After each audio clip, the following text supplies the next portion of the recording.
Ooh, yeah, it's Friday night. It's party night. Let's see where the night takes us. Hi, Elv.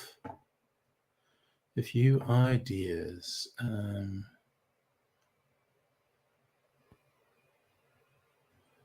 Okay. Let us see. I'm actually going to get a recipe from liqueur.com. Hello, Wrestling Days, Big Pat, Madam Butterfly. How are you this evening? Gonna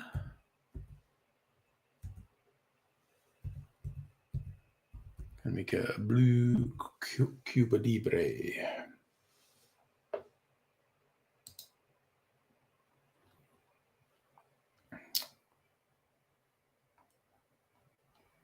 Two ounces of rum.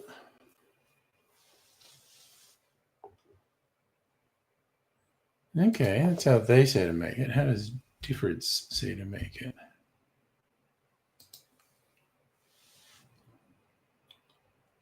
Brazilian Contessa. Damn. Cuba Libre.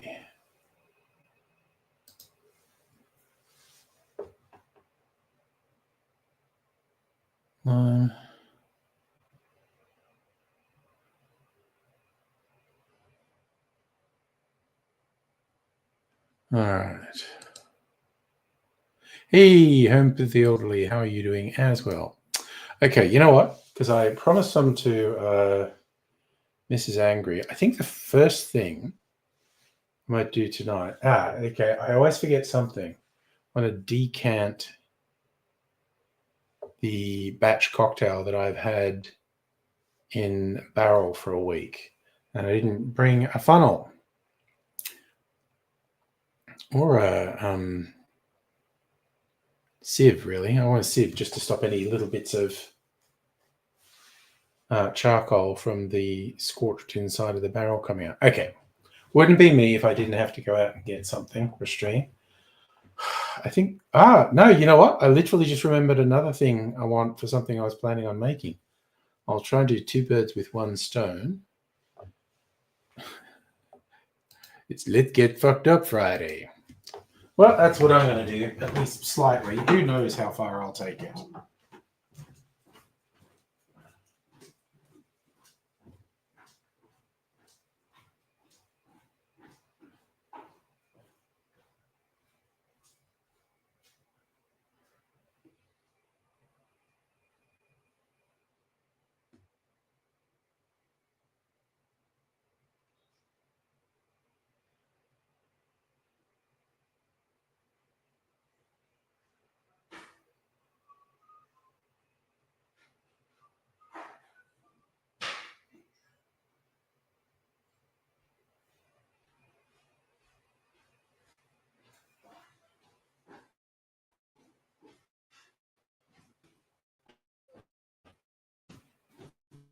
Right.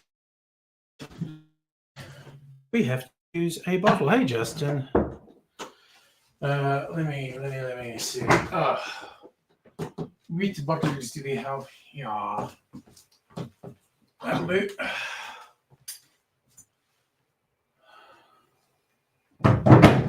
I probably should taste the Ned's whiskey tonight too. I did say I was going to do that last week, and I don't think I did it.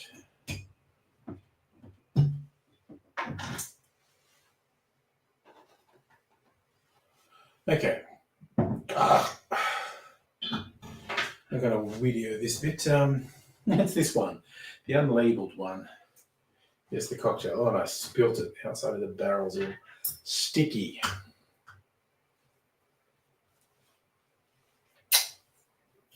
Right. Wonder how much volume there is in here. Let's see. Do. Can you hear? I just realized I left the chair in the way. Some peeing ASMR.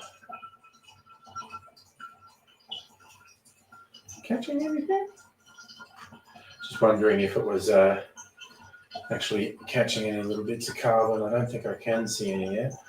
I have to put something back in this barrel too.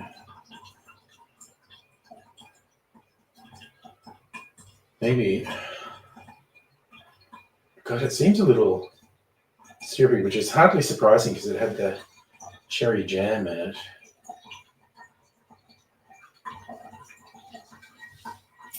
Can't think of anything else I got that I want to barrel age.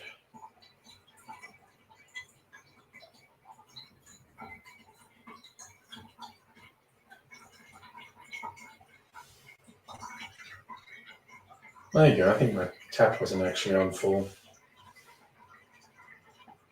Okay. Wow, this is remarkable how long this takes.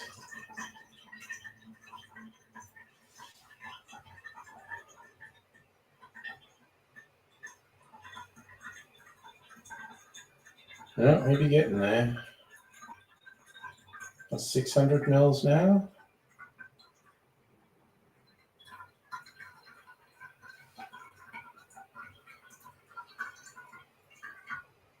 Still going. Has it made anyone want to pee yet?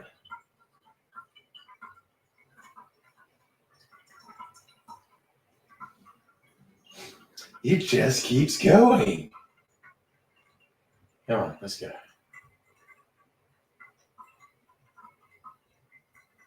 Oh my God, it just keeps going. So I keep thinking like that must be just about it. And it keeps going.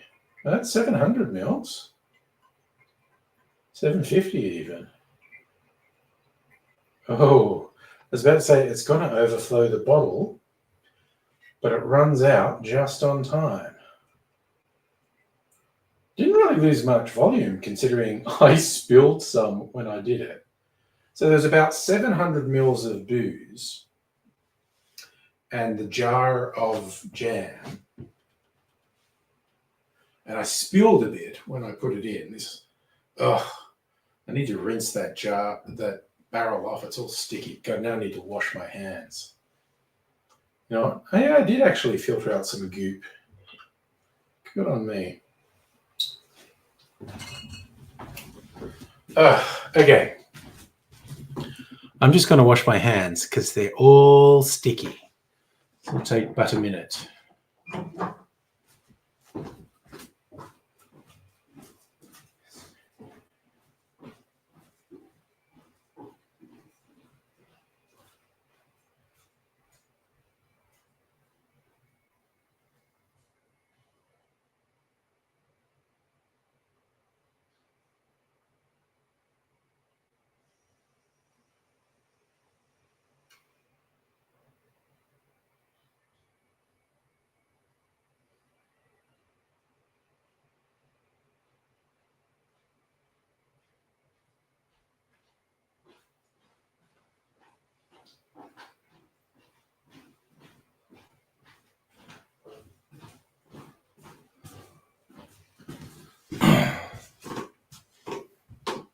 Okay, now I'm going to make a video out of it. All right. Oh, all this work to get my first drink of the evening. My God. Okay. Let's do this. Let's do it. Let's fall in love.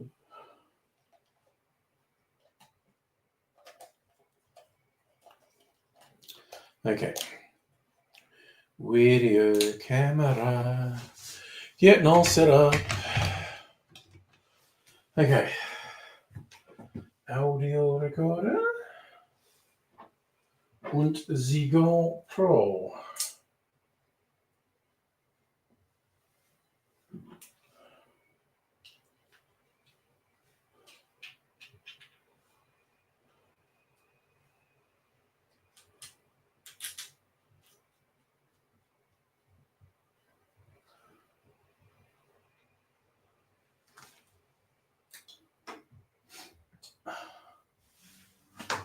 Okay.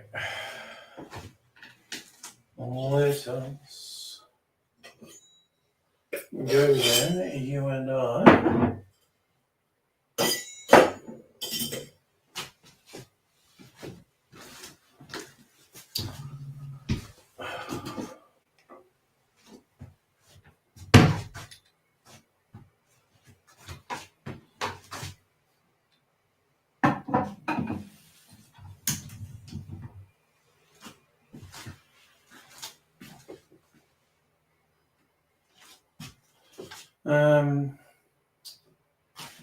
Yeah, okay.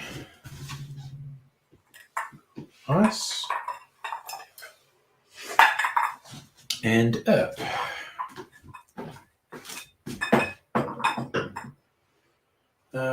Right. I put that in about the middle, maybe here. Maybe there a bit. See how that looks.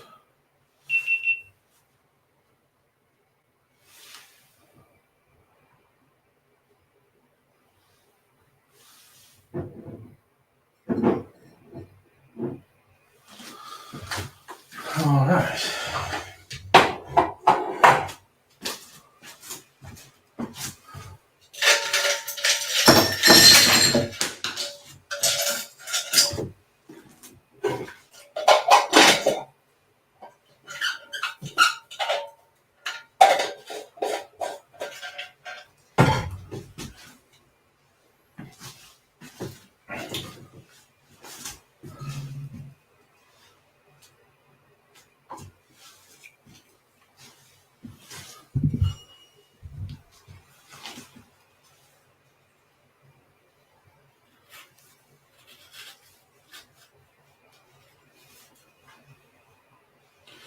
I think we both get an orange peel and a cherry. We both deserve it. All right, geez, I might get another orange tomorrow. Garnishes.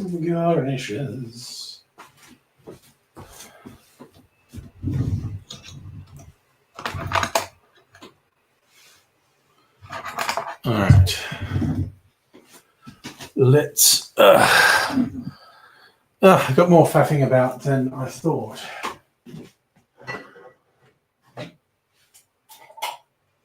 Okay.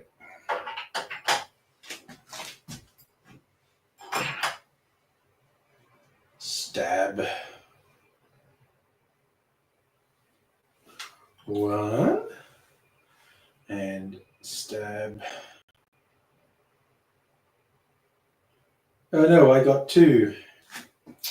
Oh well.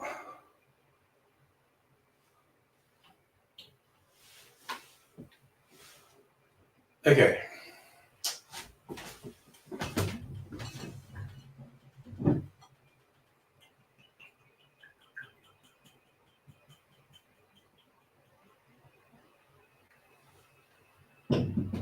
Okay.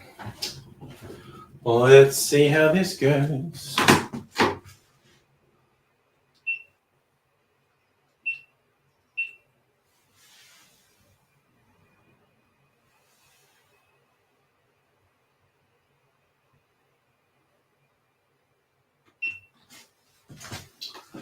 Okay. It is.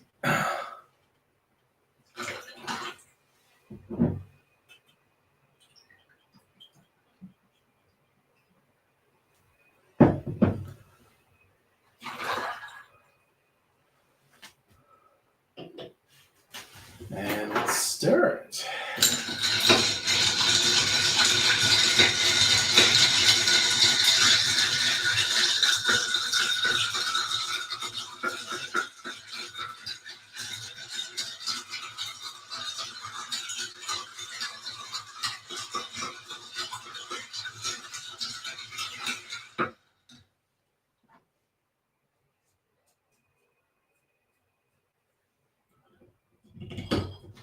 Okay. Is that off? Now we put the two glasses.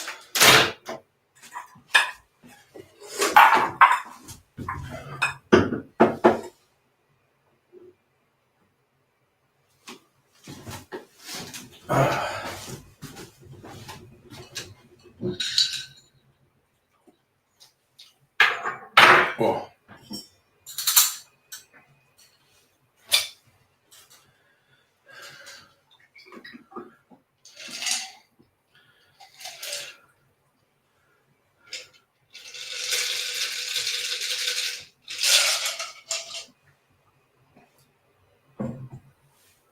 Okay, Finn. Put a little bit more in Mrs. Angry's. There we go.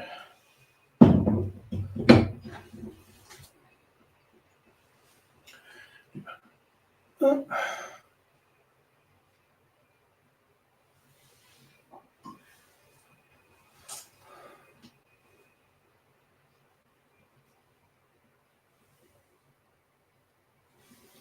And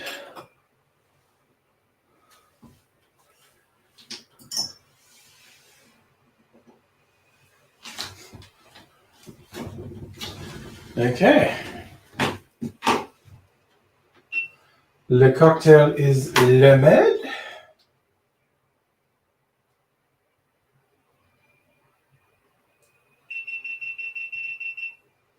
I really don't know what I did there. Okay, let's get a photo of this for a thumbnail.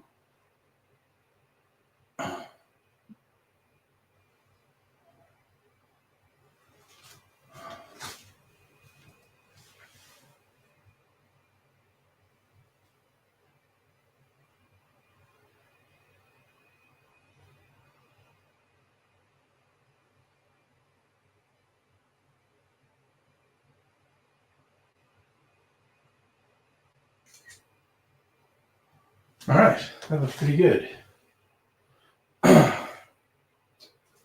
Yeah.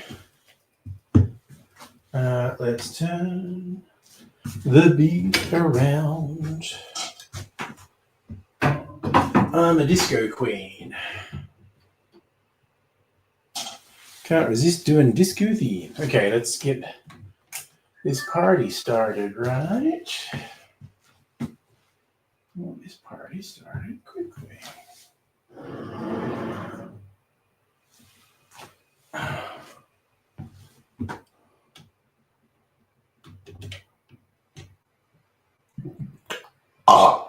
Okay. Let's go.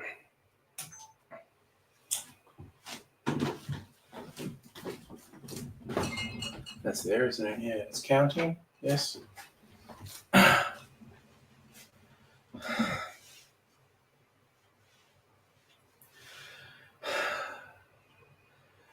And here it is. 1 week in the jar to let the flavors infuse, then strained it into one of my little barrels and let it sit in the barrel for a week to build a little bit of character beyond that. One thing I noted as I was pouring it into the bottle, and I did use a sieve to make sure there were no little bits from the barrel in there, but it was a little bit syrupy flowing out. That's not really surprising considering the jam element in this. And it's gone quite dark. It wasn't this dark before it went in the barrel. Even just a week in the barrel has darkened it a bit. But now, of course, I want to serve it up. And Mrs. Angry is going to have one too. And for fun, I'm serving them a little bit differently. All I'm going to do, I'm going to give us about 90 mils each of this. And I'm just going to pour that over ice in a mixing glass and stir it for 20 to 25 seconds so it's chilled and gets a little dilution.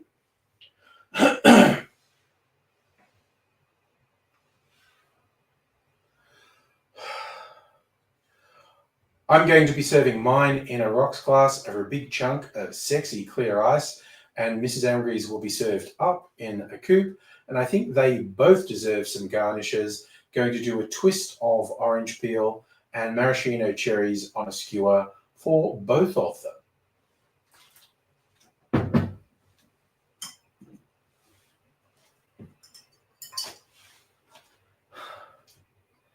Now we come to the moment of truth. What does it actually taste like? Oh, wow. It tastes good. And it definitely has picked up some considerable richness from the jam. It's not the same as the sweetness you get from sugar syrup. And I really think putting it in the barrel for a week helped. I mean, you probably don't have a little barrel, but if you have one, use it. But even it should sit in the jar for at least a week or maybe two for the flavors to really infuse. You want them to combine, and it just has this beautiful, rich flavor. It's got a great mouthfeel. And although the original creator was saying it's related to a Negroni, I don't find it very bitter. If you made it with Campari, it would, of course, be more bitter. I don't use Campari. I don't like Campari. You do you. It's simply too bitter for me.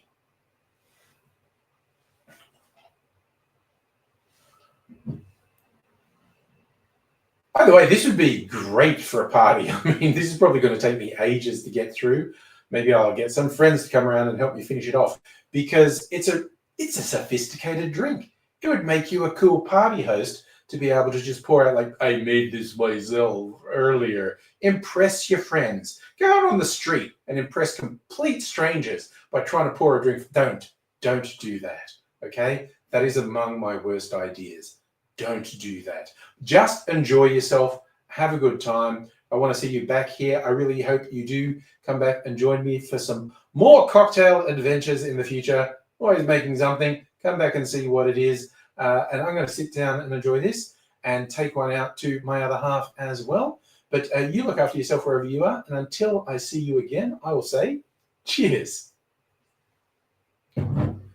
All right, now I do have to go and take this out to Mrs. Henry, and that is a good drink. I will just say right now, that's a good one. Okay, switching a few things off, and then I'll sit down and I will talk. Hey, Jim, by the way. One, turn off. There we go.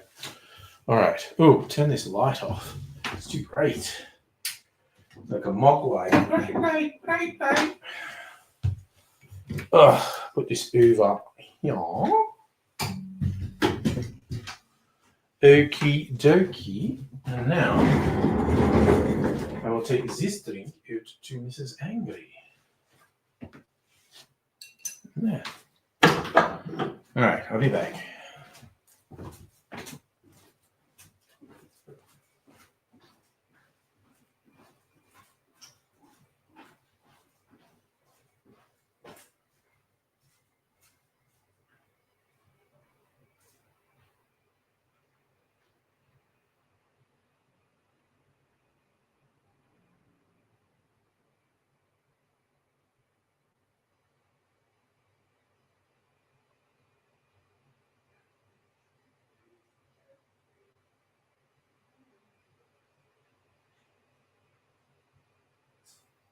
It's a treat.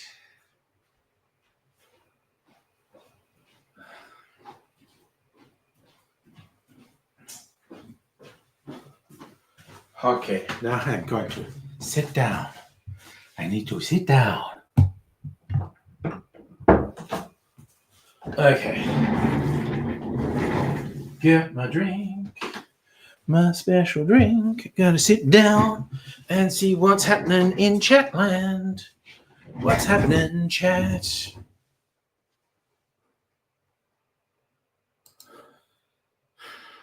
What? What's that in relation to? I don't even know what I said where that would fit in. I mean, I would not consciously say have blue instead of have blown. I literally don't know what I said that was in relation to. Wow, 25 minutes to get my first drink. Damn. You've been waiting patiently. I appreciate you.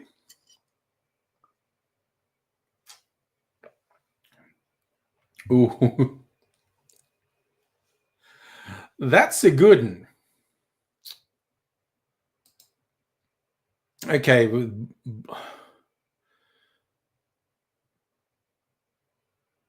No. Okay, sorry. You mean the title of the stream? No, didn't you see the thumbnail? I have blue Pepsi. Pepsi that is colored blue. I'm going to make a blue. I think it looks like Nuka-Cola. Call it a Nuka-Cola Cuba Libre. Did I bring the blue Pepsi? I thought I brought the blue Pepsi in here. Now I don't see it anywhere. Man, I am absent-minded. I tell you what.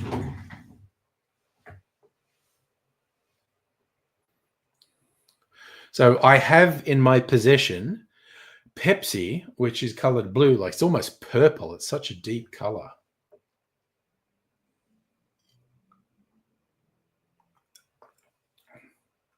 Man, that's really fucking good. God damn, that's good. Okay, I fucking rate this. This is going shortlist. It's probably a bit too sweet. It's the only thing holding it back. Well, I haven't blown Pepsi today. Yep. Yeah, I think maybe the only thing holding this back is it's a little bit too sweet.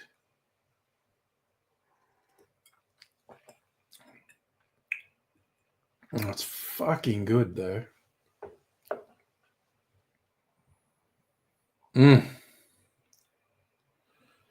I like it a lot. It's very good.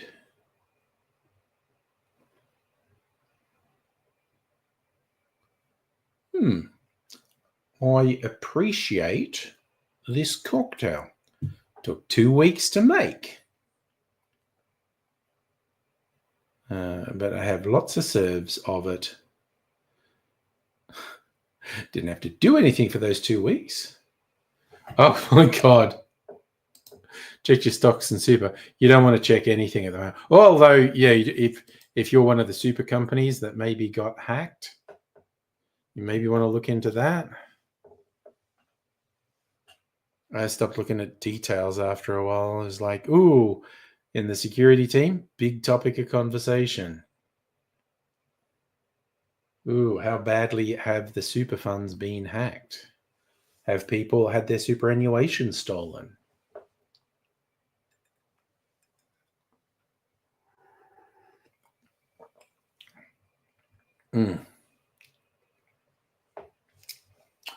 Nope. That's definitely a niner. Yeah, I'm government super too. But Jesus, the worst case scenario for this particular hack is pretty goddamn bad.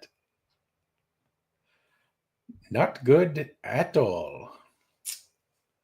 We don't know yet if it's going to be worst case, but the potential worst case, pretty gosh darn bad.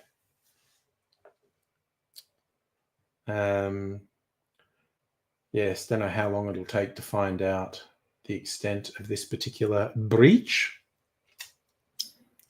but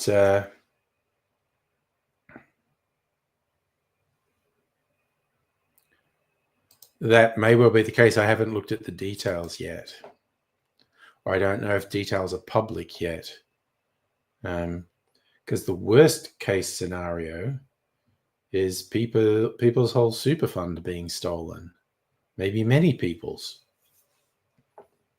But that hasn't necessarily happened. I don't know where it sits at le moment.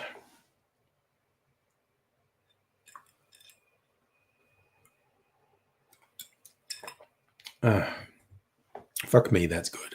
That is a 9 out of 10. I wonder if there's anything I can do to counteract the sweetness. Because it is maybe just a little bit too sweet. So if I do an internet search for my cocktail is too sweet. 5 easy ways, that's what we want, to make a drink less sweet.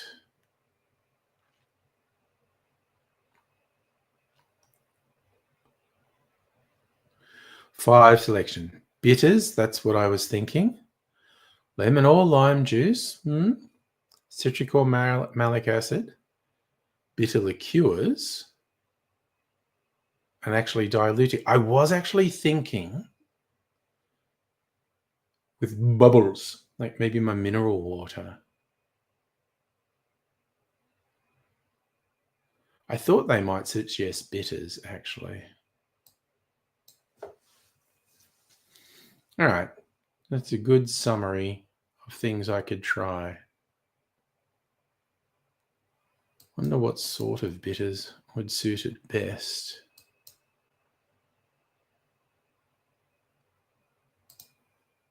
Public service super. I don't know. You know, I signed up for it when I went permanent. Moved my other supers into it. I don't know what it's called. I'm very irresponsible.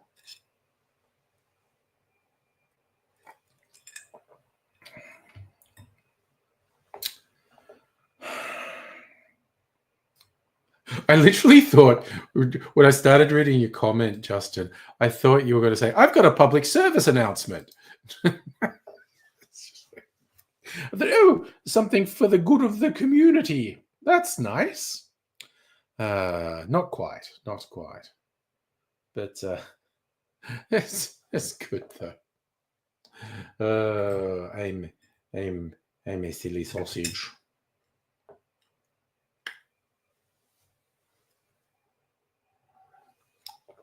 Okay. Oh my God, that's freaking good. Maybe it just needs to be diluted a little, actually. Maybe you can put a bit of water in the bottle. Definitely remember to stir it on ice.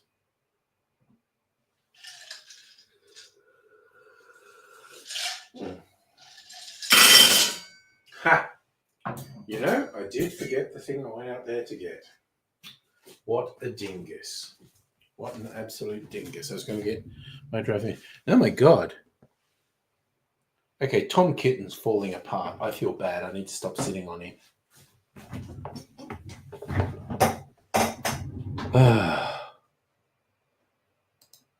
Oh, good stuff, Celtic. You're your own god, so he's always with me.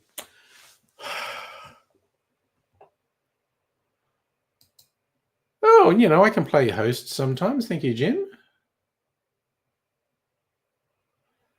Nice. 15% super. I don't even know. Like I said, thanks, Celtic. You know what? I had a meeting with some like-minded spirits to you today. It's these people that are having this weekly catch-up with to share information and, you know, support one another because we have similar things that we have to deal with. And we've only been doing it for a few weeks. I rocked up today and they were like, you know, I was literally waiting for your shirt. You know, it's a highlight of the week, waiting to see what shirt you're wearing in the meeting. And they like this one. As a hand. It's a stylized hand holding a stylized martini glass. Except kind of looks like a garnish. I think maybe that's just the sun because it's got like an olive. I love that they've actually done the liquid refraction, you know, stick, and it looks like it's broken because of the liquid refraction. That's a nice touch in the design. Oh, Mrs. Angry.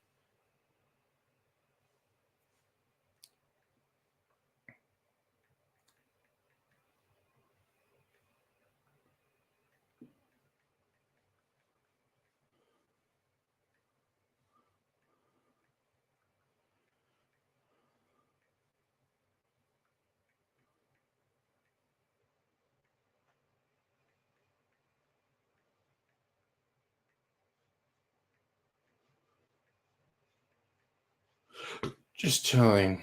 Mrs. Angry loves it. It's a 9 out of 10.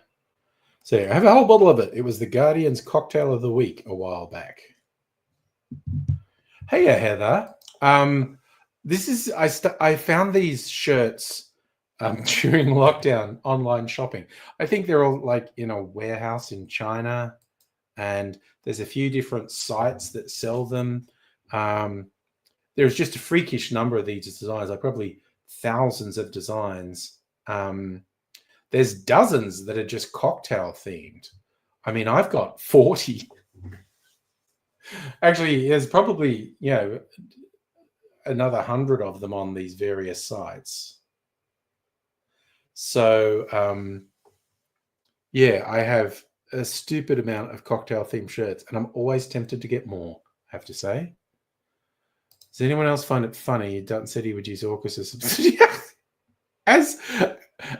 Again, Dutton is literally just talking shit, but as if he would, and as if that would have any effect on Trump. It's a terrible idea. It's an absolute waste of money. And a significant majority of people who know anything about how it works, even if you thought it was a good deal, a significant majority of people who know how these things work think America is going to fuck us on it anyway. The whole thing, get some submarines. It's just like, oh yeah, we're going to protect ourselves against China. Man, if China wants to fuck us, China will fuck us.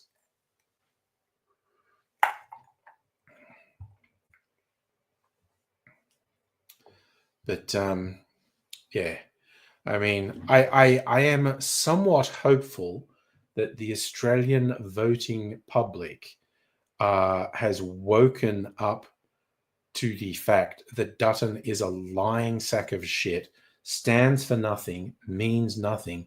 He's just a mean, nasty piece of shit who will cut taxes for the ultra wealthy, destroy conditions for ordinary workers, and fuck the economy, fuck the country, fuck the culture of the country, just introduce a bunch of hateful shit like Trump is in the US. It will be an absolute disaster for this country if Dutton wins. And I'm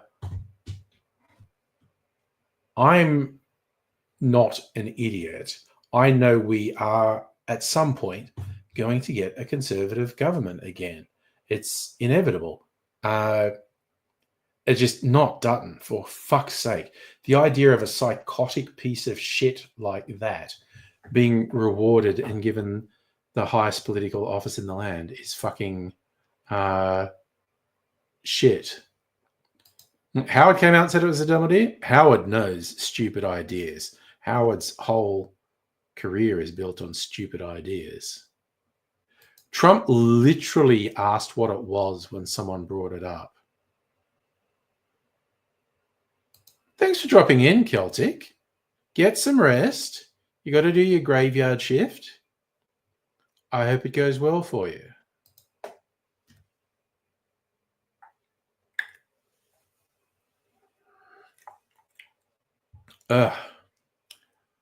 Alrighty. I think I'm just going to do a Nuka-Cola Cuba Libre low ball.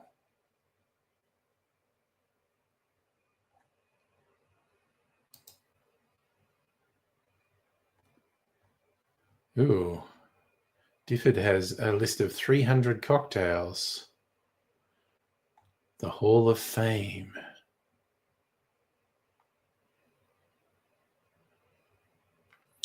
Three versions of the daiquiri, 2 Manhattans, 10 martini variations.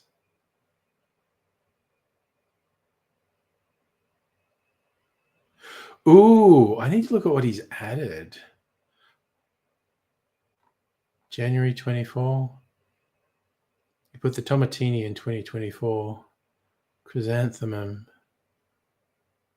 He didn't add many last year. The Gold Rush, the Revolver, the Chrysanthemum. I think I made that recently.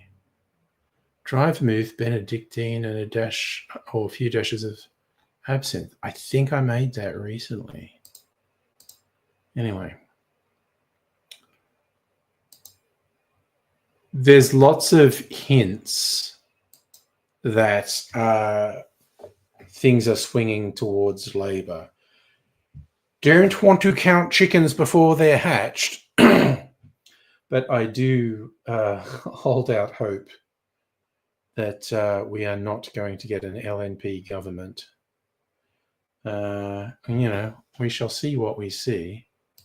Oh, okay. I was thinking of making a cocktail called Hedge Maze. There's a hedgerow. Head mage. Okay, we served that up. That's what I thought. Gin, vermouth, green shot. Actually, I love the sound of this.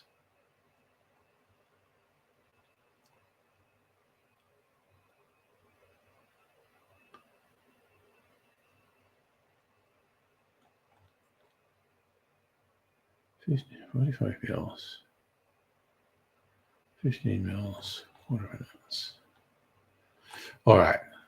I do want to make this cocktail because, like, Mega Leech, hello. How are you this fine evening? I hope the world is treating you well. I need to go out and get my dry vermouth. Got to make this weird martini variation.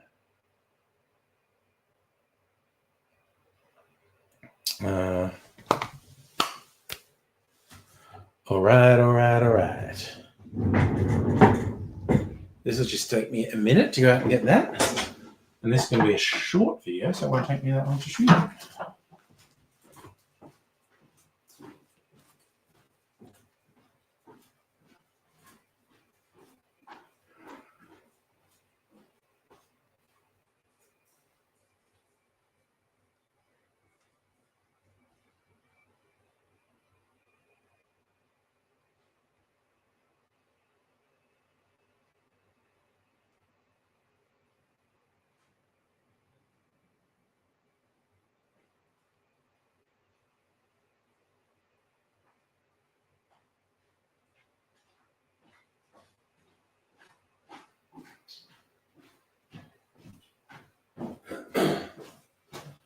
Okay.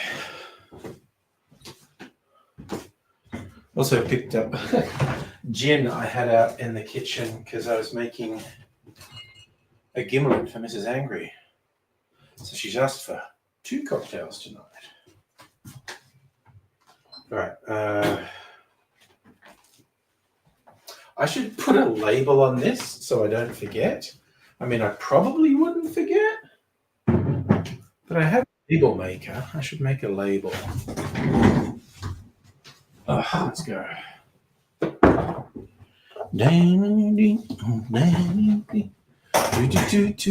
what the heck?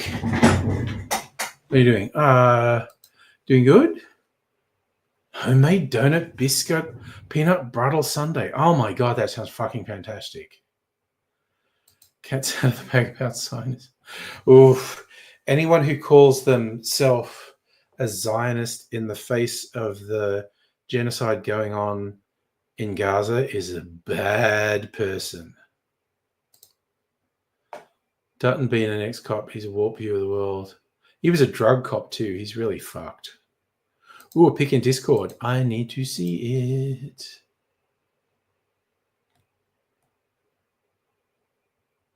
Actually, wait, where is I was in the wrong fucking Discord channel. Oh my god. Okay, gotta share this. Where are we? Share screen. Le Discord.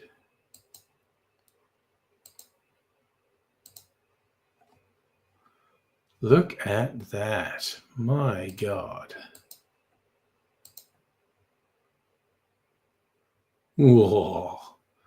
Oh, that's an incredible bit of decadence. I love it. That's fantastic. Damn. All right, I'm going to make this hedge maze cocktail.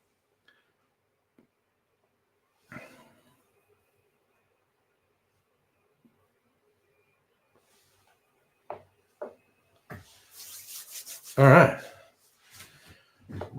Let's get set up. Oh, I just remembered why I came back. I was going to make a label. No, let's go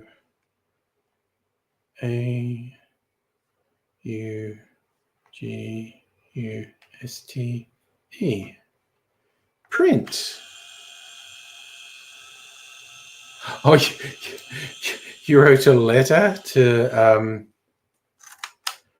Was it the politician with their letterbox drop?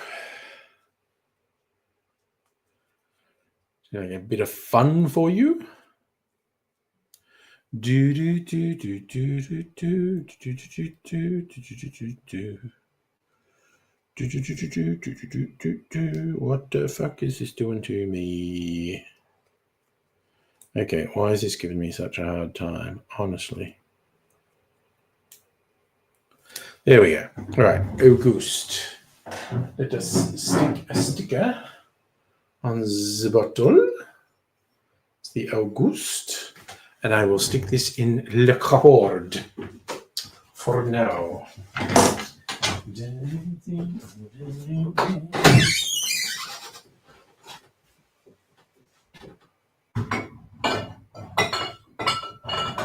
There you go, put that in there. All right. Now, while I'm here, I need to get green chartreuse. Okay, green chartreuse.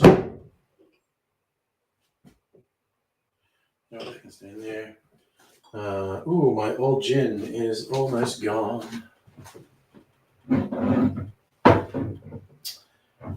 But this is a pretty simple cocktail.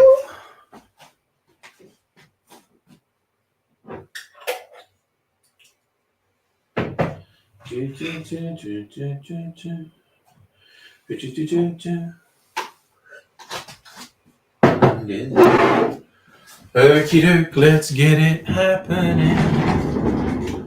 It's Friday night, and I'm maybe gonna get fucked up. But maybe I'll be vaguely responsible and just get a bit inebriated. We'll see how we go. The night is young. Anything could happen. So watch out, because we never know what's going to happen. Let's do that. Okay, turn this on.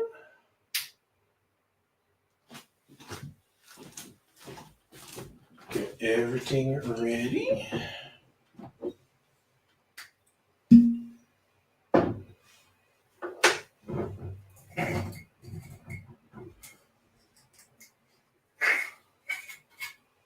Oof, I have to clean up the sugar from the liqueur is jamming up the thread. Do do do do do do. Well, let's see. Say, when your job is exposed more to the worst of the community.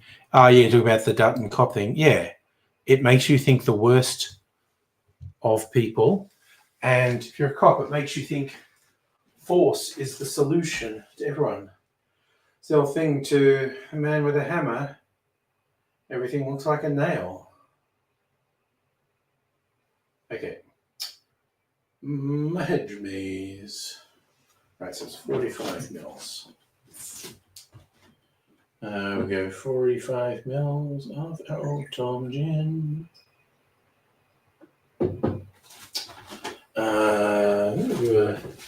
Nick and Nora. And we shall put some ice in it to chill the glass. This is me masquerading as a professional again.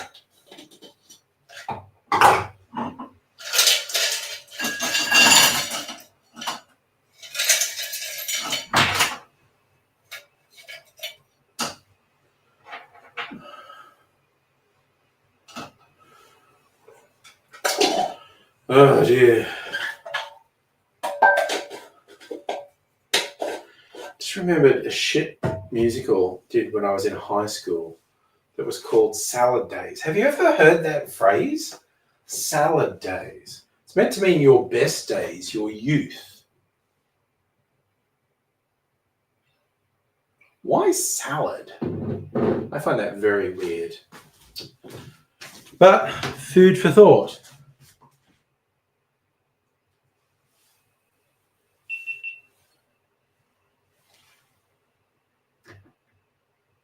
Okay, I think we're ready to go.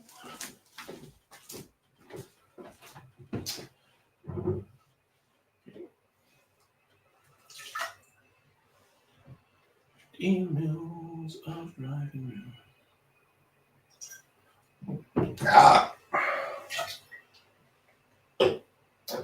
7.5 mils of green chartreuse.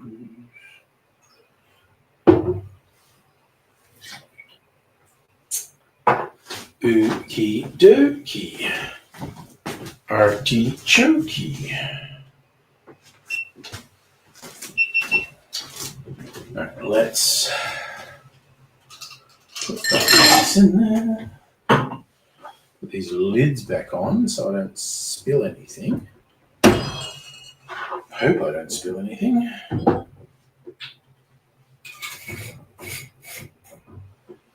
Okay, and this size too, I think.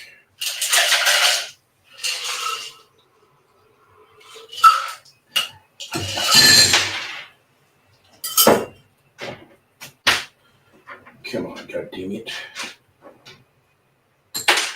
Oh, for God's sake. Not a difficult thing. Get a bit of ice in the glass. Okay. Let's go.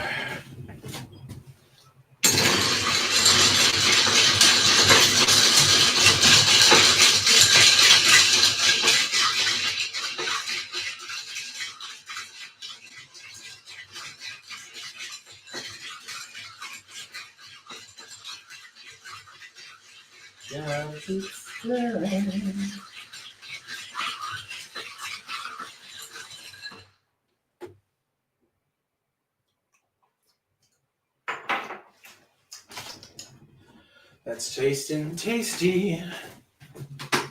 All right.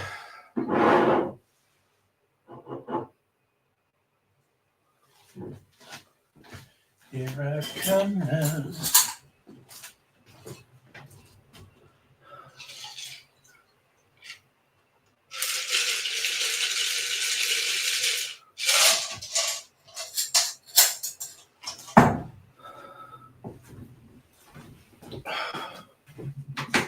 All right. That is the cocktail made. That over there is that over there. Oh.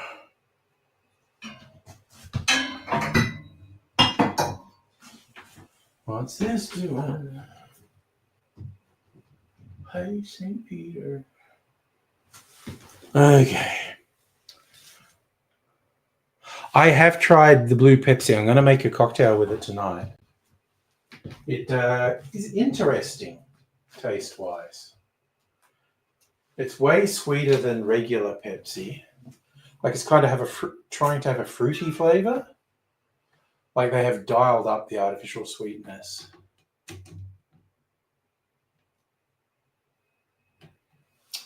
All right. Well, let's give this a go.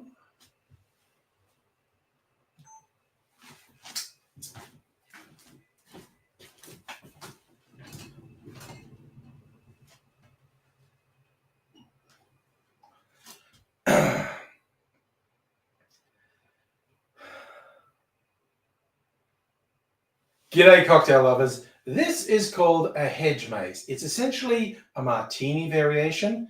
It uses Old Tom gin rather than dry gin. Old Tom gin is a much sweeter style of gin. And besides the vermouth, it also has some green chartreuse in there. Caught my eye. I thought it sounded like a very interesting variation. But what does it actually taste like?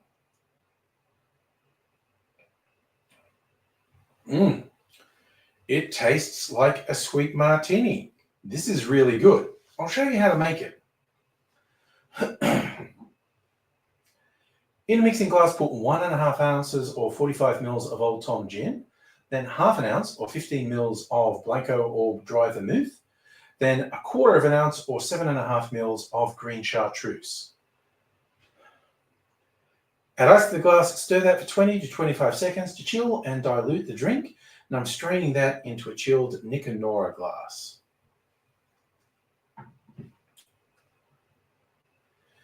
This is another one of these drinks that I think might be an entry-level drink into martinis, because I love a dry martini with a good strong gin, but some people find that very unapproachable. This, with the sweeter gin and even the herbal sweetness of the chartreuse added, is not a million miles removed from a standard martini, but people might find this easier to drink. So give it a try.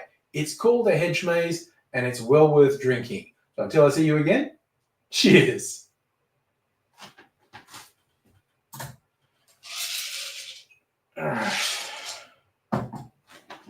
All right. Let us sit down, laddie. Okay. Turning a few things off.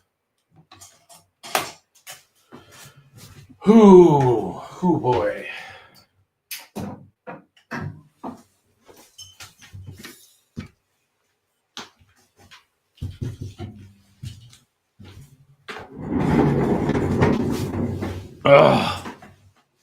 Ooh.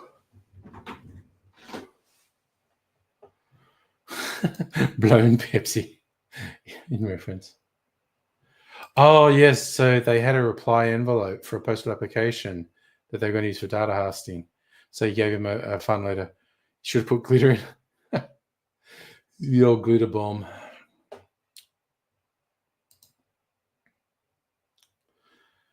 Oh, goodness gracious me.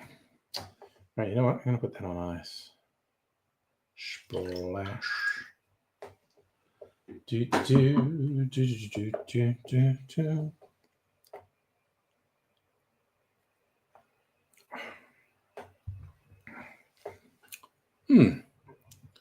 That's really interesting.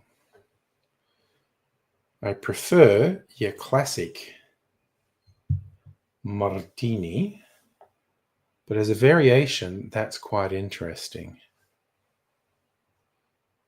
Some people just put junk, man. This is the thing. Celtic King would put a bunch of religious flyers in and send it back. Oh dear. It's a funny old world.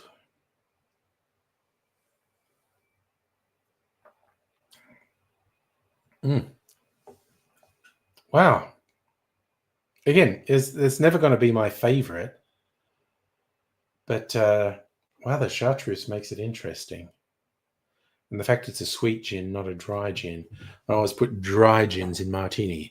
I'm bone dry. In fact, I have a gin called Bone Dry. But that's as may be. Oh. You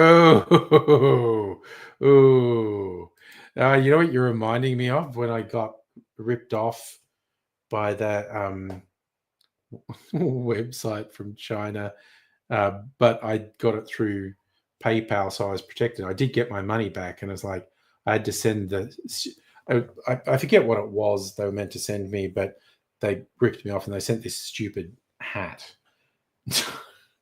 I think people might remember my pose in the stupid hat when I was really pissed off because PayPal wanted to see it, and I was supposed to post it back to them. I always assumed they'd never even open the thing I posted back. I was tempted to do a massive shit inside this hat and send it back to them, but just because of the possibilities of complications, I didn't.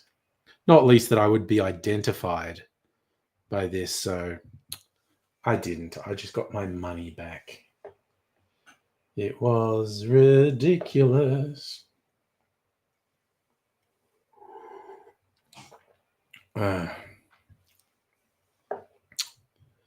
Yes, it's like, fool me once, shame on you. Fool me twice, still shame on you. That's a shitty thing to do, but, I need to learn. And, yeah, I got fucked over once buying online during lockdowns. So I took precautions after that, so I can't be fucked over again. Well, to minimize the chances of me being fucked over. And it paid off. I was ready when these guys fucked me over. I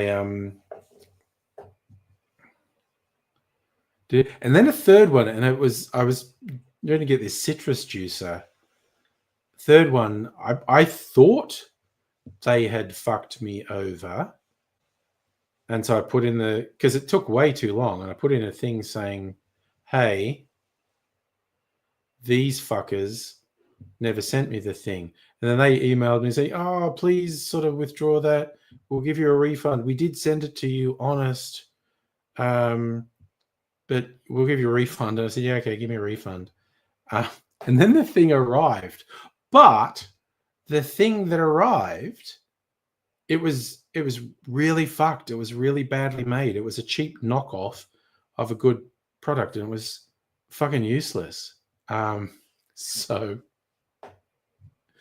I got my refund, and I got a borderline useless product. And like, but I was in good faith when I said these guys have fucked me over, because it took way too long, and then they weren't replying to emails when I was going, "Where is it?"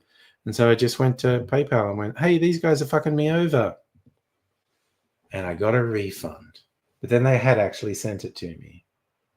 But then it was shit. So they sent it to me, so I felt a bit bad. And they got it, and it was shit. So now I didn't feel bad anymore.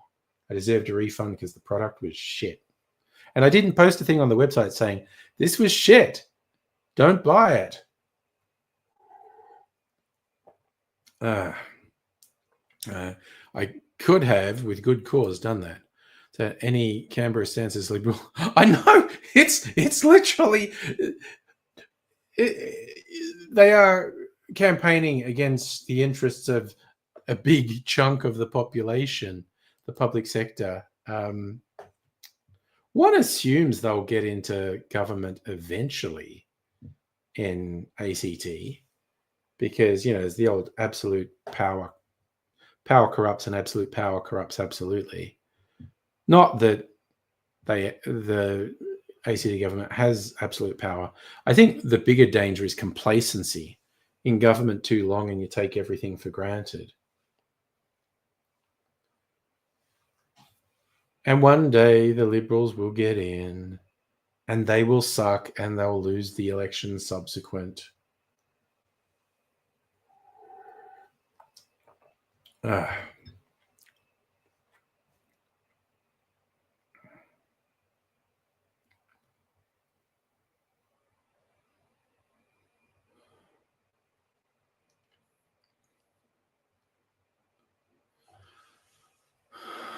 So after watching some soccer, Matildas 0-0 against South Korea friendly. There you go. Oh God, do you remember, Justin, when we were talking about how long Labor was in, and was that a record? And we were asking ChatGPT, and it kept giving wrong answers. And the pinnacle was when they said one state government that had, and it actually said a state government that had been in power for 27 years was in government longer than a different party that held government for 31 years. So it's one thing to get its facts wrong, but then to just say 27 is a bigger number than 31. They even said to it, "You just said 27 is a bigger number than 31. It's like, "Oh yeah, obviously I'm wrong." And like, what the God, people who rely on that are fucking nuts. It's so flawed. I'm going to go get the blue Pepsi. I thought it was in here, and it isn't. Oh, got it. Oh, yeah, okay. I normally have an energy drink before the stream, and I realized I didn't tonight. No, I'm not going to now. I'll have some Pepsi Max. It's got caffeine in it. Oh, I swear to fuck, Safa. The short answer is yes, but then I kept having to redo it. Someone was looking at it going, "Oh, this is a match up with that." And I was just getting calls all fucking day. But it all the stuff I had to get done. Fuck me, it was yesterday and today were really fucking stressful. Shit's done. Heather, hello. Don't think Dutton can win. Oh, Albanese fucking sucks. Anyway, I would genuinely be pretty okay with a Labor minority government, as you need to hold them accountable. I know a lot of Labor people freak out, but I think it's also a lot of people think it's virtually inevitable. It's unlikely Labor is going to win a majority. It's also unlikely the Libs are going to win a majority, or the LNP, I should say, because the Libs never win a majority.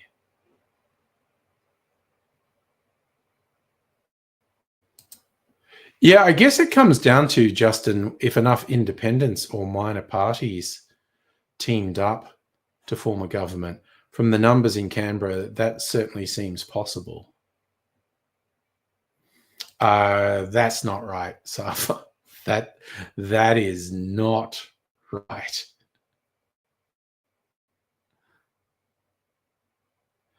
Rottweiler dude, the way the US system works, any elected official can be impeached. Again, it's important to note, impeachment is a political process, not a legal process. Clinton got impeached by the House for lying to the House. That was some dorky game playing shit. Phrase your question slightly different. Is Trump a criminal who has to be impeached and then imprisoned? Yes. Is that going to happen? No.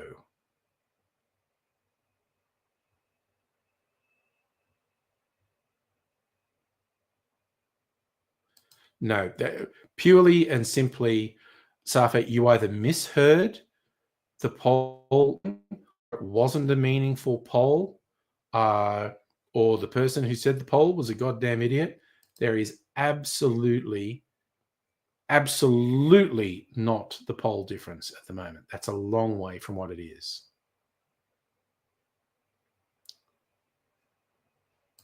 Hey, Harry, how's it going? Yeah, lurk away, my friend. And yes, well, Trump was impeached by the House, but it wasn't ratified by the Senate, which would have removed him from office. But yeah, is Trump a criminal who deserves to be impeached and prosecuted and imprisoned? Yes. The list of things he should be prosecuted for is so fucking long. Everything from rape to finance crimes through to trying to have an armed insurrection to overthrow the government. I mean, it's fucking farcical that he is president. America is broken. There you go. Local MPs and independent. A lot of ex-nationals and independent because they realize the cronies in the National Party are fucking stooges and they're always getting fucked over by the Liberals. South Korea president's been removed by the court. I watched an interesting video on YouTube today. These animated educational videos, Kurzgesagt, which is German for in a nutshell. And the video is called something like South Korea is gone. And it's basically saying South Korea's birth rate collapse is so extreme that the country can't possibly survive, is kaput within 50 years. It was an interesting posit. The ABC said 80%. Well, again, polls, it comes down to you ask, how you ask it, when you ask it. That's an excellent call, though, Harry. Broken is a good Nine Inch Nails album. Justin, that may well be right. What I was saying is there is in no way, shape, or form that poll difference. So that's what you're saying it was. It was millennials. Well, we shall see what happens.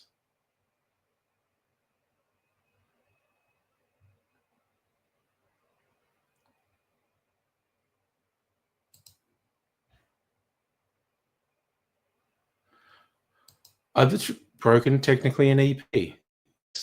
And then there was the remix EP, which I also have, which was called Fixed.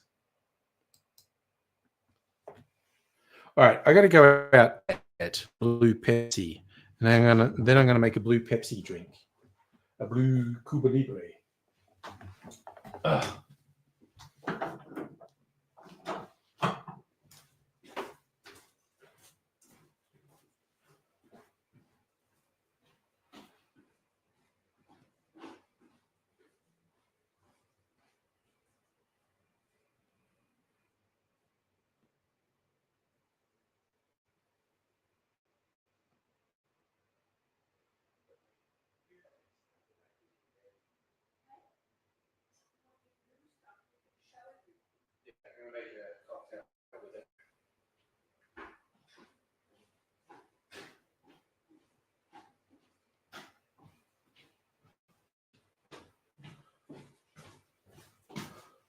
All right, blue Pepsi, blue Pepsi. You can see I drank some of it today.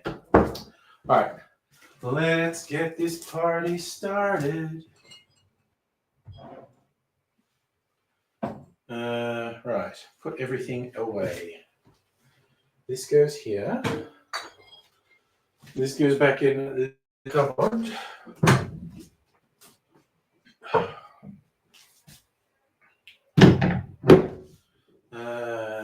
Where's my overproof white rum? Actually, maybe I shouldn't do overproof. I got this one just here, Bricks. What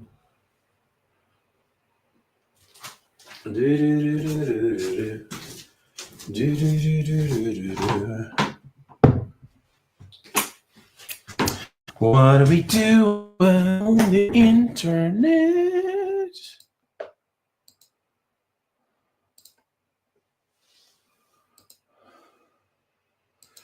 Oh, Justin posted a thing with lots of small numbers on it. Neat. The numbers are too small, is what I'm saying. But it's, I believe it's oh yeah, it is a choppy feed. It's fucking up at the moment. Hopefully that's just temporary.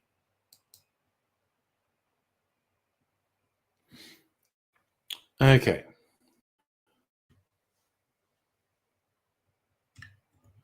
All right, I'm gonna take those out.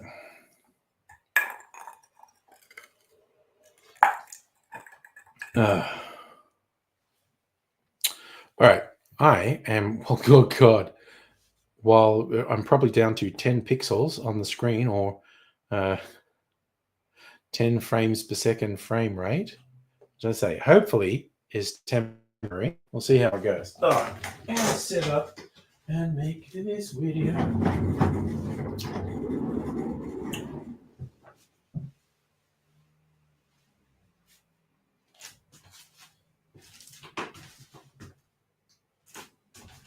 Okay, let's get it happening.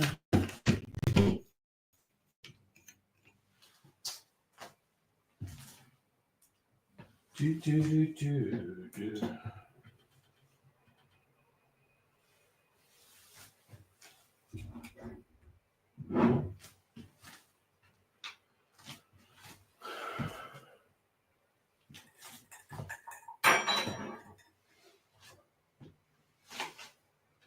Okie dokie. Oh, I want the light. I kept thinking something's missing. The light's missing. Just like the light that went out of my eyes.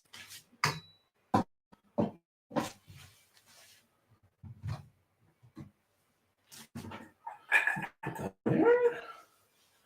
And you stole the sun from my heart. You stole the sun from my heart.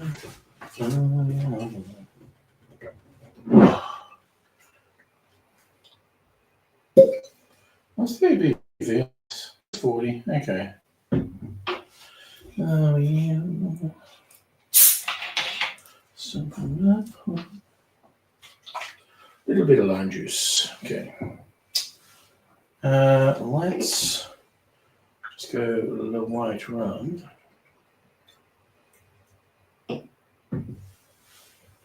And let's fucking go.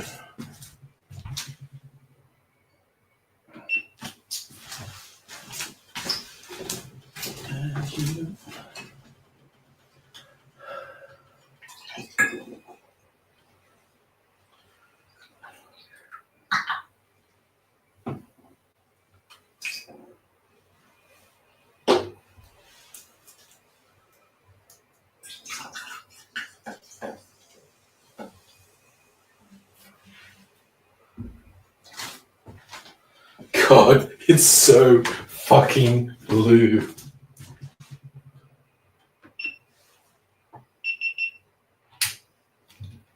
Oops, I didn't really want to do that. That's okay. Switched it off. I can switch it back on again.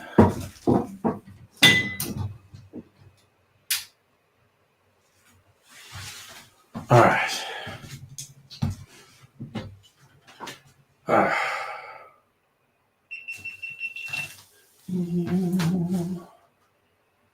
Still something. Let's go. Let's go. Let's go.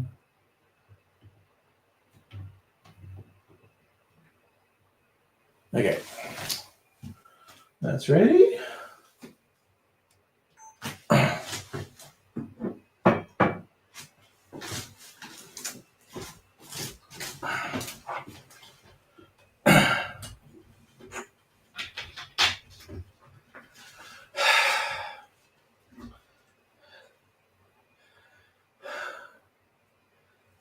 G'day, cocktail lovers. I was in the supermarket the other day and I saw this freakishly blue Pepsi Max. And this hadn't even been advertised as far as I know. It was just there on the shelf and I thought, I love weird limited run flavors of various treats, but I have to try this. They just call it electric.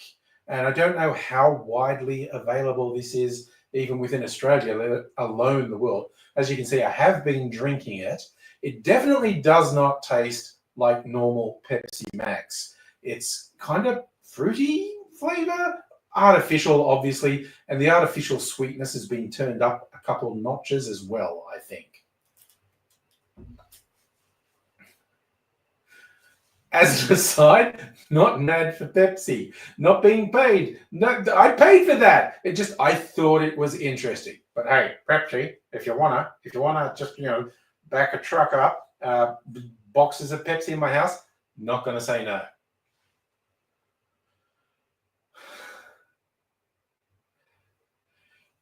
It's such a full-on color. It reminded me of Nuka-Cola from the Fallout games. And I thought, yeah, I've got to make a cocktail with this. At the very least, it's going to look wild. I thought, I'm just going to keep this simple. So I'm going to make a version of a Cuba Libre that you would normally use cola in. This one's going to be blue cola.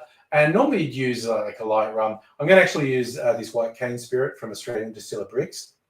Very yummy. And normally you'd put like a wedge or two of lime in a Cuba Libre and just squeeze it in. I'm just going to put some lime juice in when I make it. But I am actually kind of keen to see how this turns out. So I'll show you how I'm making it. I'm making this straight in a rocks glass that already has a big chunk of sexy clear ice in it. And first up, I'm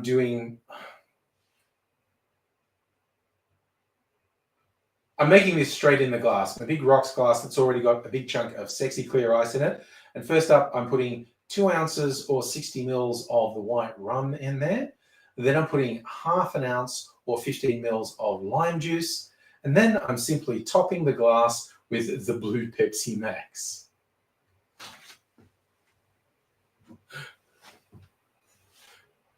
Look at that. Just look at it. It looks radioactive. That color is intense. Wow. Wow, that just looks radioactive. That's amazing. But what does it taste like? I mean, I can still taste the rum. I did taste the Pepsi Max earlier, And it wasn't bad at all. Honestly, think it's better with rum and lime juice. Just throwing it out there. So why not dive in? Especially if you're a Fallout fan. Get some and just pretend you've got your own Nuka-Cola. And I legit recommend making a version of a Cuba Libre with it. Just rum, lime, and your Nuka-Cola, and you've got a Nuka-Cola Cuba Libre. What's the weirdest thing you have in your neighborhood? You might be somewhere in the world where you don't have that, but there's some other weird limited flavor.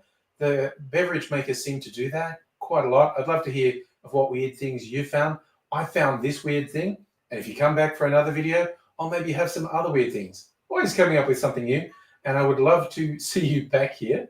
Until I do see you again, I will say cheers.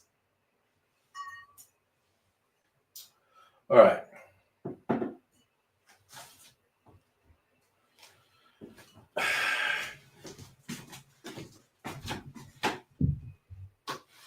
Just take a picture for the thumbnail. Got to bring the light back over. What am I doing? You take the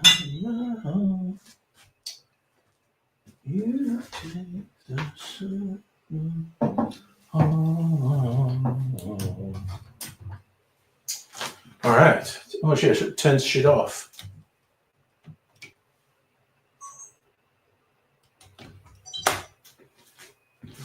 Okay. Take a picture of the freakishly blue drink.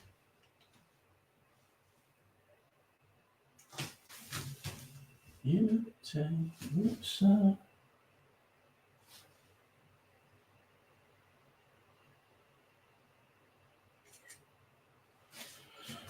All right. Nuka-Cola Cuba Libre. And that's probably all the cocktail videos I'm making tonight, because I'm probably not going to be coherent enough to make any more. I'll just wrap it on in the trash. Let's see. I'll move this out of the way.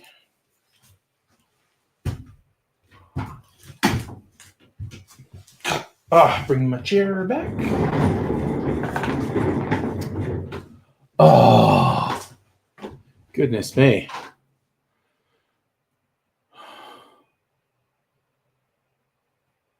Not sure if you still does equals. Yeah, I think that was the code for a lot of his releases.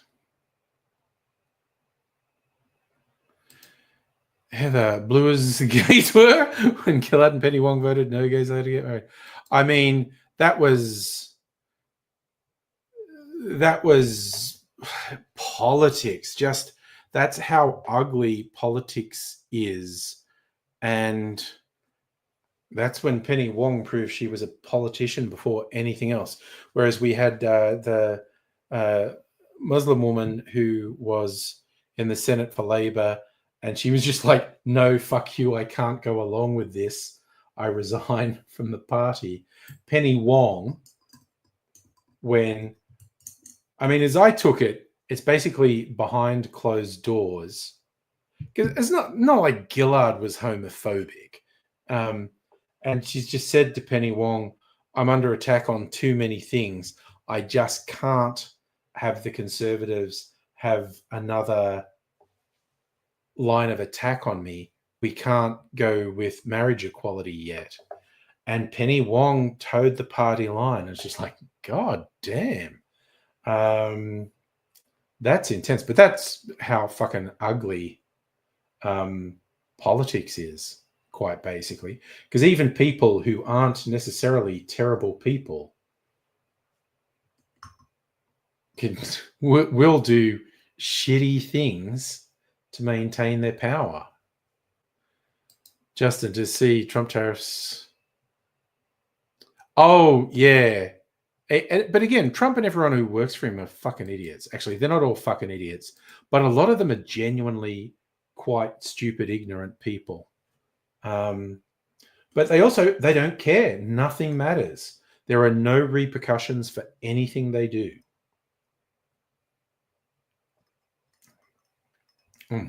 Well, that's a crazy drink, actually. That is a crazy drink. Okay. But I'm not joking. I think I genuinely improved the taste of the blue Pepsi by adding rum and lime. Maybe it's just the lime juice. I like adding lemon or lime juice to my cola when I drink it. I just put a squirt. I you know, have a thing of lemon and lime juice in the fridge, like ostensibly for cocktails. But I'm drinking cola during the day. I put a squirt of lime or lemon juice in it, just to liven it up, and I've really come to enjoy it. So, and I wasn't sure if it would improve this blue one because it's already got an increase in artificial sweetness and some sort of synthetic fruity flavor in it. But I think the lime juice does genuinely improve it. Weird AF though. That, oh my god, that is such a friggin' color.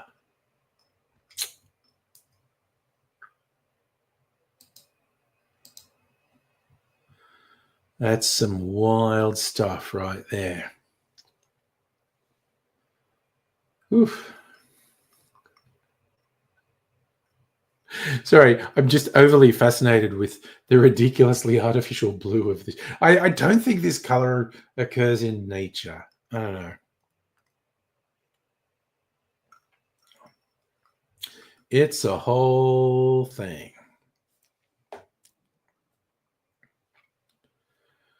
Ooh. Well, we soldier on, basically.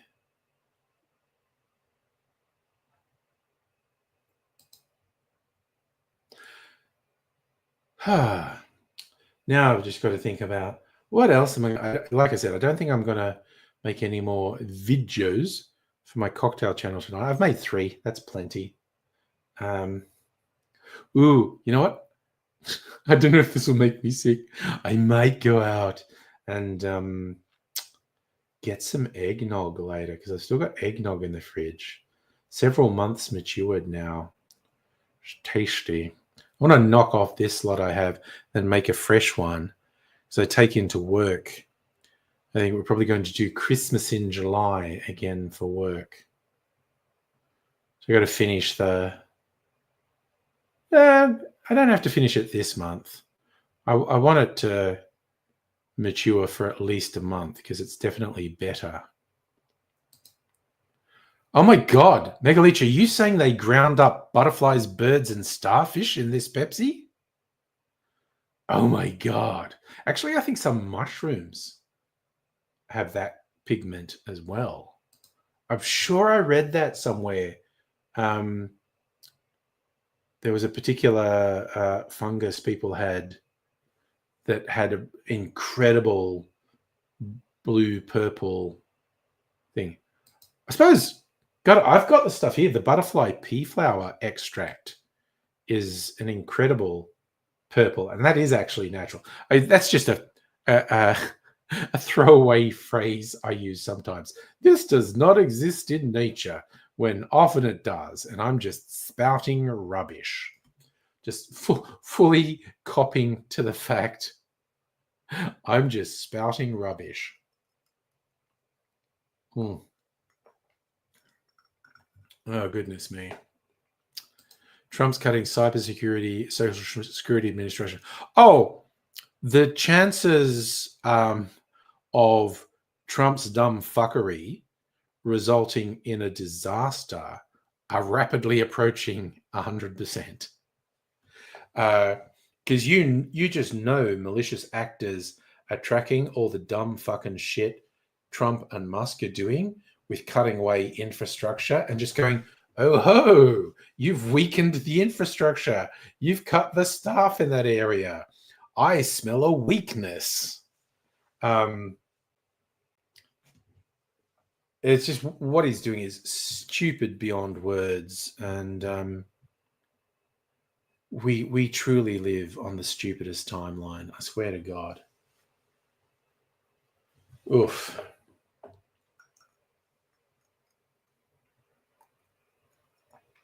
I swear to God, I might make another one of those. And the lime juice really works. Makes that weird blue Pepsi really tangy. God, maybe I'll put something more flavorful than white rum in there. Maybe, baby. It's probably time I drank something non-alcoholic so I don't absolutely wipe myself off, because this is the third drink, so that's enough. Yes. Nero burnt rum. Nero burnt rum. Oh, I've got rum on the brain. Nero burnt Rome. Trump shat himself all over America. Yeah. He absolutely should not be president. Oh, yeah, no, it's fucked beyond words. The idea that someone who, like I said, the one that just does my head in is he's a rapist. He's a criminal on so many levels. He tried to instigate an armed overthrow of the government. And it's just like, what the fuck?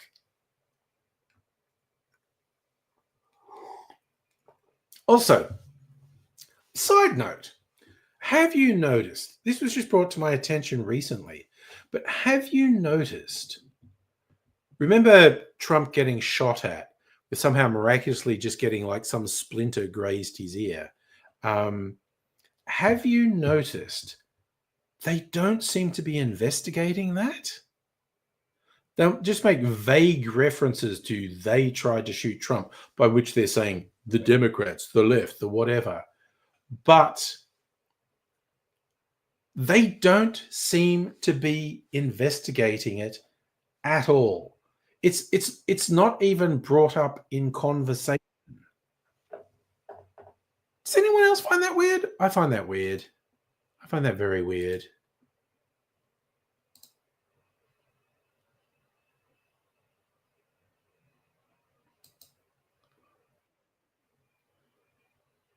There was a fun video I saw on YouTube, some more news. Fun sort of lefty political videos, podcast.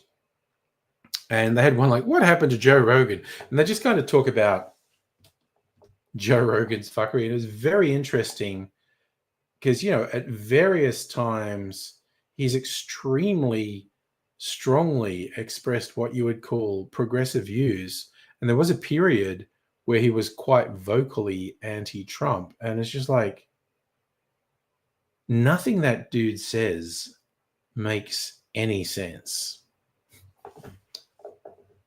Just throwing it out there. My controversial hot take: Joe Rogan makes no sense.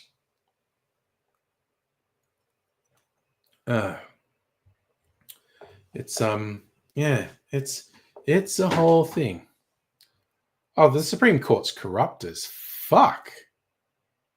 Clarence Thomas is probably the worst, but the level of corruption in those right-wingers appointed to the Supreme Court in the US is fucking wild. Just open corruption.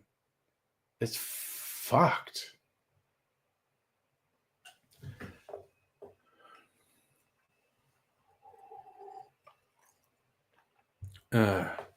But that's the world we live in.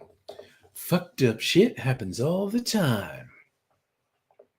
We're living in a fucked up world. It's not even evil. It's just stupidity and fuckery. I mean, okay, sorry, there's evil as well. I shouldn't say there's no evil. There are deeply evil people doing evil fucking things all over the place. But there's a lot of stupid fuckery as well.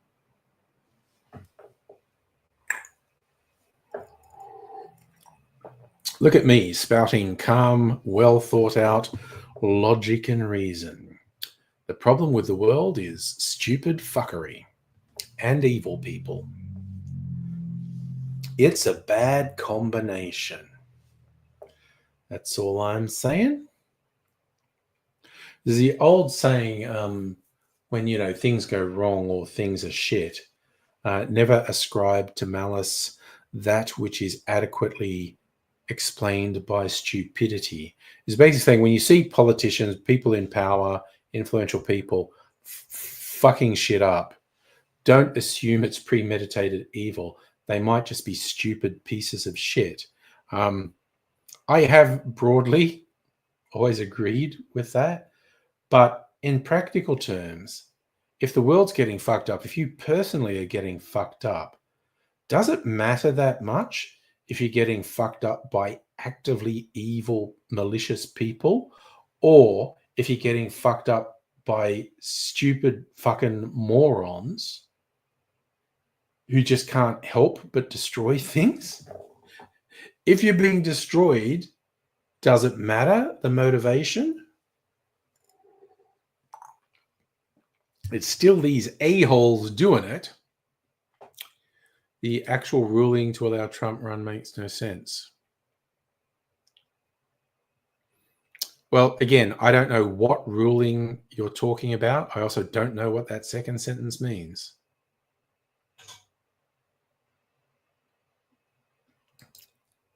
If you're talking about when they decided that a president can't be prosecuted, here's the whole thing. It was actually a pretty bold move of various Democrats to launch criminal proceedings against Trump, because the establishment of both sides doesn't want a president to be culpable for things they do in office.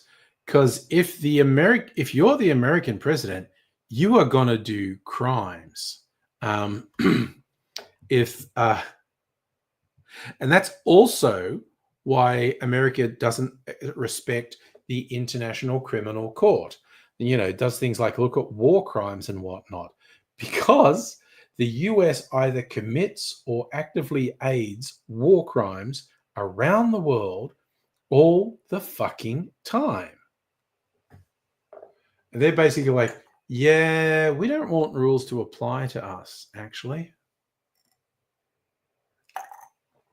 But yeah, the establishment Democrats are also very wary of prosecuting a president or an ex-president, simply because Democratic presidents get up to dodgy fucking shit. And this is not me both sidesing things and saying, oh, they're both awful. Oh, I hate them both. No, I think Trump is worse than everyone. And I think the Republicans generally are worse than the Democrats. There would definitely be individual Republicans who are better people than individual Democrats. No doubt whatsoever. There would definitely be individual Republicans who would propose better policies than individual Democrats. But I'm just talking in general cases. Yeah, and that was the Supreme Court said a whole thing about that came under not being able to prosecute a president for things they did when they were president. Which I agree with you 100%, Justin, was bullshit and fucked and corrupt and evil. Pat, you want to join, big guy? Oh, wouldn't be a Friday night if you didn't join, Pat. So you know what I'm going to do? You know what I'm going to do? Can you guess what I'm going to do? I'm going to do something. Can you guess what it is? I'm going to put the link there. I bet you didn't know that's what I was going to do, but I did it. I went and I did it. That's the link. If anyone wants to join the stream, that's the link right there.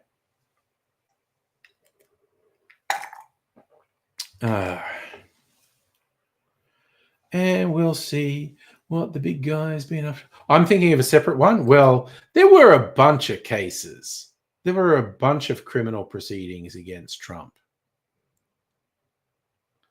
So it's not surprising I was thinking of something else. But they've all been abandoned. Trump will never be prosecuted for anything ever. That's not even a hot take. That's just by far the most likely outcome. Kind of like my former favorite writer, Neil Gaiman, turns out to be a fucking monster. Oh my God. It's just nightmarish stories about what he's done. I'm also reasonably confident he is never going to be convicted of a criminal offense because there's a certain sort of groomer and abuser who structures everything to build plausible doubt into it. But it's just like, fucked. No, fucked. And I swear to God, just when Sandman was getting made on Netflix and now it's being killed because it's like, oh God, we can't be seen to be promoting this guy or giving this guy money because he's fucked. It's just like something I waited 30 years for happens and I like it. And now I can't fucking enjoy it because it turns out he's a fucking piece of shit. Oh my God. Again, just my problems. Oh, I can't enjoy my ex-favorite author anymore because I found out he's a horrible abuse. It pales into insignificance, to the people who were actually abused. But fuck me, that's all I can say.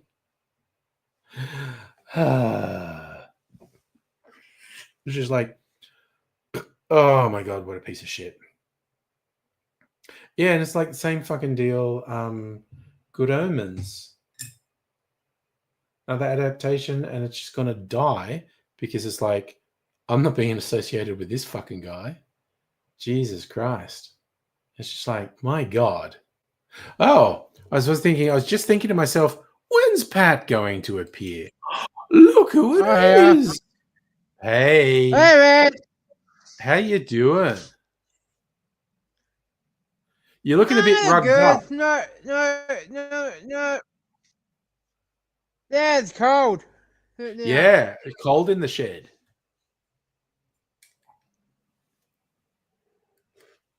Yeah, no. Oh, I feel like No, my worker. But what my happened to your worker's work? got a bad day. I had a bad day. Oh My no. worker's got a bad day. Yeah. That's not good. Don't want your worker to have a bad day. That's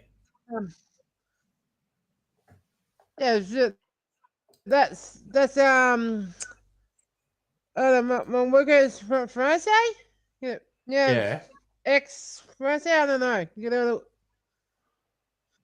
I don't know how it's still on. Back.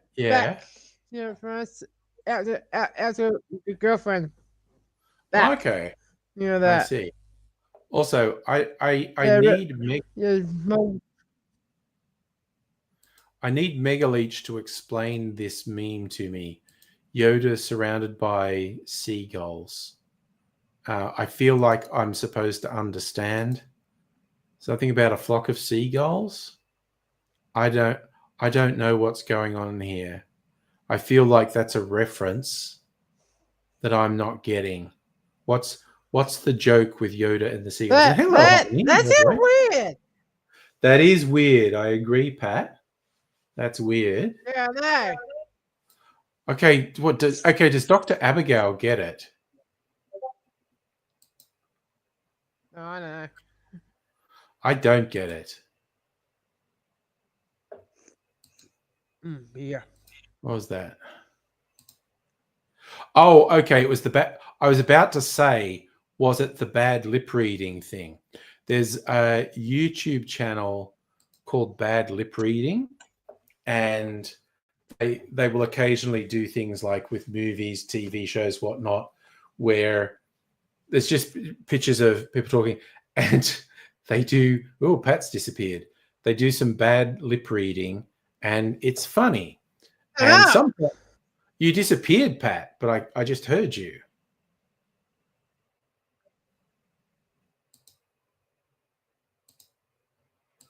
Pat's disappeared. His internet's worse than mine. So yeah. So particularly one of the because they've done several Star Wars ones, and one with Yoda is about seagulls. Stop it now. Bad lip reading of The Empire Strikes Back. I kind of thought that was it.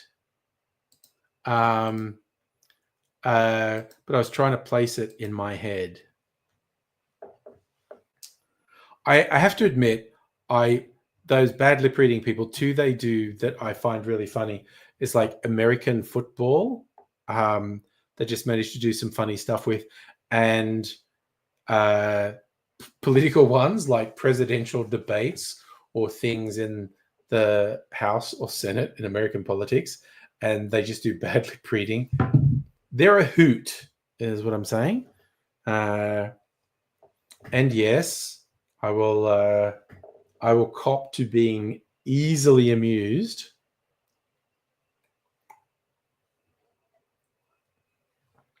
It's kind of like the Gregory brothers, who got YouTube famous doing auto-tune the news, and then they would auto-tune memes. They had a good Star Wars one about Toshi Station. You love the Bushes of Love song. Yeah, the bad lip reading is funny.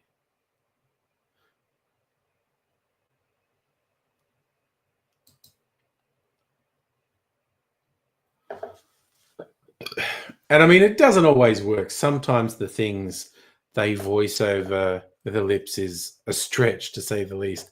But it's kind of funny because it shows you how imprecise lip reading is. Like, often in movies, lip reading is put forward as a amazing, infallible thing. There's a series, it's on Disney Plus in Australia, Only Murders in the Building, about these people in an apartment block who do a true crime podcast because someone was murdered in their building.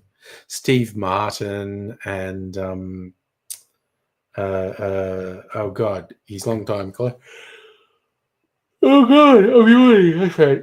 Anyway, yeah, they have one with, there was a deaf character, and when he's talking to the woman in it, and he's saying how, yes, Selena Gomez, she's in it. Martin Short, that's who I was trying to think of. The core ones are Selena Gomez, Martin Short, and Steve Martin. And the deaf guy is talking to Selena Gomez, basically saying how lip reading is very imprecise. They're guessing half the time, and they're trying to get context.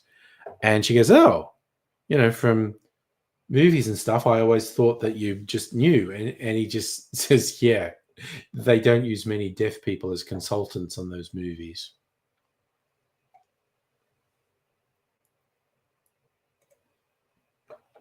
Oh, Pat's giving it another go. He's back. Where would?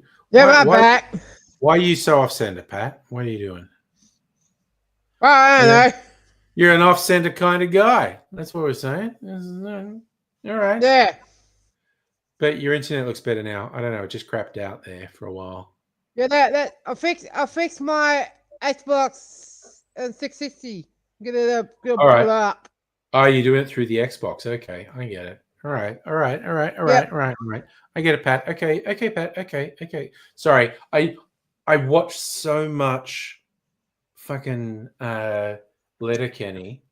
I keep doing Letterkenny references that no one's going to get.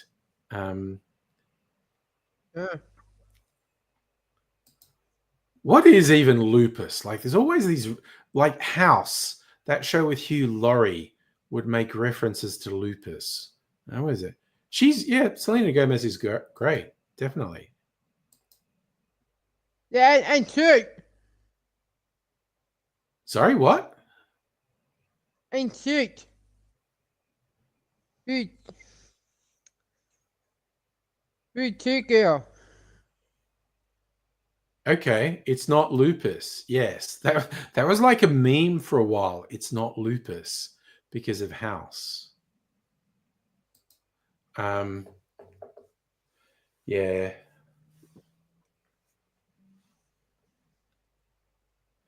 funny show where the central character is an obnoxious drug addict. And as the show went on, they really leaned into House is genuinely not nice, and he's seriously a drug addict. No, that me, I did a bit beer. I also remember. Oh, Pat's got his beer on. Look out, everyone! Things about to get wild. It's getting Yeah, I did loose. beer. Oh, you have the whole series of House on Plex. Yeah, Nice. beer and Jax. Oh, Pat's got his beer and a Jackson Cola. Look out. Pat's got his Yeah. booze and his backup booze. Look out. Shit's getting loose Yeah. tonight. We're going right off. We're going right off here. Yep. Meanwhile, I'm drinking water just to even things out. What are we up? We're almost at 10 o'clock. I had 3 drinks. Yeah, I know. I feel like I'm a bad influence, home the elderly. Pat's going, yep, Angry gets fucked up on Friday nights. I'm getting fucked up too. And then I'm going to go out and stab some fuckers. Yeah. I know that. No, I don't mean. So I caught him out for a second. For a second, he was going, yeah, I'm going to go out stabbing. I'm going to go out. Wait, no, I admitted it. No, I'm not. No, definitely not. Hello, man. That's what. Shut up. See, he has a beer and he slips. He accidentally says, "Oh boy, here I go murdering again," and it's just like, damn. Yeah. That'll work. I mean, the show House, basically Sherlock Holmes, medical procedural. House has a friend named Wilson. He even lives at 28. I didn't know that bit of trivia, actually. Okay, I didn't know that. And of course, the mysteries that he's always trying to solve are medical mysteries. So you know what? I'm going to go out and get some eggnog. I have eggnog in the fridge. Tequila-based eggnog, actually. So, and I still have a bottle and a half of it. I want to work my way through it, and I don't know, sometime around May. I mentioned this earlier. I'll make a new batch because I don't know. Last 2 years, my workplace, we've done a Christmas in July social thing at work, which has gone really well and been really popular. So I last year for Christmas in July, an actual Christmas, I took eggnog into work and shared it with the team, and they were all into it. So they'll be disappointed if I don't do it this year. So Pat, you're in charge for a minute. It'll only take me a minute. I got to go out and get things. So, don't murder anyone while I'm gone. So, no, I'm good. Do that.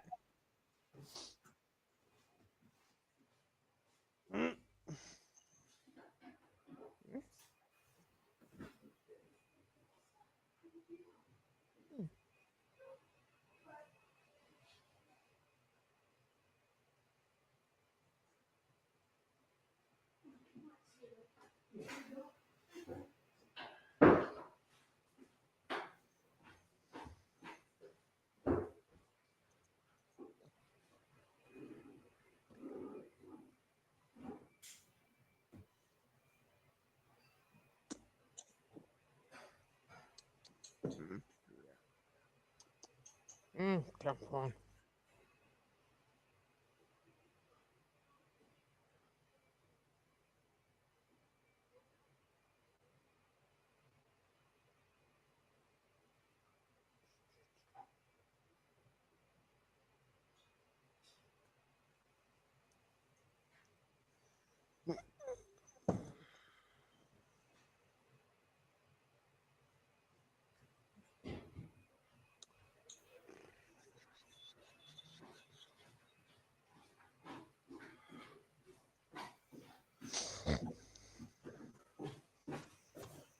all right, I'm back.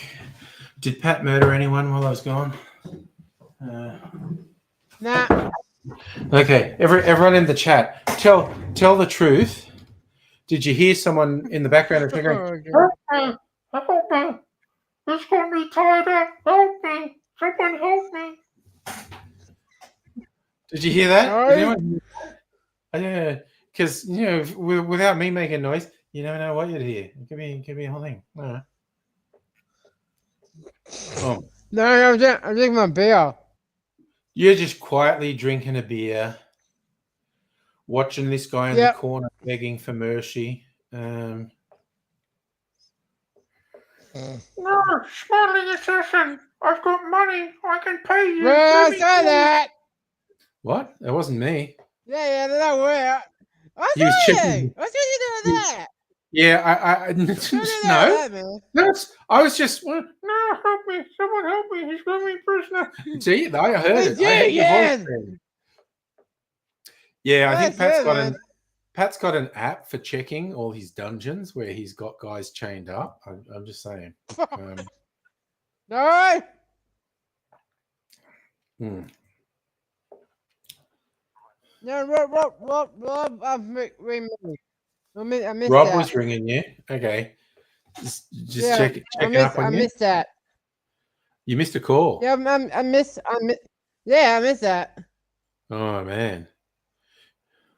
You know what Rob's doing? Rob's cool because Rob's in on it. Okay. Rob's calling, going, I'm going to call the big guy. If he says you live, you live. Well, man. Otherwise, I'm going to nick you.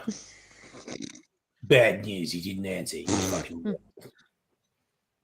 Rob would do that. Rob would that way. do that. Yeah. Nah. Let's just admit Rob kills people. So, holy shit.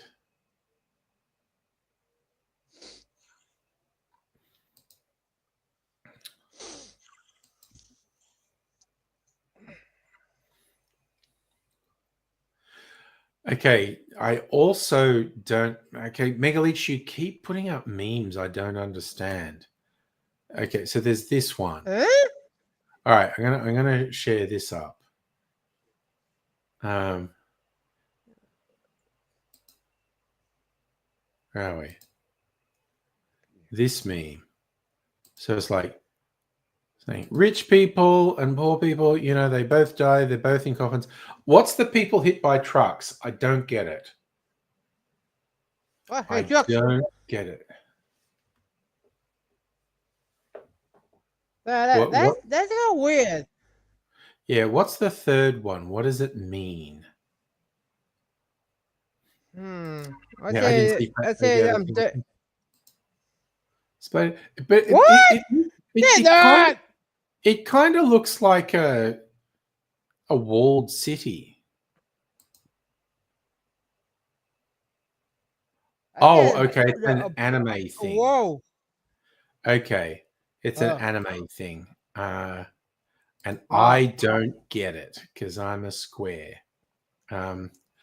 You're reminding me of Dr. Abigail, the whole thing about, I'm sure it's true in other languages as well, but I really pity people trying to learn English because it's not just the words and the incredibly inconsistent spellings and whatnot, but it's when you stress a word, completely change the meaning of a sentence.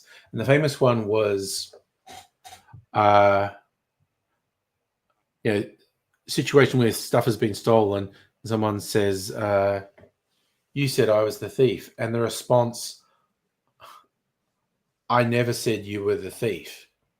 And that changes meaning if you stress different words in that sentence. Like if you say it flatly, like I did, someone says, you called me a thief. I said, I never said you were the thief. But you go, well, I never said you were the thief. It's like, I never said you were the thief. Or I never said you were the thief. I never said you were the thief. I never said you were the thief. I never said you were the thief. It like changes the meaning every time.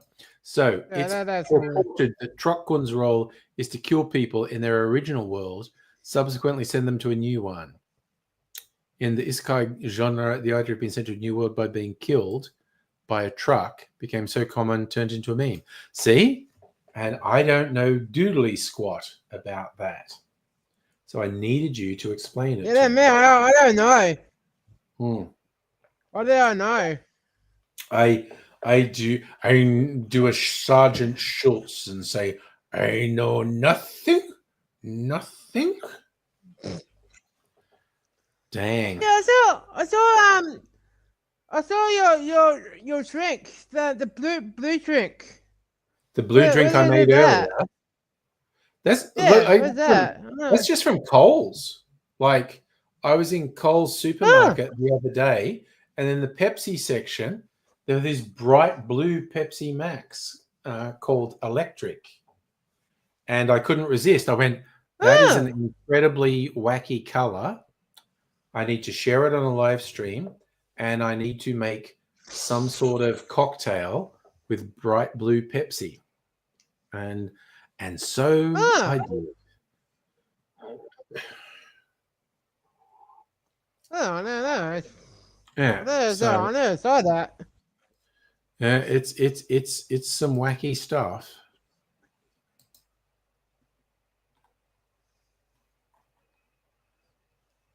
Oh, actually, okay, I like this. Strictly Sega posted one of these freaky optical illusions.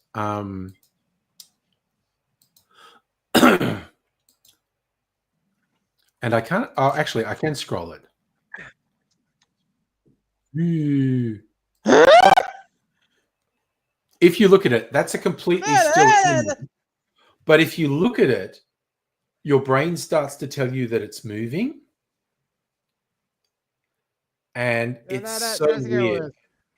It's so weird because it's not moving, but your brain will start like, and the way he's added that guy who's like holding the thing in the middle, it looks like the guy is moving that bit in the middle around, and it's not. It's a completely still That's image. so weird. That was very weird. Yeah, no, that's weird. Yeah, I think those optical illusions, the still images that seem to be moving, I think they were first developed by a Japanese mathematician. I've read something like that. I don't really know if that's true, but it's usually about the colors being chromatic opposites or the lines and the shading being in conflict. Because in case you didn't know, your eye flicks back and forth really fast. Like you might think you're just looking at something, but your eye's actually flicking back and forth really fast, and your brain's piecing together bits of information from when your eye flicks around.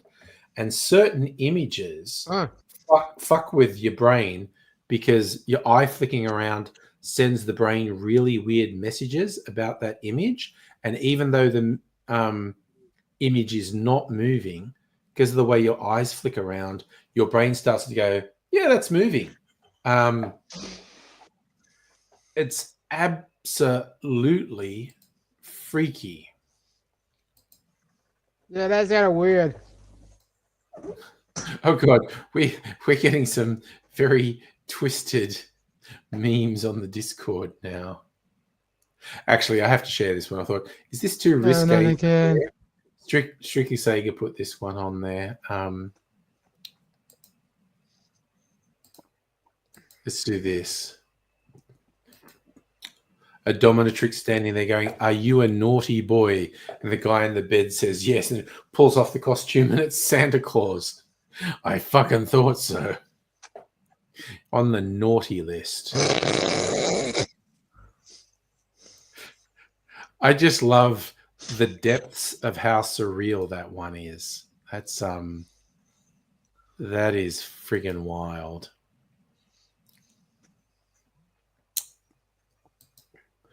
Oh god, it just reminded me of another weird one. I'm trying to really place it in my head.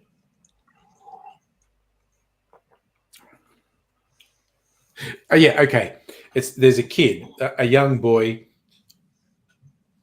And his dad says to him, son, the most important thing in the world is to never hurt a woman. And he goes, I won't, Dad. I never will. And then years later, he's an adult. He's in bed with a woman. And she goes, come on, big boy, spank me, hurt me. And he goes, no, I can't. And then the woman pulls off the mask and it's his dad and says, I'm proud of you, son. She's like, oh my God. What the? They're weird. That's like, what the fuck? What is? Wow, no. That's kind of weird. That's not good. That is weird. That is definitely weird. Hey, Viva Las Vegas, and hello to you, Nintendo Lunchbox. Hello. Oh, do you want the link to the stream, Mega Leech? Ah. Oh, the ridiculous meme I was talking about. That's the link to the stream if you want to join. If you want the link to the meme, I was gonna. I don't know that one. I have to do a bit of searching. To the cartoon. Okay, I thought they were saying.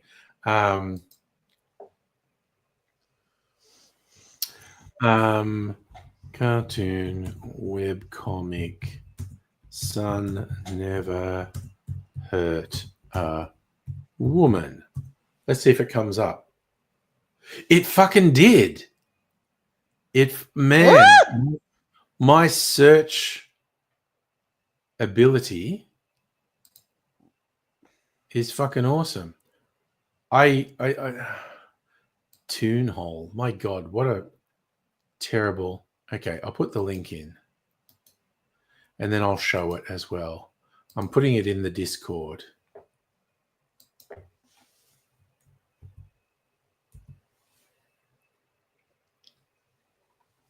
Oh, wait. That was that link to the site. Can I link to just the image?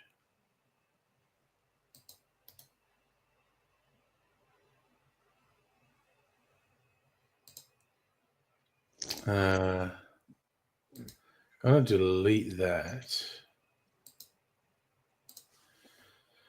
and try something else. Yeah, okay, that put the thing in the chat. But anyway, I'll share it on the stream. This is the comic I was thinking of. Okay, let's zoom. Okay, see this? Where are we? See, Dad saying to his son, under no circumstances should you ever hit a woman. And he's making out, spank me, Kenny. No. Oh, okay. So I've just seen a weird extra frame. I've just seen a weird extra frame where the woman takes a mask off and it's the dad saying, I'm proud of you, son. Okay, that was weird. That's weird. That was definitely weird.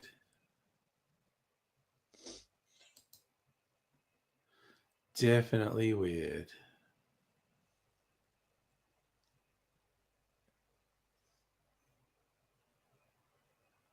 Yeah.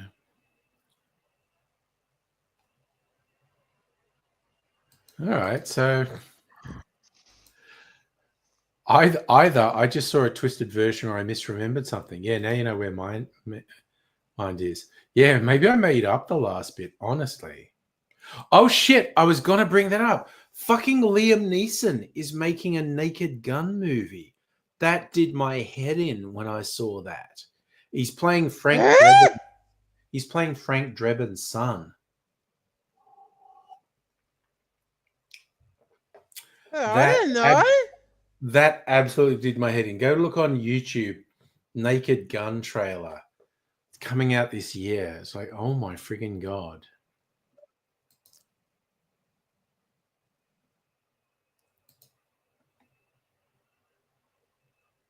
Oh, Mega Leech found the one I was talking about. Okay, Mega Leech It's really low resolution. But Megaleech found the one I'm talking about. Someone's done an extra frame with "I'm proud of you, son." See, it exists. I'm not crazy. Oh, okay. Strictly say you've done this. No, it's not April Fool's. It's a real fucking movie. Wait, did that trailer come out on April 1st? I don't think so. Anyway, I want to I don't share know. this one because just because it brings up another Letterkenny running joke. So, okay, most people have heard of Karl Marx, but few people know of his sister Anya, an Olympic runner. Her name is still mentioned at the start of every race. Get it? Anya Marx? Oh, that's weird.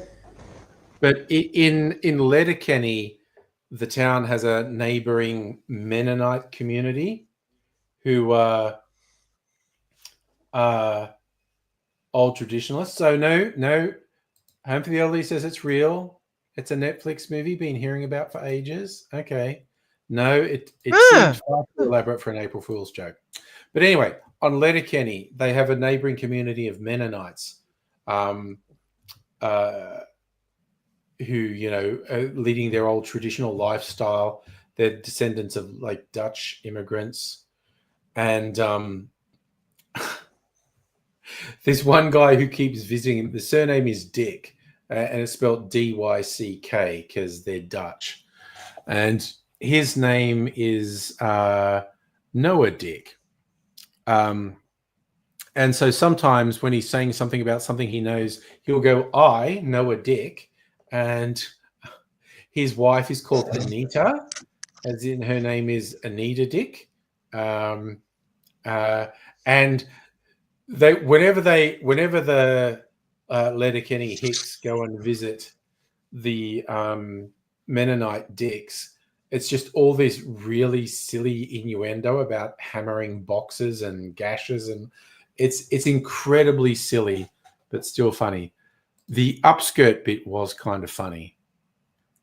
Liam Neeson doing his Scottish thing and wearing a kilt. And yes, the O.J. Simpson bit. Anyway, good Lord. So it's a Netflix movie. So I got to admit, I will probably watch it because it just looks like it's leaning. Yeah, me too. Looks like it's leaning into the silly really hard. And just like, if you're going to be silly, you have to go 110%. You have to just be, no, I'm just being very. Was it? Oh, that's right, because there's the whole thing with the little girl. Yeah, okay. I took it as Liam Neeson wearing a kilt. There's so many bits in the thing,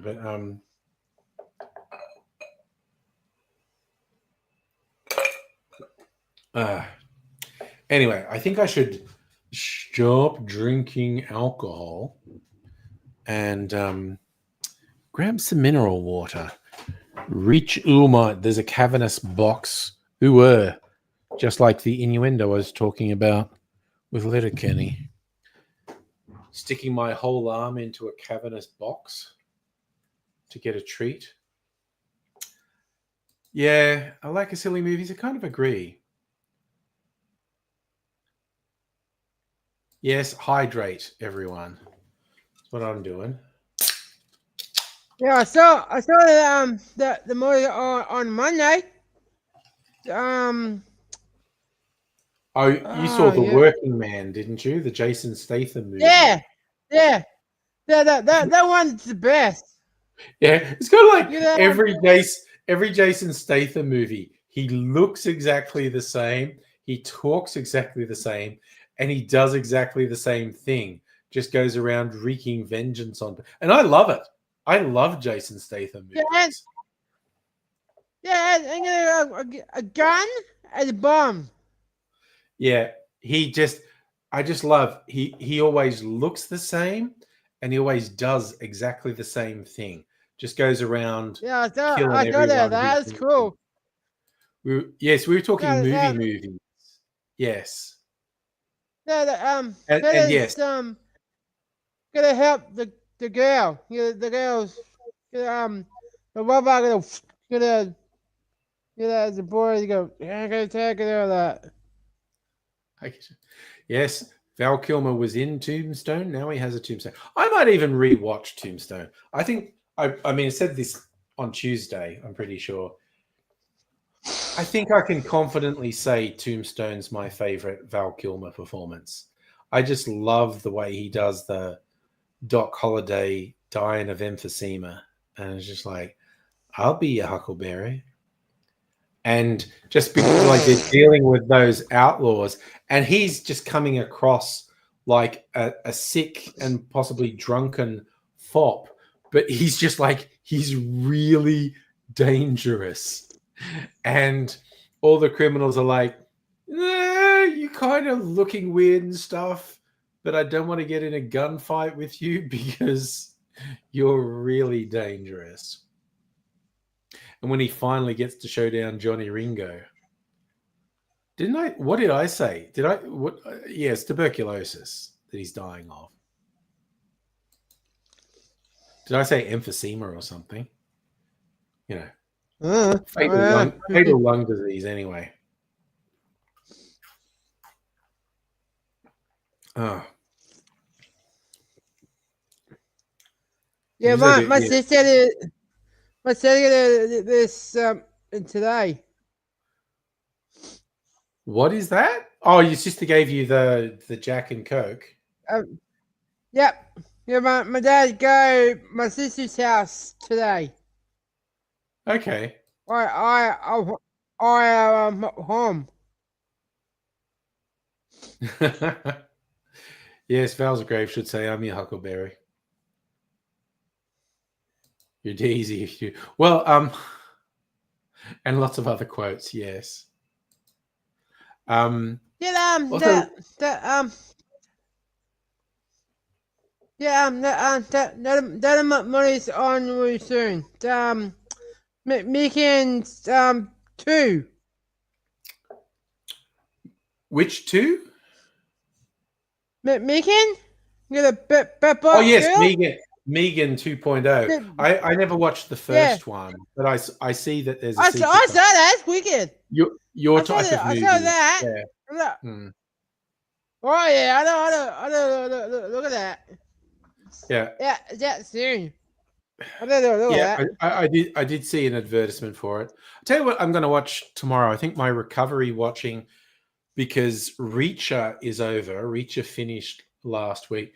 Yeah, Pat had a beer. Now he's got a Jim Beam or Jack Daniel. It's a Jack. Jack and Jim. They're both. Jack and Jim are good friends. Yeah. Actually, I'll just throw it out there for anyone who wanted a cheap but quite reasonable whiskey. The Australian whiskey Neds I saw in the Coles bottle shop, the 1 litre bottle of Neds was cheaper than the 750ml bottle of Neds. So it's like 65 bucks for a litre of decent. Speaking of which, I need to do a tasting. Oh yeah. Oh, that was a topic of conversation on the team chat this afternoon. Oh shit. Looks like a major breach in the superannuation world. It's our nightmare. Friday afternoon breaches. It's just like, oh shit, I'm going to be working all weekend trying to fix this. Damn. It's funny, I had so many meetings today, and someone's going like, oh God, I had a crappy time. And go, could be worse. You could be on the recovery team for a superannuation company who are losing their minds at the moment because of a major breach. Yeah. You said that on Tuesday, and I thought, I haven't checked. And I went out today, and sure enough, petrol had shot right up. I still got half a tank, and I don't drive that much. So hopefully it's come down. Oh, God, gallon bottles. Again, the US is a whole different world, Nintendo Lunchbox. You have to go to Costco to get booze containers that big here. But you know what? I brought up Ned's. I have to taste. The Ned's has been in the barrel for over a month. So I got to do a quick comparison because I've still got some Ned's just in the bottle and the Ned's in the thing. I don't know, Safa. Gallon, we're on the internet. Look it up.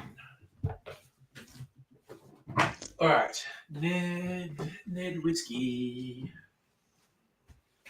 Okay. What the fuck is in these bottles? Brune and red and spiced. Damn. I swear to fuck. I have so much booze. Okay. Let's do this. We're gonna pour. Get a couple of tasting glasses. All right. Whiskey time. We go Ned whiskey. Pour one out for Ned Kelly. What's the old Red Gum song? Pour Ned, you're better off dead. So this has been in the barrel since February 22. So it's like a month and a half. And I was going to leave it in the barrel for 4 months because that seems to turn cheap whiskey into quite decent tasting whiskey. Okay, so sample time. Oh, you work today? I did go to work today. Oh, that's cool. Work from home. That's not a bad joke, actually, with markets crashing because of Trump. Everyone's 401k is like a 371k. So if you look at Imperial gallon, is that a gallon is really 4.5 liters? Good Lord. Oh, fuck. What the hell, fuck? That's bad. Damn. You were joking about it. Fair enough. Oh. Bugger. Heard that. All right, so Barrel Ned. This Friday, not today, another Friday. Yeah. I'll go see my best friends, Fox and Josh. Nice. Wrestling. Oh, your best wrestling friends. Nice. Yep, I'll go see my friend Josh. Josh saw this. Oh yes. Yeah, I big surprise to Josh. Oh, cool. And very cool. Yeah. Okay, yeah, no, the Neds is kind of sharpish. Now, there's a difference in color. The one that's been in the barrel. Okay, it's already a different aroma. It's different on the nose. One drink. Oh yeah. All right, but now let's do a taste test. Hey, get in, I'm drunk.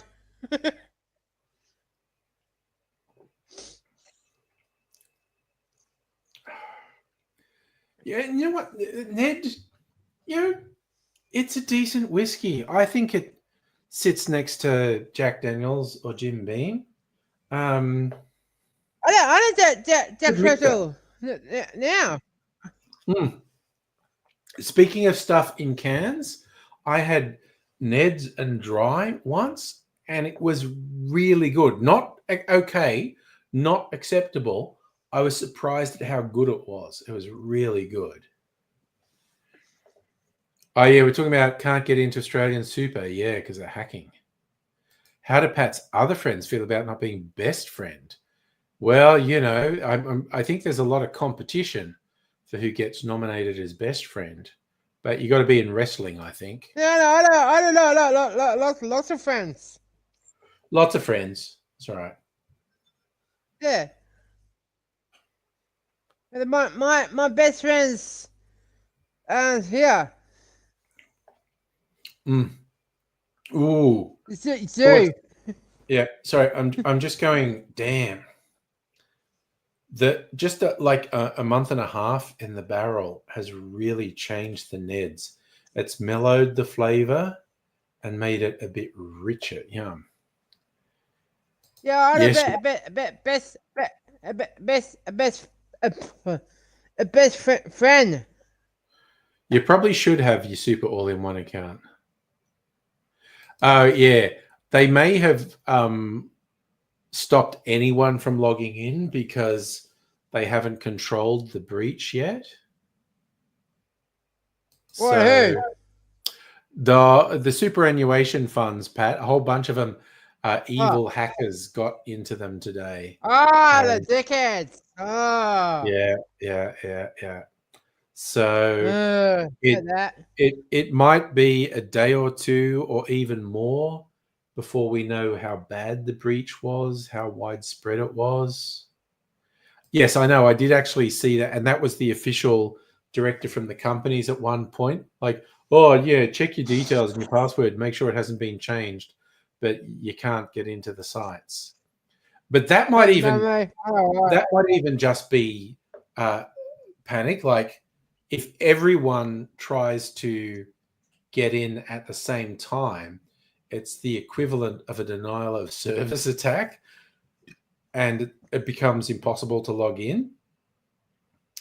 Uh, yeah, there's like deliberate DDoSing and kind of like the accidental DDoSing. It's kind of like when the first year they were doing the census online. It's live now, and it crashed, and they thought it was a DDoS attack, and it wasn't. It's just that millions of people decided to try and do the census online at the same time, and they hadn't allowed for traffic at that volume.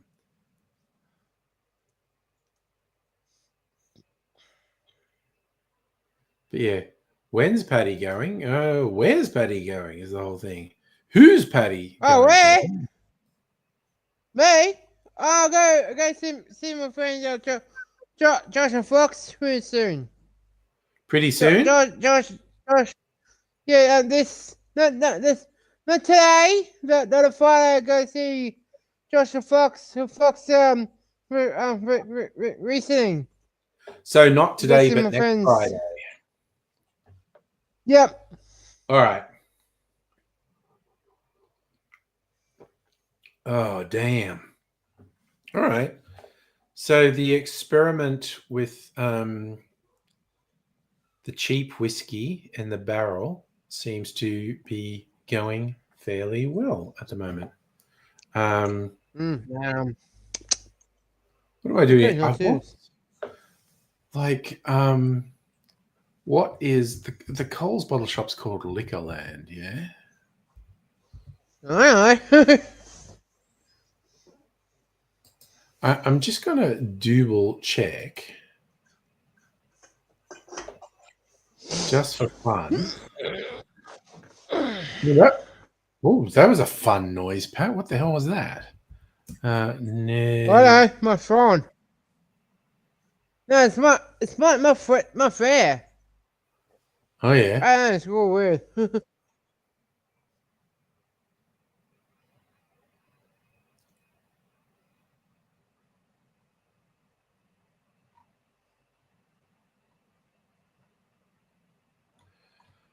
Okay, so Ned whiskey 700. Does mean you can't. Does mean you can't get the 1 liter online. It's no research. Anyway, Yeah, that's kind of weird. Ned Oh yeah, you whiskey know, 1 liter. yeah. Oh, it's 1 liter. $75. Okay, Oh, so currently 1 liter for $75 or 700 mils for $62. Oh, okay. Maybe my local one was cheaper. I don't even remember. Anyway, it's fine. oh yeah, on Friday. Bean. I go see my doctor. What's going to happen with the doctor? No, the doctor saw. Look at that. He's going to look at the The surgery. doctor Yeah. said, it's been done. The doctor said happy Okay. Doctor's with happy. that. That's what we like to hear. Yep. Good stuff. Doctor's happy. Our Nintendo Lunchbox. Yep. The Brendan Fraser movie, The Whale. I have not seen it.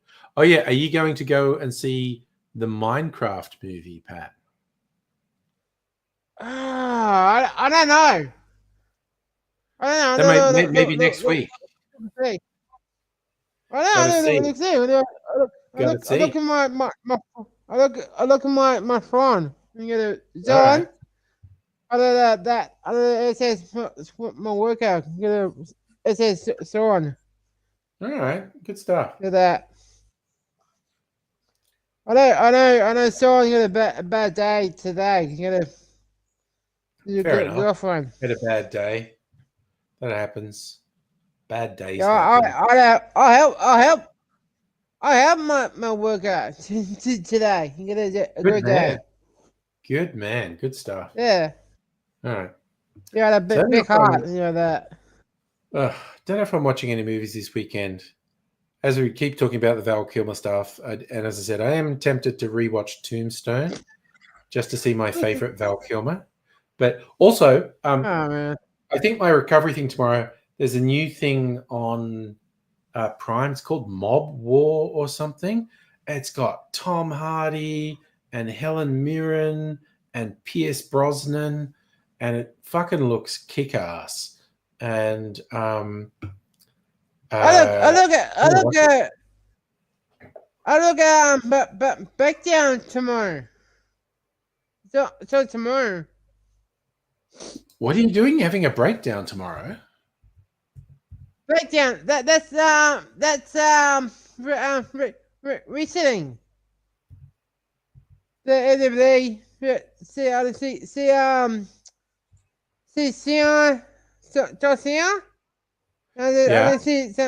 see a punk, what else with that, and then big dog, and then brother.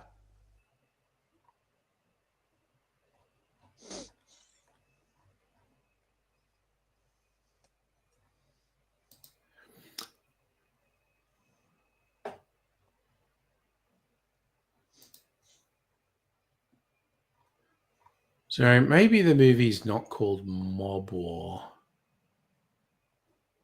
Prime Video. What's new on Prime? Reacher, Wheel of Time. Have you seen the Jason Statham movie, The Beekeeper, Pat? That's another one that came out a little while. Yeah, I saw that. I saw that. Sean. Yeah, it's the same thing. He looks exactly the same and does exactly the same thing. He kills a bunch of people who pissed him off. It's just kind of like. I saw that. Is it called Mobland? Is that the thing I was thinking of? No. Oh no, yeah. But yes, I think that's what I'm watching tomorrow morning. I got my baguette from the supermarket. I got my bacon. I'm gonna cook my bacon. I'm gonna toast my baguette, and I'm gonna sit down and watch Mobland. Oh, you've been getting it on Plex. Nice. Look, Nintendo Lunchbox. Oh, cool. Yes, that is basically a hero movie, but Jason Statham just cracks me up because he looks and acts exactly the same in every movie. Like you always get these people like, look at this actor, he's a chameleon. Look how different he looks in all these. Like Gary Oldman, he's amazing. Oh, Daniel Day-Lewis, he's amazing. Oh, this guy, he's amazing. And it's like Jason Statham looks exactly the same in every movie. Yeah, I know that. Oh! Have you watched the studio? I'm intrigued because that's on Apple, and I don't have Apple. What did I have for dinner? I had popcorn chicken, not from KFC, from the supermarket. There's Yeah, some. I think a I don't popcorn chicken mind. was on sale, and I cooked it up with some other stuff, and it was yummy. It was probably bad for me, but I needed comfort food today because I had 2 super stressful days at work, and I needed to unwind with some comfort food. Oh, one of these little fucking fruit fly gnat motherfuckers is running around there. So yes, I'd unwind with some comfort food, aka junk, and tonight with alcohol. My Pepsi pizza. Let me see. Okay, okay. So hopefully Yeah, you don't watch my TV shows. sister. Yeah, my sister's pizzas.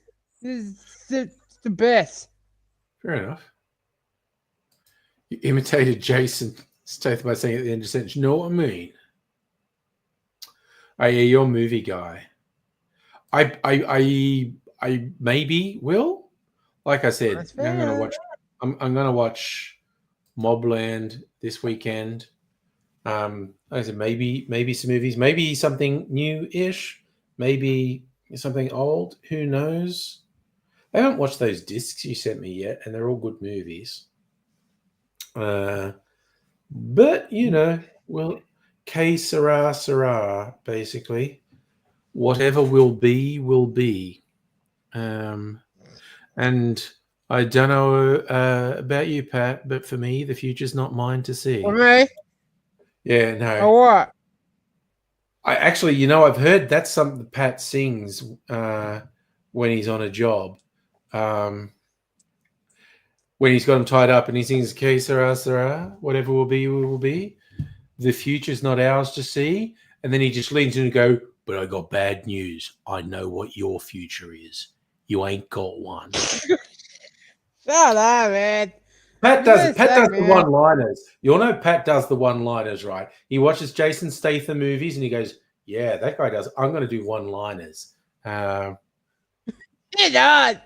so Pat says something That's it. really That's you. Pat says something really cold just before he offs someone. That's you. You're That's not on right. You did drug, send man. me a Val Kilmer one. He's in prison in that one, isn't he? How many cocktails? Uh, Three. Oh, yeah, I actually, know, three dude. cocktails and an eggnog. So 4 Yeah, alcoholic I drinks. know. I know. A Jack and a beer. Yeah, and Pat's been hooking in. Add beer and a jack. You got Yeah. 30,000 video games. What do you choose first? I mean, I I think there's no competition. My all-time favorite video game is Red Dead Redemption 2. Yeah, I saw that lots of times. Yeah. Yeah, I think Pat would have a voice changer like this, maybe. Oh, yeah, that way, man. Hello, everyone is gonna make it until Christmas. Not so fast. So that was I have no idea if that was intelligible at all, but it's a version of one of my jokes. It's like a boarding school in England, and uh, as like the principal tells a teacher, "Oh my God, we just got the news that young Watkins's mother has died, and he was just about to go home for the holidays, and it's going to be ruined. We've got to find a way to." Huh? We got to find a way to tell him, but make it gentle. And the teacher goes, "No worries, I'll handle it." He's got the class there, and he says, "So, class, the holidays are coming up. Hands up if you're going home to your mother for the holidays. Not so fast, Watkins." I said, sounded like Kylo Ren. That's nice. Or Bane, yes. That was a Bane voice, definitely. I still think that was such a great moment in The Force Awakens when Kylo Ren has Rey prisoner, and I forget what she says to him, but he takes off the helmet, and because we all knew Darth Vader was all completely fucked up, and Kylo takes off the helmet, and he's just normal, and we're like, "Fuck is wrong with you, my guy? What you're like cosplaying as an evil Sith Lord? What the fuck?" Very good metaphor for neo-Nazis, basically. Oh, yeah. You saw my sister's dog. Yes. Those nice pictures of your sister's dog, yes. Yeah, well, on Tuesday, I said, help my sister walk. I will walk the dog around, and after that, I play the dog and all that.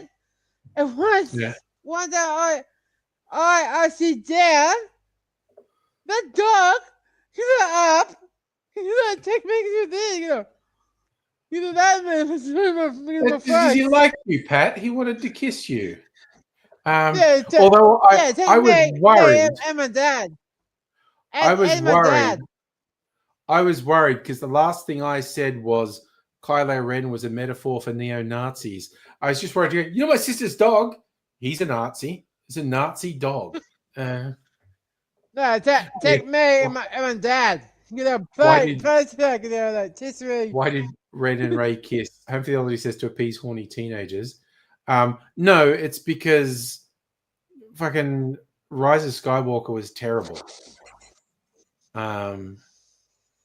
You're alive until your boss gets there. Nice. And oh god, cool. As pointless as the Star Wars discussions / arguments are, I will die on the hill of The Force Awakens is one of the best of the Star Wars movies. I applaud everything dude tried to do in that movie, and the fact that Disney dropped it all and made the nonsensical, shitty Rise of Skywalker is a fucking travesty. They kissed because they had good chemistry. Oh no, the throne room saber fight. That was like the best lightsaber fight in any of the Star Wars movies. With the Praetorians. That was fucking incredible. Yeah, it's not even close. Rise of Skywalker is the worst Star Wars movie by such a huge margin.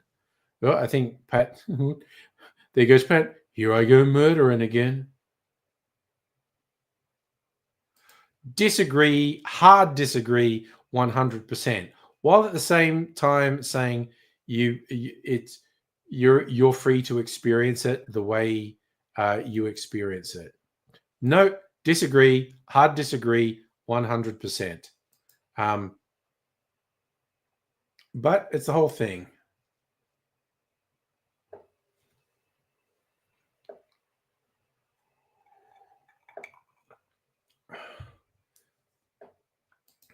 I mean, I was probably saying The Last Jedi. What did it actually say? Rise of Skywalker fucking sucks. Last Jedi, very good. One of the best. And again, we all experience art and entertainment differently. You can think of your favorite thing, whether it's a piece of visual art, a painting, a sculpture, a musical performance, a music act, a book, an actor, any of these things.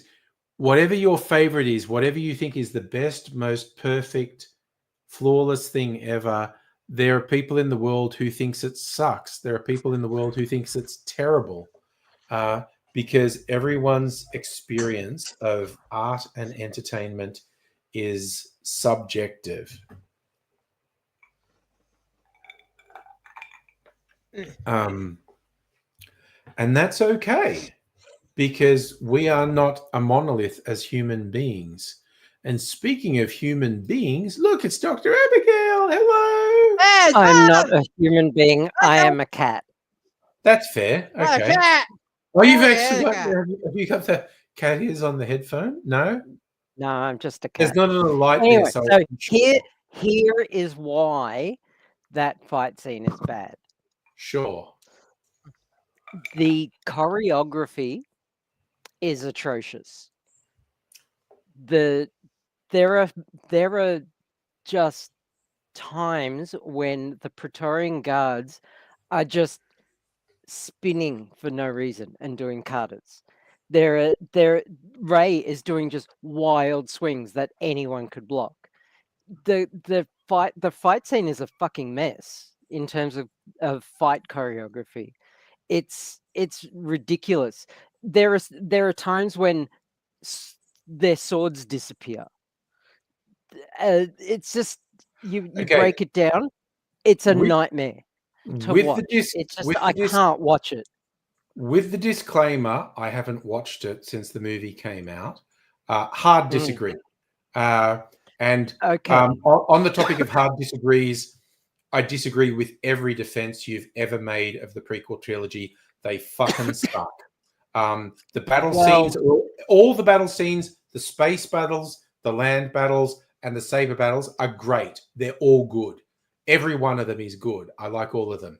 The movies themselves, the plot, the dialogue, the pacing is fucking Are all good. abominable. I'm glad you agree with me. And I this is accept what your I'm saying. apology. Disagreement is fine. Experience of art and entertainment is subjective. See, they're not art. They're a factual documentary. That's fallen And you through are a wrong. wormhole. Yes. So that is why I can't watch that fight scene. And that's Because fine. it's just it from a like a practical actual sword fighting point of view, it's a fucking dog's breakfast of a fight scene. There is no actual sword choreography at all. It's like giving sticks to preteens and telling them to have a laser sword fight. And they're all going, gah, gah, gah, gah, gah. That's what it looks like to me. And that's what it looks like to you? Yeah. So Again, you should watch it again, just the fight scene, and look out for these little bits. You'll see Praetorians who are supposed to be fighting just doing spins in the background while they wait for their turn, and just shit like that. Like, okay, it's so just, now frustrating. It's now so you viscerally frustrating to me. now you're arguing against courtesy. I mean, okay, if they were just being courteous and waiting their turn, and you want to speak out against it, there are times when they could have had a kill and didn't. Like, Oh, that's and how weird. come out with Crocodile Hunter Collision Course is better than all those movies. So anyway, I saw that little boy. I'm killing zombies right now. Oh, in which game? I'm playing Project Zomboid. Oh, yeah. Okay. Oh, that's cool. I lost my longsword last night. Oh, no. I'm not happy. Oh, I've got a backup katana. What was that? Was it EVE Online that you played a bit where you could lose everything in the game? It was a space battle game. It was never mega huge, but just because the world population is big, a lot of people played it. It was a massive multiplayer online space battle game. It wasn't EVE Online. It was Elite Dangerous. That's it, Elite Dangerous. Yes. And if you're unfamiliar with it, that's fine because it never really broke mainstream. But it was an online game, and people played it for ages. You join guilds, and it's basically like you build up your ship. Around. Yeah, people still play it. You'd build up your ship and whatnot, but if your ship got taken out in a battle, there was no restart from save slot. You can. you can pay the insurance cost and you Yeah. get your ship back. You lose all your cargo, but if you don't have your insurance in your bank account, you're screwed. You go back Yep. to your starter ship, or you can, or you can, if you've got another ship, you can go get one of your other ships, but you have to fly all the way back to your other Yeah. ships. Yeah. So it is Yeah, not it's annoying. a noob game. It's you got to be, and Oh, and they also throw you right in the deep end too. yeah, that insurance thing. Like people would put real world money into this game and whatnot, and Oh, not into Elite Dangerous. well, maybe I am Um, thinking of Eve Online then. you're thinking of Star Citizen, probably. No, I don't think I am. You can buy with real money in Elite Dangerous. You can buy cosmetics, but not Eve Online. I think you can. I don't know. I've never played it.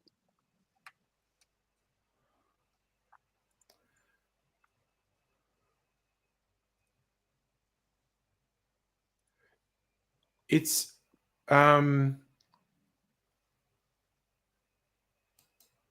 okay. I'm trying to find the story.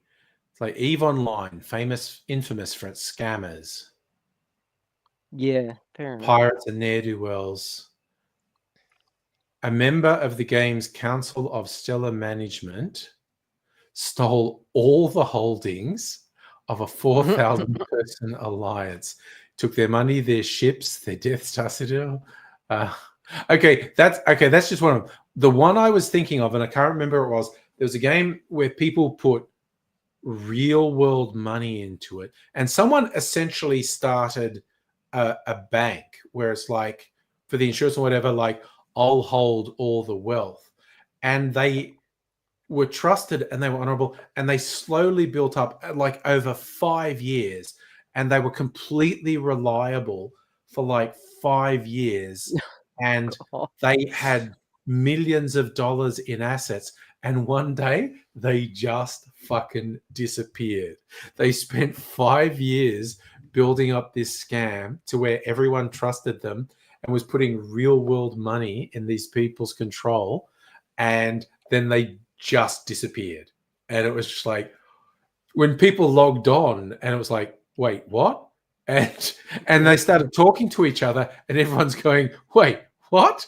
and it took a day or two for it to sink in that no, this person had taken the money and run.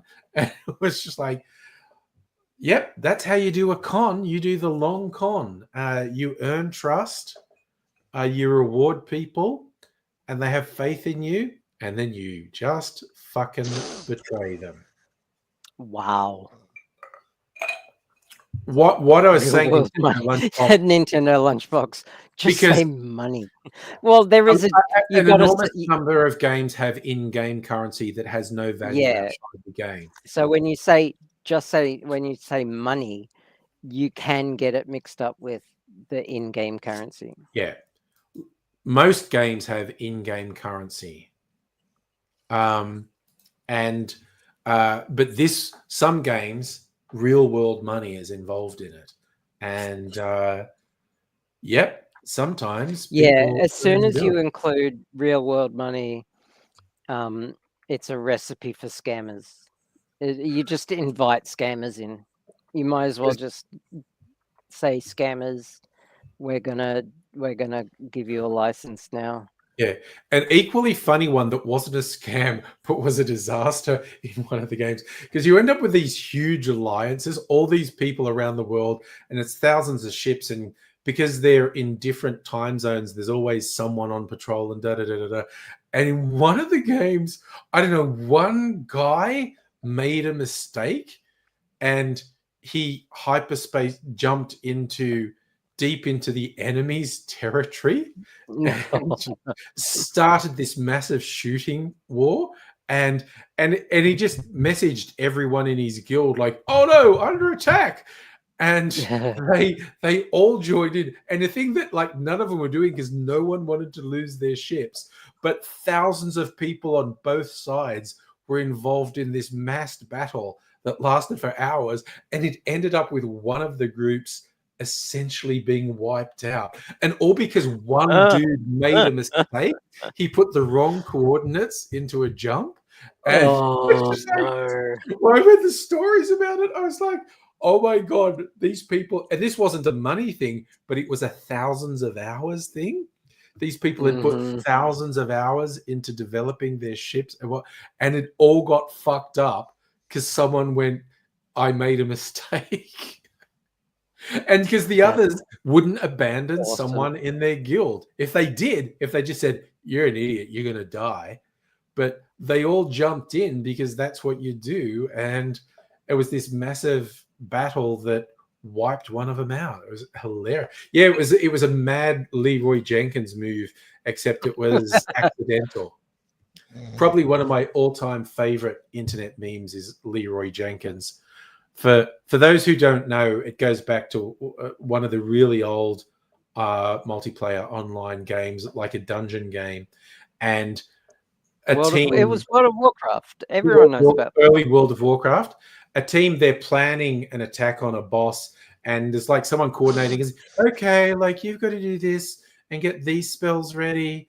And like one guy had been away from the keyboard or something, and he's making a chicken sandwich. Yeah, and he thought they'd started, and he came back, and while they're just methodically going, we've got to do this, and he just charged into the room, going, Leroy Jenkins.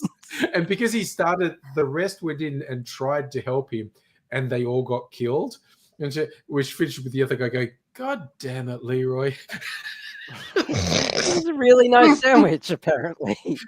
But so it's a thing like if someone extremely unwisely dives into something and it's going to end badly, you must shout Leroy Jenkins as you do it. Yes, you must. Someone on YouTube years ago made a video, and it was like a cop thing, like SWAT or whatever, and if the whole team is preparing to storm a building that has bad guys or terrorists in it, and one of the guys is literally like gone into 7-Eleven to get a chicken sandwich, and his name is Leroy Jenkins, and it's just like, and he mishears a command and thinks they've all gone in, and he charges in with his gun going, blaming Leroy Jenkins, and they all get, it basically plays the close to beat for beat the Leroy Jenkins game, but it's cops storming a building, and it was and right down to the last line is, God damn it, Leroy. Very good. I love that. What's that? That's like 20 years old, Leroy Jenkins, isn't it? Don't tell me that. The deep lore.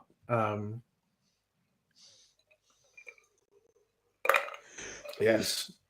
Don't quote the deep lore to me, which I was there when it was written.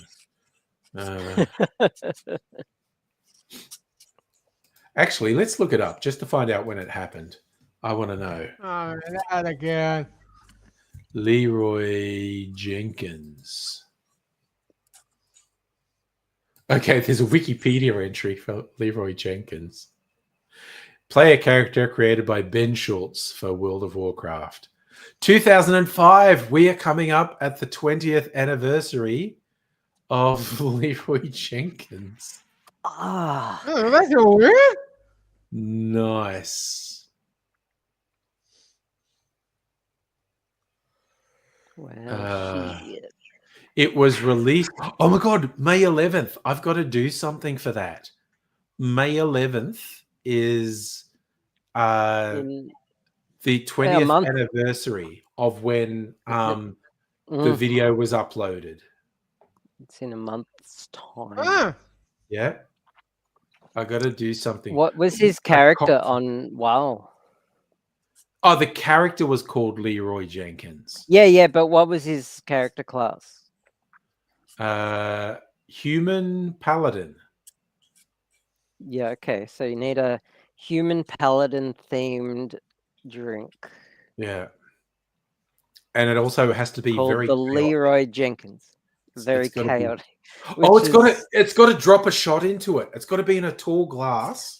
Yes. and you got to drop a shot into it. You're like, I'm going to methodically do my drink, and it's going to be this, and then drop a and it's shot. going to be that. And A it's layered Leroy cocktail. Jenkins! Yeah, A why layered not? Yeah, cocktail. You drop. drop a shot Yes, into I've it got to really to carefully ruin the layer a layer. drink. And there's this layer, and there's that, and it's going to be perfect. And then drop a shot and go, Leroy Jenkins. Yes. Okay, I've got a month to plan this. Okay. Oh my god. Yes. No, well, no. you've got Drink's got to overflow. Like, the shot would probably be a fizzy drink, which would make everything go everywhere. or I think the Um, blue, you know what? yeah, I can see that. Got a month to plan it, but yes, at the very least, it's got to Or be the top methodically layer complete. has, or one of the layers is a fizzy drink, Yeah, and the shot has a Mentos in it. that's true. God, is Boom Goes the Dynamite from 2005 as well. For anyone who doesn't know that, it was on some either university channel or a community channel. This guy who's doing like news reports on sports games, and he's really bad at it. Like, he's nerdy and nervous and unconstructed. But one of the players in this basketball team, their nickname was Dynamite or something, and he had this line in his head, and he's kind of stuttering, and this player is doing a thing, but when this guy does a slam dunk, he's just going, and he's got this line he's saved up, and he goes, and boom goes the dynamite. And it's like he's been so awkward up to that point that he had this one pre-rehearsed line, and the way he does it, boom goes the dynamite. And then he continues to be really inarticulate after that. It's just like, damn. Very good. Okay, So we've got a month to plan a Leroy Jenkins. Well, you've got a couple of weeks, and then you got to record the video and then edit. Yeah, but I can record it just for. But it probably wanted to go live at least a week before, just for people doing internet searches. 20th anniversary Leroy Jenkins cocktail. Yeah, I have to practice layering stuff, I guess. I rang my mum today. Yeah. Which is not that uncommon. I talk to my mum all the time. Yeah. But she asked me a Lord of the Rings question. Wow. Okay. And that's like asking Laura a train question. Yes, it is. Yeah. So anyway, an hour and a half later. Yes. But she really liked the conversation. Oh, good stuff. She puts up with a lot when that happens. Yeah. But yeah, it rabbit holed. Yeah. And I haven't made Mexus tea yet. I'm still going to. What's Mexus tea? Okay. Megaleech was bringing up this joke at one point that if Donald Trump ever looks at a map of the United States, he'll be very angry to discover there's a new Mexico, and it's right in the United States.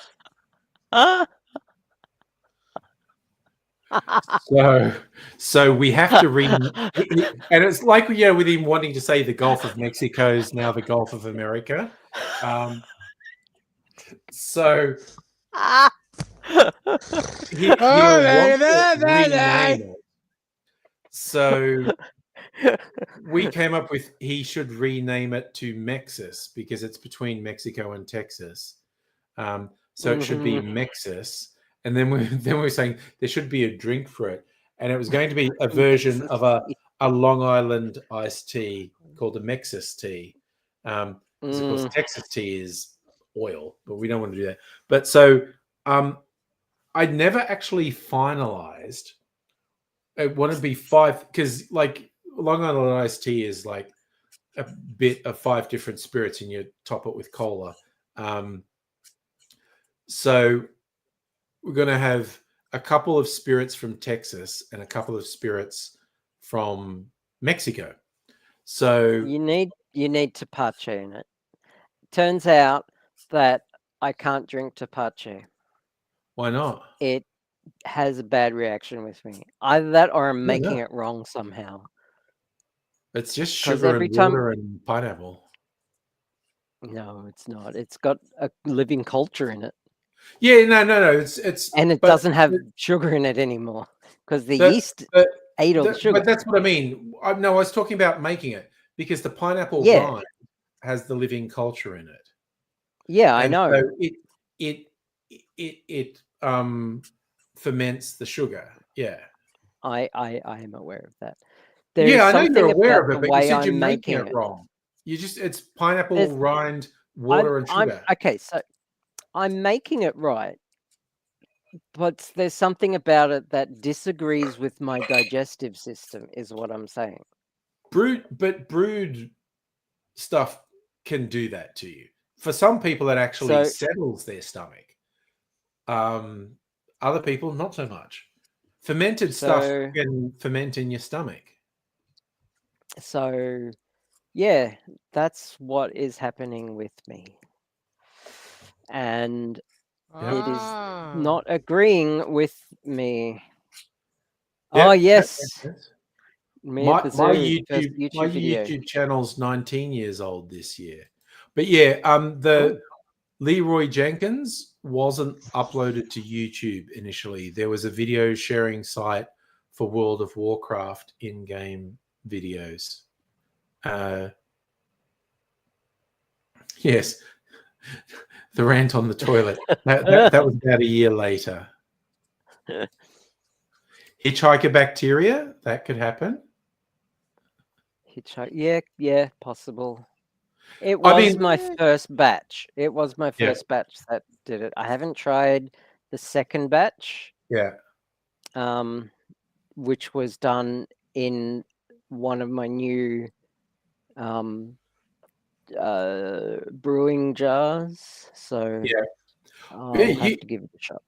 You do it quite professionally. Like last time I made it, it actually got mold, so I chucked it out. But literally, like when I was following online guides, they were literally just like, get a big bowl, put the water and the sugar and just put a cloth over the top.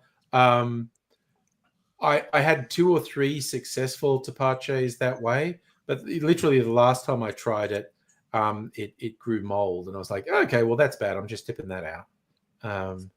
Good call. Yeah. But you look at the online guides, that's how most people make it. Yeah, okay.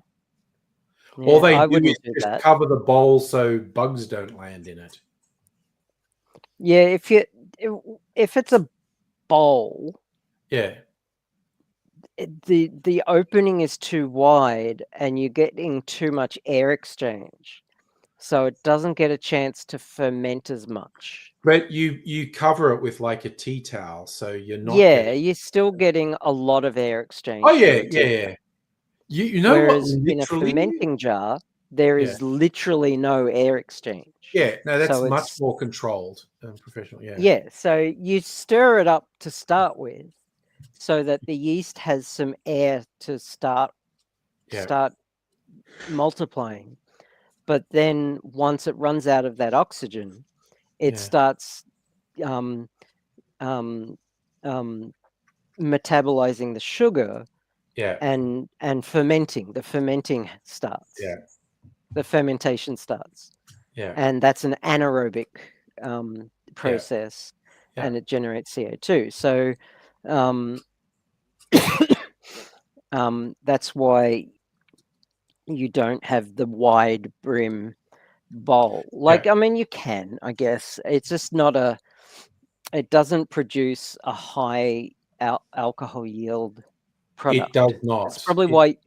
No, it wouldn't. And it would be very sugary. Yes.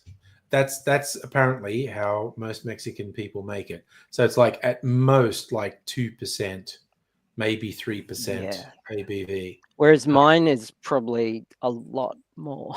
I mean, it hit me like a brick wall. Like, it hit me like a ton of bricks. That batch. Well, that's like the joke with all Mrs. Angry's homemade wines. Well, this one's mead. she always refers to them as a strong wine because she never stopped the fermentation process. Like winemakers Well, tend to stop it at a certain point, and it's like, no, just going to keep yeah, going until the yeast has eaten all the sugar and just dies. yeah. Well, some people do it as a staged process, and I've watched a couple of YouTube videos about it where they do multiple batches of fermentation on the same product, Yeah, and they're taking readings each time and carefully adding sugar based on the strain of yeast yeah, and bringing the alcohol level up slightly in a controlled way so as not to overwhelm the yeast, and just getting it higher and higher and Yeah. higher and higher to a higher level than what you would by just adding all that sugar at the start. And Yeah. it's amazing. It's just Yeah. insane. And the attention to detail is awesome. There are some very fun hobbyist brewers and distillers on YouTube. Yeah. It's So quite a I got to hoot get to watch myself some of it. I got to get myself a hydrometer. And actually, I can't do it now that I've made it. You have to take an initial measurement and then a second measurement to actually measure the ABV with a Yeah. hydrometer. Yeah. You have to use what is the fractional? Yeah. How it refracts whatever. light. Yeah. Yeah, Ooh. to measure. So if I had some of the mum's tawny. Yeah. Tawny, which is Australian port. Yummy. I have a B guy, A bee guy. Nice. which means I have access to relatively cheap, fresh honey Nice. in large quantities. Excellent. So I could make native Australian mead. And I could add all kinds of stuff to it. You sure could. I'm still trying to work out a good cocktail mode because it's a really strong flavor. Like I thought, it's a wine technically, so I could make a Manhattan with it, like whiskey and this. And by jings, even though it was mostly whiskey, it just tasted like mead. This is such a full-on flavor. So the need to experiment with the mead continues.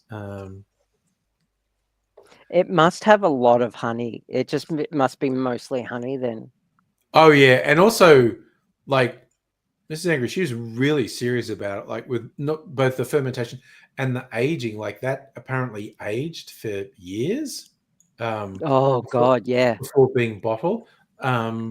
So it was not a Yeah, minor okay. undertaking making this mead. And what's hilarious is refinding this stuff. She made it in the 90s, these wines. Oh, fucking hell. And it's just been in a What did box she age it in? I'm not sure, but she had the whole proper kit like you have with the fermentation kit and whatnot. I'm not sure what she aged it in. The wines were not necessarily aged a long time, but yeah, Okay. the mead was, and I don't know what she aged it in, but Could you find out? I will ask her. Yes. Hello, philosopher. By the way, you've caught us deep in mead. I like your making. profile picture. It's little. What is it? It's a little animal. It's a duck. It's a duck. No wonder you like it. It's either an Australian wood duck or a female mallard. No, they have brown bodies. It's a duck. Yeah, it is a duck. You know what? You'd like to ever go, well, it's not really in our neighborhood, but it's I like ducks. One of the places we go on date night. Wait a sec, I'm just doing a thing here. Duck. Okay. They've turned, I don't know what it was. It used to be a golf course. It was a big empty bit of land in Elstonwick, and they're turning it into a native wetland, which is amazing because it's It's just off a major road. Is it Dandenong Road? I'm trying to think, but it's Duck. you've got so many ducks. But they're I've got a planting. lot of ducks. They've put all these ponds. They call it the chain of ponds. They're planting all this native plants in there, and there's just little paths winding through, and you get all these duckies and waterfowl and like different types of ducks, different type of waterfowl. And it's quite beautiful, and it's right just off a major road in Oh, this suburban area, and you've got this yeah. little wildlife preserve in there. It's I used to live next to a duck, like a big lake, yeah, but behind the lake, like there was like picnic grounds and stuff, yeah, and there was a sanctuary behind it, and then there was a suburban road behind that, and it was all yeah, fenced off and everything, but there were heaps of ducks that lived in and around it, yeah, and they would often walk on the road, yeah. and they didn't know what cars are. No, they don't. No. They don't. And so when they see it coming, they just like, what's that? Yeah. And the For car Tunch. will just, Yeah. and so everyone who lived on this road, none of them drove over the ducks. Thank Yeah. goodness, because that would have broken my heart. Yeah. But like, what got me was like, you get out and they say, "Oh, a human, run away." Yes. Why didn't they run away from the big From the thing car. hurling at them? Yeah, because they don't know what Like- it is. Like, Yeah. I mean, Yeah, it's so a big I saw the thing running ducks. towards them. It could be any animal. Yeah. The fact that it's not an animal, they don't know that. Yeah. It could have been a rhinoceros. Like, Yeah. Well, yeah, mentioning like kangaroos the other night, this is a thing that happens. A lot of prey animals, like little mammals, have a predator evasion thing where they'll either stay still or just be going kind of slowly in, and at the last second they'll jag off really quickly at a 90-degree angle, which is yes. actually good predator evasion stuff. Is kind of shit for avoiding trucks on a highway. And yeah, Oh, so boy. I've had experiences of them bounding alongside the highway, which is fine. They're perfectly safe if they keep doing that. And then they do this weird thing where they jag off straight into traffic because they're not really capable of processing the speed that these things are moving at. Yeah. And it's like, that was a bad move, you know. Yeah. Massive truck with a massive bull bar, just katunch. Yeah, that. But it's bad. Oh, I also love Philosopher's Duck picture. Took it years ago at the Sydney Royal Botanical Gardens. Nice. I like That's it. cool. And again, speaking of wildlife places, God, someone showed me this place years ago, and I don't know if I could ever find it again. It was somewhere around Spotswood in the inner west of Melbourne. It was an old quarry where they'd been quarrying rock for buildings, and it's really deep with these high walls.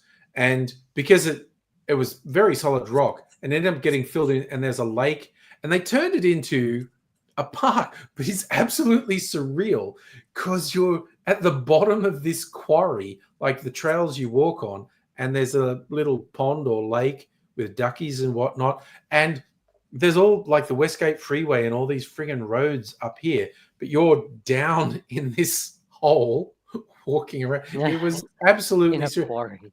Yeah, it's absolutely surreal. Yeah, Very, very so weird. The only thing you're likely to see in the bottom of a quarry is like filming a sci-fi TV show or something. Yeah, all the old Doctor Who episodes that were filmed in abandoned. All the new Doctor Who episodes are in quarries too. Yeah, but that's just kind of a running joke. We want to look like it's an alien wasteland. Let's just shoot it in a quarry. Yes. I can't not see quarries now in Yeah. any TV show. Yeah. It's very good. Or movies for that matter. Oh God, sorry. We're Home for the Elderly is just looking at what movies came out in 2005: Star Wars 3, King Kong, Madagascar. Saw I that. remember King Kong. That was Peter Jackson's version of King Kong, and he got a bunch of shit because he was trying to be like the old movies. And the Kong worshippers were kind of ooga booga natives. he wasn't quite that bad, but a few people were like, "Oh, I'm not sure you should have done that." And he's going, "I was trying to do the vibe of the 1920s King Kong." He's going, "Oh, do we want to do race relations from 1920s? Really?" It was like, But I didn't mind Peter Jackson's King Kong. Didn't quite work. Yes, Jack Black was in Oh, it. the other one. Oh, the wine. The rock. Yeah. Oh, you're a fan of Dwayne "The Rock" Johnson? Yeah. Are you actually going to the Minecraft movie? I have a morbid curiosity for what you're going to think of the Minecraft movie. Actually, I don't know. Look at that this Monday. you maybe go next week. Yeah. Yeah. I don't know. Look. That. Jack Black has done a lot. That is absolutely true. A lot of it good. And I just find it weird that people keep calling. No, it's not weird that they call me Jack Black because I'm like a fat guy with grey hair and beard. But it's funny. It's not something I ever expected. Oh, you know what I found out today? What did you find out today? You know, James Masters, Yes. who played Spike in Buffy the Vampire Slayer. Yes. He's like 62 years old. Holy shit! So, like, how old was he in Buffy? You look at how old he looks. Yeah. He looks younger than me. It's because he is actually a vampire. He is actually a vampire. That look would at a explain new, like a recent picture of him. He looks younger than me. It's insane. Yeah, but that means like he was in his 30s when he was in Buffy, and he was. He was born in like 63 or something. Yeah. I saw that. It's wicked. Okay, now I'm going to look it up. Pat saw something. I know he did. James Masters. James Masters, not Marsden. That's Cyclops from the X-Men movies. Okay. Masters. So... And the funny thing is, James Masters is always getting mixed up with James Marsden, and he hates it. He wanted to change his name because of that. Yeah, because of that very fact. He was on a podcast with who's the guy who played Lex Luthor in Smallville? He does a podcast called Inside of You. I know the guy. I can't think of his name. Yeah, and he's so funny. He's a great guy too. Okay. And he was talking about that was the first thing that came up, not Marsden, Masters. Yeah. So James Masters is 63, and so that means by the end of his run in Buffy, he was 40. And he's looking like a 20-something. He looks like he's in his 30s now, and he's 63. Yeah.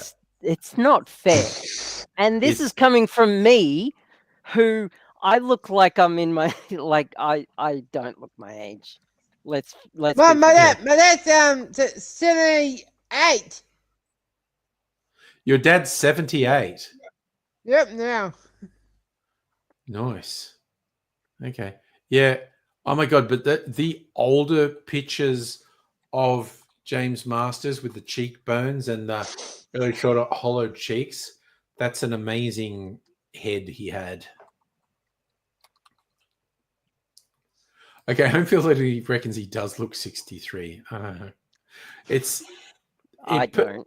personal interpretation.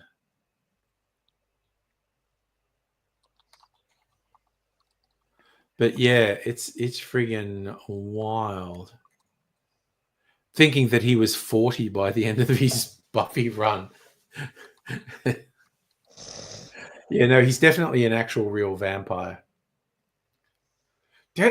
I'm kind of disappointed he was never in What We Do in the Shadows, the American TV series, because there was I hear you. it ended up with a running joke that anyone who'd ever played a vampire in a movie was actually a vampire. Yeah. And they were all doing cameos from Tilda Swinton to fucking Wesley Snipes. They all were doing these cameos. They were on the Vampire Cast. I was like, oh yeah, everyone who ever played a vampire in a movie is actually a vampire. Oh, that's weird. Gesundheit. Thank you. Ah. But you thought Dr. Abigail had a TikTok. How did that come up? Why What, would you TikTok? think that? Don't know. Out of left field. I've not been able to get into TikTok. Like a lot of intelligent people I know talk about, like, I can't stop, scrolling the TikTok feed. And I had a TikTok thing for my cocktails, and I didn't have the discipline to keep posting there, which is ridiculous because it's so easy. But whenever I start watching videos, I'm going, no, I'm not getting hooked. And I get all these people tell me, like, well, I'm totally hooked on just watching video after video on TikTok. I'm like, I literally watch YouTube shorts more, like a million times more than I watch TikTok. And I don't watch YouTube shorts that often. But yeah. Dr. Abigail's really got the skins right. I know my TikTok lots of times. Pat loves his TikTok. Yeah, I didn't TikTok. I just refuse to use TikTok. Yeah. Oh. But now they're talking about the OnlyFans founder has put in a bid for TikTok. Amazon's put in a bid because there's a whole thing that the US probably is going to ban TikTok unless the Chinese owners sell it. Although who knows, with Trump, anything could happen. But yeah, the latest news is the biggest bids are coming from Amazon and the founder of OnlyFans. So who's a billionaire? Who knew sex would make you lots of money? But and does anyone remember the funny moment a couple of years ago when OnlyFans said, yeah, we want to get rid of the sex of OnlyFans? That lasted. That's the only reason people use it. Yeah, like Tumblr all but killed itself by putting in an anti-porn policy. But again, it wasn't a porn site. It's just everyone on Tumblr was freaky and was sharing their kink all the time. OnlyFans was just about seeing naked people. And the weird delusion they had, we're a legit business and it's people talking to their fans. No, definitely we can get rid of the porn. It's like, what are you fucking talking about? My God. It's like Pornhub coming out and going like, yeah, we're going to get rid of the porn off our site. We've got a great user base. And they do have some non-porn on. Of course they do. Pornhub. The best was that not sure what. Guy. There was that wholesome guy where instead of all the ridiculous titles from porn movies, he'd do movies like I Bring You a Fresh Towel after big session, and it was like he was walking in on someone who'd just been making porn and just going like, "Yeah, you need to come there." It was.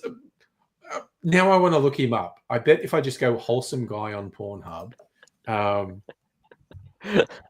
Red. wholesome guy on Pornhub. Didn't they Okay. post, No, he's actually got a wholesome guy videos on Pornhub. didn't they post some instructional videos that were not porn related at one point Probably. for like for right. some weirdly specific reason? I'm going to share this. This is not Pornhub. This is a BuzzFeed article about this guy. So where is it? A guy has been There. sharing hilariously wholesome and uplifting videos. Yeah, that's him. Look at him. He just looks very wholesome. I, your stepbrother, decline your advances, but I'm flattered nonetheless.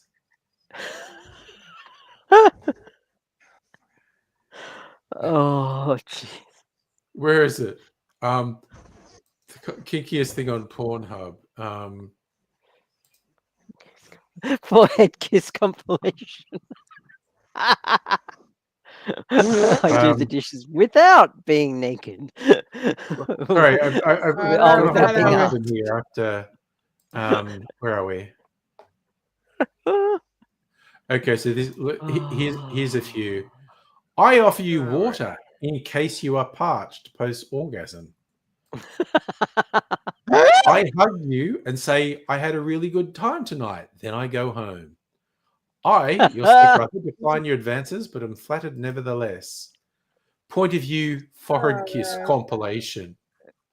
I tuck you in after That's you so have weird. come. I do the dishes without being asked. I ride in a taxi and don't have sex with the driver. Oh god, Apparently he that's just so made- weird. He made That's so really many weird. of them. He's a very funny guy. What's this? Turns out, huge penis. Like, yes. huge. John But you Carpenter never got get a to star see in it. Hollywood. Running joke to all the people who flash in the pants and getting stars always go such and such got one before John Carpenter. Yeah, but okay, the thing that not everyone knows about the Hollywood Walk of Fame stars is the person pays for them. People are going like, well, why did they ever give Donald Trump one? They didn't give Donald Trump one. Donald Trump paid to have a star on the Hollywood. Now, admittedly, you have to have done something to get it, but you have to pay for the upkeep and everything. Yeah, you pay for it. That's how Flash in the Pans and borderline nobodies get Hollywood Walk of Fame stars. They pay for them. And I think, Nintendo Lunchbox, I think that's just the first upfront cost, like 15 grand. There is maintenance cost as well, especially if you're Donald Trump, because people keep smashing it. But it's a whole thing. Yeah, because in old Hollywood days, they would make a huge deal about star of the day getting their Hollywood star, and it'd be a big press conference, and everyone would be there. But literally, they give them to anyone if you pay for it. It's a whole thing. It really is. All right, I'm going to put a bit more ice in my glass. A bit more ice in there. I'm going to make myself an old-fashioned. Nintendo Lunchbox, you took care of David Copperfield's star. It's like 4 of them. Okay. Well, did they do it in Vegas? Because, definitely in Vegas, you give David Copperfield a star. He's huge. Millions of people have seen his show. Yeah, 2,700 stars. Who the fuck could think of 2,700 people who should be revered? I remember, okay, I'll try and dig it out at one point. weirdest thing happened one day in Melbourne. I was walking the street. There was like a newspaper clipping on the ground. Like it wasn't a newspaper. Someone had cut out this thing, and it was an historical obituary from early 20th century of the guy who got Oscar Wilde landed in jail. Is basically when he was a young man, he was the Marchioness of Queensberry's son, who Oscar Wilde was obsessed with, and Queensberry took affront to this and famously went to the club where Oscar Wilde went, and he posted something like a letter saying to Oscar Wilde posing as a sodomite, and which was a crime at the time to be gay. And Wilde decided to sue him for defamation because, like, how can you prove I'm gay? And the court case went on, and Oscar Wilde was his flamboyant, witty self all the time, and he's winning everyone over. And there was apparently a critical turning point where there was this guy who had turned police informant saying, like, yes, Oscar Wilde kisses all the boys, wanted to kiss me. And the prosecutor saying to Wilde something along the lines of, well, this guy made a statement to police that, you know, you did, you know, kiss him and all this stuff. And Wilde went, I never kissed him. And the prosecutor said, well, why is that? And he goes, oh, he's far too ugly. And that was a turning point. Wrong place, yeah, wrong time. Yeah, like he said that in front of the jury, like, the only reason I haven't kissed that guy is he's unattractive. And that was the turning point of the trial. And Wilde ended up being convicted and imprisoned for being gay. Anyway, so there was like, this was the obituary of the guy who was Oscar Wilde's main flirt that ended up getting him in prison. And like, it obviously fallen out of someone's scrapbook or something. And I've still got it because I actually found it when we were cleaning up. I've still got it. But what was fascinating to me is the other side of the clipping. There were two things. There was a cartoon, which I still think is funny. It's something along the lines of, you know, a guy wanting to get into the manager of some company's office, and he's got a secretary out the front saying, is he expecting you? And the guy's got a gun. It's just like... a gun? It was just like, okay. And there's that. But there was also this Hollywood article, and it was talking about the amazing, talented young starlets of the day. And there were these two women. One of them was someone really famous like Jane Mansfield. And the other one was, who the fuck is that? I've never heard that name. And they're posed next to each other. At this point in history, they're being equally touted as being amazing future stars of Hollywood. And yet one of them, I literally did not know the name. And the other one's Jane Mansfield. And it's like, that's how Hollywood works. They hype thousands and thousands of people, and 1 in 100 has any sort of meaningful career. The number of people who get hyped and disappear is amazing. It's a soulless, soul-destroying machine, Hollywood. That's me being philosophical for the evening. Hollywood, stand-up philosopher. It kind of sucks. Which is why I always think it's funny is, like, you know, the weird Trump supporters, and they're like, oh, the elites, oh, in Hollywood, and they're all sexual perverts and they're molesting children. It's like, yeah, you know what? A fuck ton of them are. You know who else is doing that? Donald Trump. He's a rapist and a child molester. It's like, I'd be okay with you right up to the point you say Donald Trump is your guy who's going to overthrow the elites. And I'm like, here's the thing. And saying, like, Elon Musk is our guy taking it to the elites. The wealthiest person in the world? What? I'm confused. Do you know what elite actually means? What the fuck is wrong with you? Again, just the fucking disconnect. The in lack their of self-awareness is yeah, yeah, the lack of critical thinking. scary. Yeah. It's really fucked up. Anyway, you know what? I'm on an impulse. It's a Friday night, and I am a creature of impulse. I'm going to get my most expensive whiskey, and which is not that it's not that expensive in whiskey terms, but it's this one, and it's almost gone. And I think I should finish it off. But I would drive this guy off. This is Bakery Hill. Finish it off. Finish it Oh, off. that's Ah! a A pat. thing! That's a pat. That's a pat question. thing. Yeah. Yeah. So, okay. Allegedly, if there are any Allegedly. police watching. Yes. No, No, if not the police good. is watching, it's not even Alright. alleged. It's not true. If the No, cop, if it's if not, the feds yeah. are watching, it's not true. Mm-hmm. Who's my favorite porn star? Okay, I'm very parochial. I don't know any porn stars. I only let know, alone have a actually, favorite.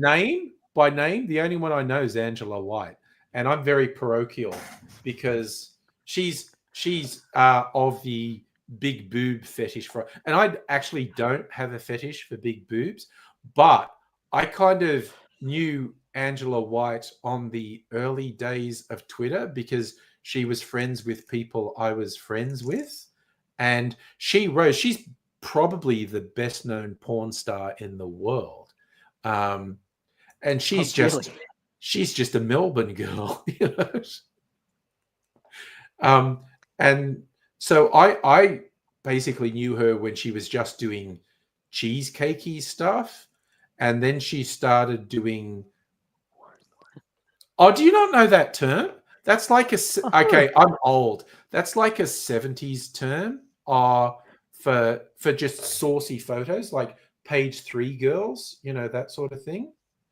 Okay. That was a British thing. They say in the 70s, cheesecake. So it's not hardcore porn, but it's semi-nude or titillating without being hardcore porn. So she started off with that, and then she went into lesbian porn, and then she went like full on porn. But she seems to control her own life, and One would hope so. has, well, sadly, as much as I'm a respecter of people who choose sex work as work, the industry is fairly evil and fucked up.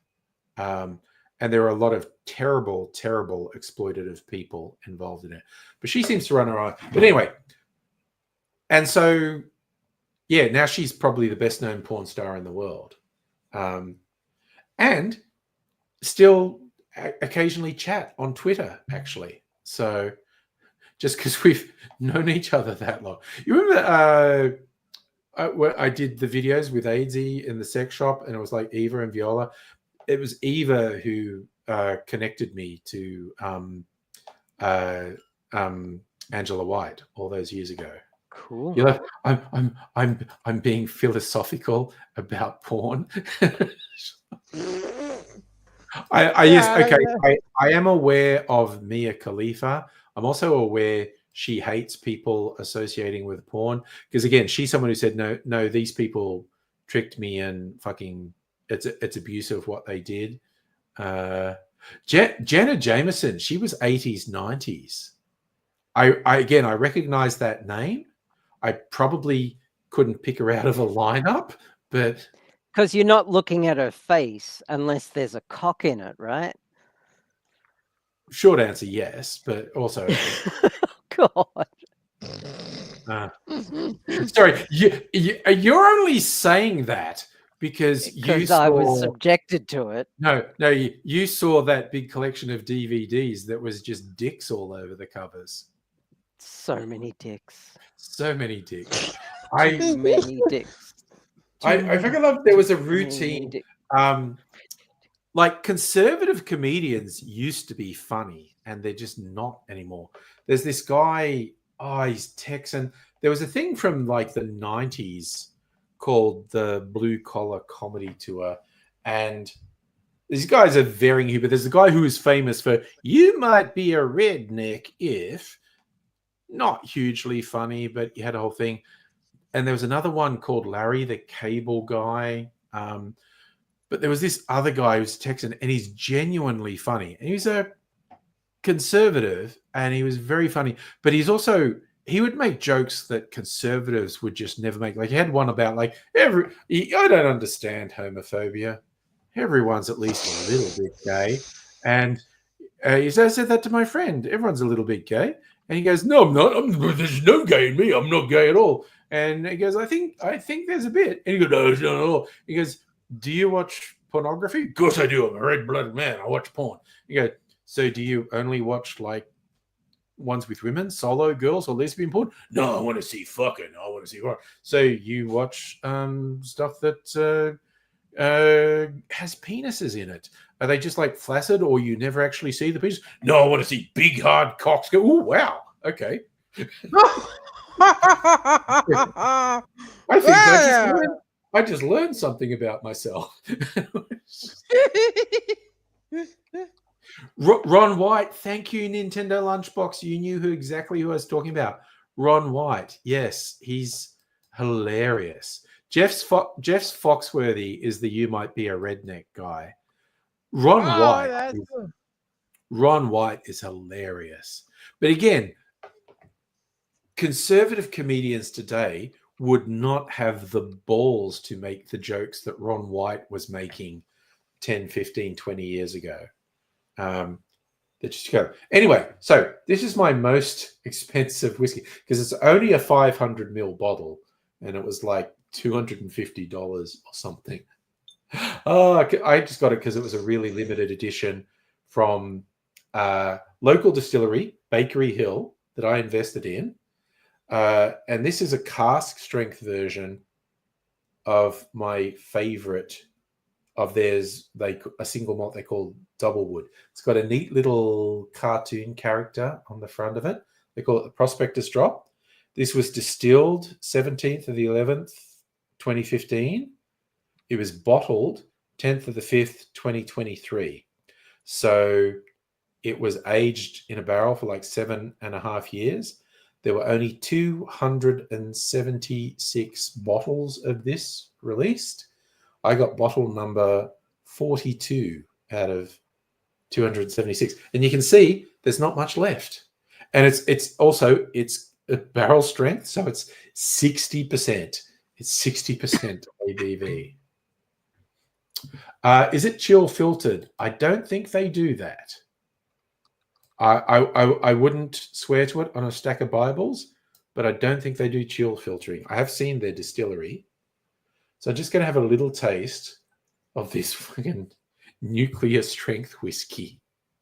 And also, the guy who runs the distillery, it's like a dad and his two sons. The dad hates the idea of people using his whiskeys in cocktails. And I'm like, wow, Oh, no. I'm sorry. I'm a cocktail guy. It's going to happen.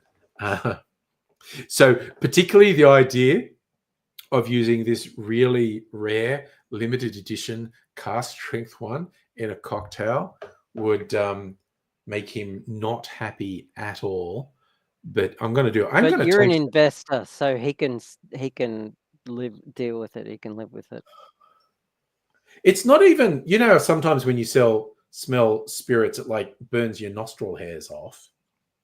Mm. It's not even doing that. It's 60%. And it's actually a comparatively gentle sort of brown sugar, almost golden syrup smell to it.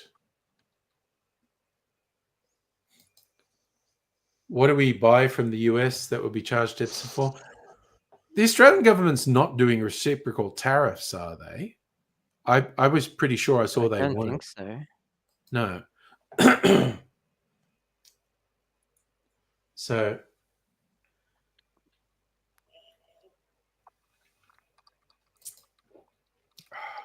Hell yes, philosopher. The customer's always right in matters of taste. For anyone who ever harasses... Oh, no, Safa, you are not understanding the saying properly. So a lot of people get frustrated at thinking the customer's always right. Like they think that means service staff should take shit from customers because the customer's always right. The actual saying that was coined by someone is the customer is always right in matters of taste. Like if the customer says, I like a particular thing, you do not tell the customer they are wrong. You do not tell the customer they are wrong to like that. Oh, were you talking about the tariffs? Sorry, I'm just going literally about where your comment appeared. And I thought you were replying to the last. But yeah, but I feel like having this little discussion anyway.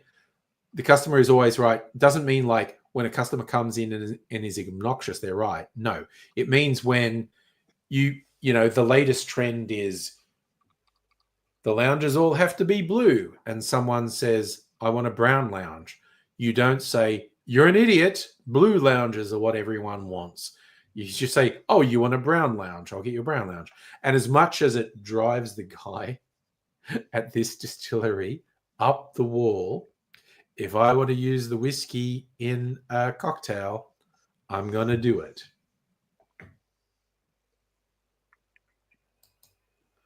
Again, I don't think we're imposing any counter tariffs.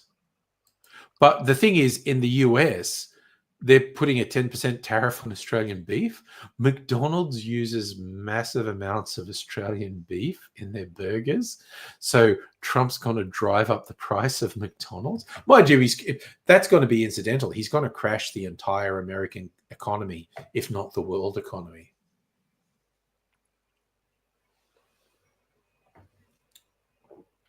Oh, this is actually pretty good. Maybe I will just drink it straight. Just really slowly sip this incredibly strong whiskey until I lose consciousness. I was going to make an old fashioned with it, but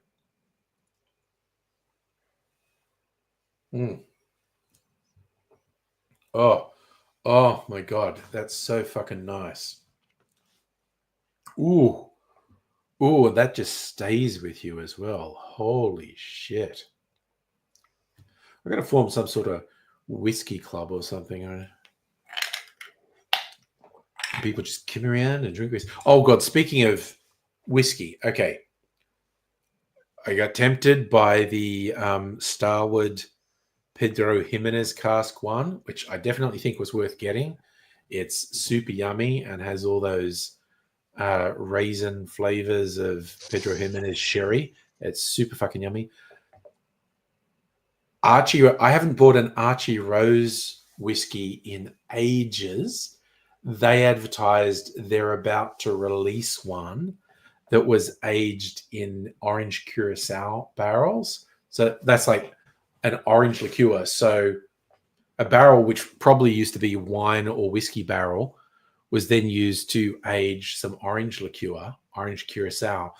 And then Archie Rose have put their whiskey into the barrel that had aged orange curacao. And damn, but that sounds good.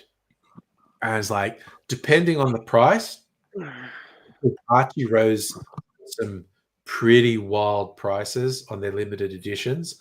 Like they just released a bunch of limited edition. Sorry? I don't want to get all the sneeze and nose blowing fetishists all a tizzy. So I'm going to turn my camera off for a sec. That's okay.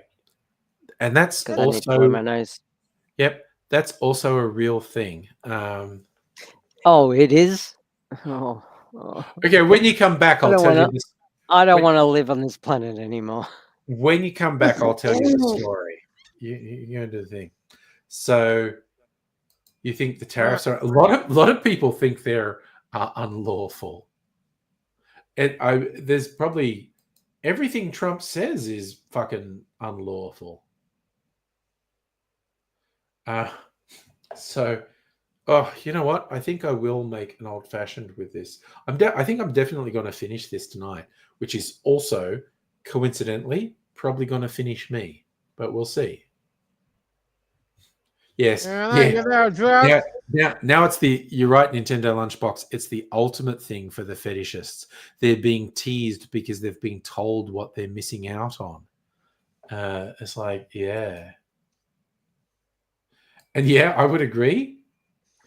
Trump's presidency is unconstitutional. That's fine. Okay, so Okay. Oh, I'm Duck's going to back. tell That's you. cool. Yep. Gonna tell you a little story. This is from the relatively early days of YouTube, so this is from at least 15 years ago. From some of the Sure. Melbourne people I used to hang out with, and I got told this story. A lovely young woman, blonde, and yeah, she's just doing like the vlog style videos on YouTube. Had a small audience, was having a good time, and then one of her videos got heaps more views, and she goes, "Oh, I don't know why, but that's cool." And at one point, there was a comment that was just a time code in the video, and then someone else commented under it, like, "Don't be too obvious, you know, she'll delete the video." And she's like, "The fuck does that mean?" And she looked at the time code, and she was sneezing at that point in the video. So there are a bunch of fucking weirdos who troll Yep. YouTube for videos of girls sneezing, and then they share them with each other. Oh no. So Sorry, dude. That's There are sick. gonna be people sharing your video now. maybe no, Sorry. it wasn't No. community channel. Nat Tran, who still is working, she's on Australia's Bake Off these days. She was in my favorite ever Australian TV show, Mr. In Between, about the hitman, possibly based on Pat's life. Yeah, shut up, Joy. Good gassed. That joke never gets old. It doesn't. I love it. It's It's the so gift good. that keeps giving. Yeah. Yeah, you're right. So there we go. Yeah, on Friday, you made Rob still find you on I Friday. know. Yes, last Friday, you and Rob were definitely making fun of me. Yep, I do and then remember back. that. All right, I'm going to make an old fashioned with my most expensive whiskey. Oh, what would be fun? Look, here we have my most expensive whiskey and my cheapest whiskey. I mean, if I wanted to hurt my own feelings, I'd do a blind taste test of the two, and I probably wouldn't be able to tell them apart. And I would just go, "Oh, that's sad." All right, sugar syrup. I'm not even a good judge of how much is in there. Let's see if I pour 2 ounces. So measure? No. Okay, I think there's another 2 ounces. I think I just used half of what was in the bottle. And aromatic bitters.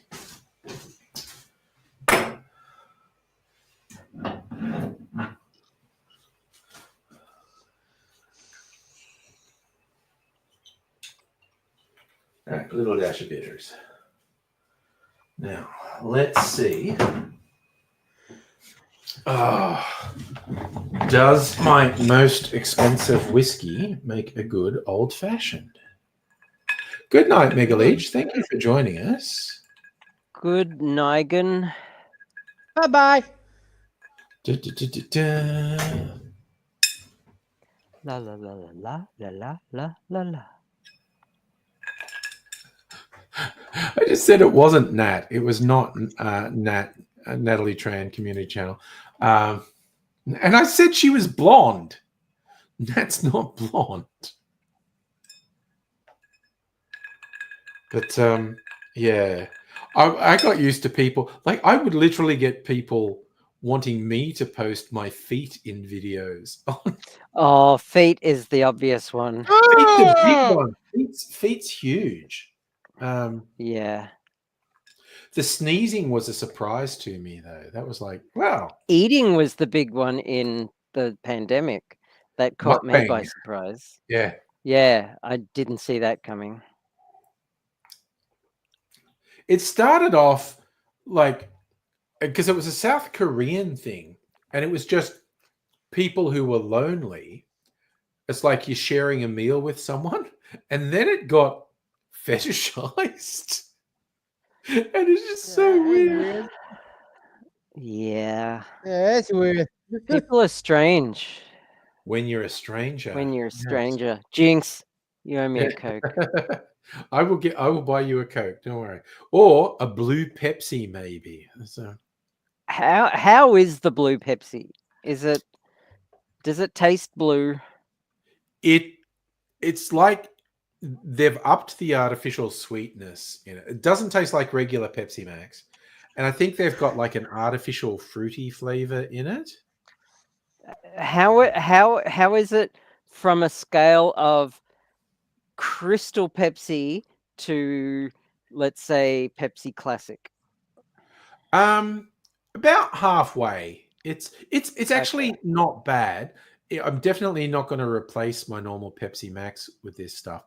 But as Sure. I found out when I made, because it looks like Nuka Cola from Fallout, uh,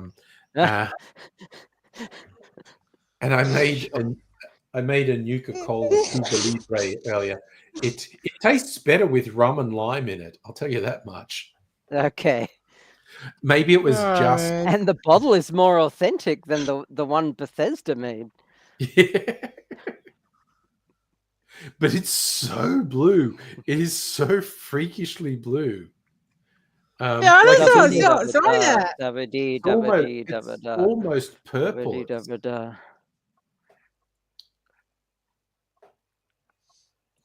I'm blue, dabba dee dabba da. Yes. That's how it goes. That's a Back to the next- song. I know. Oh I know my the song. god. I know the song. I also remember there's a really weird comedian from one thing. He was doing things about riffing on different colors. He wasn't riffing; it was very carefully scripted, but he made it look like he was riffing. And it was when he was talking about blue, he did at one point just go beep beep-a-dee, beep-a-doo, beep-a-da. But the one line I always remember when he gets onto green and he's talking about green, and just randomly he goes, "The green prawns are not the go prawns."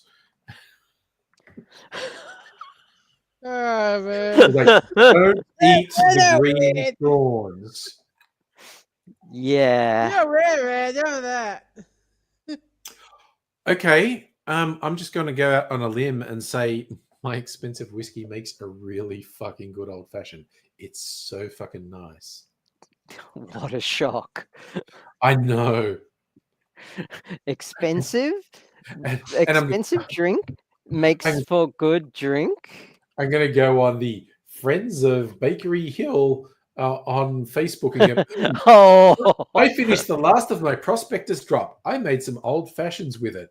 And watch people go, no. Oh, God. As I You have should. Yeah, You as I have actually should. regularly threatened, if I win Lotto, I'm going to buy $10,000 bottles of whiskey and then make YouTube videos where I open them and then use them in cocktails, just to make whiskey Yeah. people go, no. Philistine. Oh, man. Oh my god, that's actually super nice. Okay, so I might actually, I might save the rest of the bottle for tomorrow night. Maybe I'll finish it tomorrow night, because When is I Easter? 2 weeks. 2 weeks. Yeah, 2 weeks. so I know that because I'm going away on Easter, so I won't be streaming Ah. on Easter. My birthday All is right. on on the Saturday this year, and Okay. Mrs. Anger and I doing a little road trip. I'll be away. Oh, And in that's fact, cool. because the Where? following Friday is Anzac Day, so we've both taken 3 days leave, the Tuesday, Wednesday, Thursday. So it's like Friday's a public holiday, Monday's a public holiday, the following Friday's a public holiday. So we take those 3 days. So by taking 3 days annual leave, like we don't have to go to the office for 12 days or something. So I was like, Oh wow. nice. Well, yeah, it's The good. office. Well, like, actually, no, you're we don't have pitching. to work for 12 days. It's 1, 2, 3, 4, 5, 6, 7, 8, 9, 10. Yeah, we don't have to work for 12 days, but we don't go into the office for like 15 days. Not bad. Good work if you can get it. Ha! Yes. It's very good work. God, I had to deal with this person today who's raised by fucking wolves who just initiate team calls without sending you a message first saying, is it okay if I call you? And I'm just sitting there and the thing starts going boop, boop, boop, boop, boop, boop, boop, boop, boop. And I'm like, what the fuck? What the fuck is this? All right, fine, I'll answer. But it's not cool. Not cool. You got to message people and say, is it okay if I call you?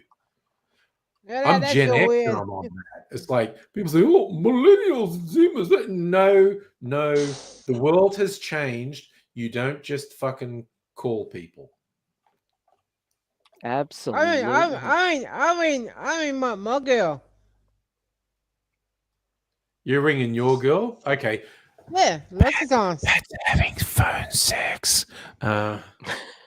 Yes, that. I did not Fuck need that you. mental image. Sorry, I couldn't You're help bad it. right there. I'm You're a bad person. Bad boy. Bad best friend. You're going to hell. I am old. No, And break off. no, Yes. kick your ass. Your boss calls you with that. Here's the thing: my boss doesn't. My boss would never call me without warning. It's just other people. On the weirdest thing, I was getting calls on Teams, and it was coming from a mobile number. It wasn't coming from someone else in the organization, and it was always happening when I was in a meeting. I'd be in a meeting, and this thing would go like, "This mobile number is calling you," and I'm going, "What the fuck?" And they would never leave a message. So I'm just assuming it was a scam call. And I was like, how are they always timing it when I'm in a meeting? But anyway, and then one time, just as I was coming out of a meeting, this mobile number rings. And I was going, okay, now I fucking want to know what are they going to answer? And I answered, and it was. And it's because I'd gone to, like a tech industry day where you sign in. And so all the vendors have your details. And somehow, I don't know if we've got an email, but they've got we don't have desk phones. We have soft phones that so it's a phone number that you can call, but it goes to my Microsoft Teams. Like I don't have a physical phone at my desk. And this guy had somehow got my soft phone number and was calling it. And I finally answered it and I was like, oh, what are you? President went, yeah, I'm not a decision maker, dude. It would just be a complete waste of your time because I don't sign off on anything. I don't commission projects. You'd want to talk to my boss. And I'm assuming you got my number from this stupid event that my boss was at as well. So you'd call her. What is I it didn't give a number or anything. I just said, if you're from that she was there too, so it's just call her. It would just be a waste of both our times if you did a sales pitch because I don't make decisions like that. And I had to say it to him 3 or 4 times. Yeah, dude, they're so focused on the sale and they've got quotas they have to meet and they just don't hear no.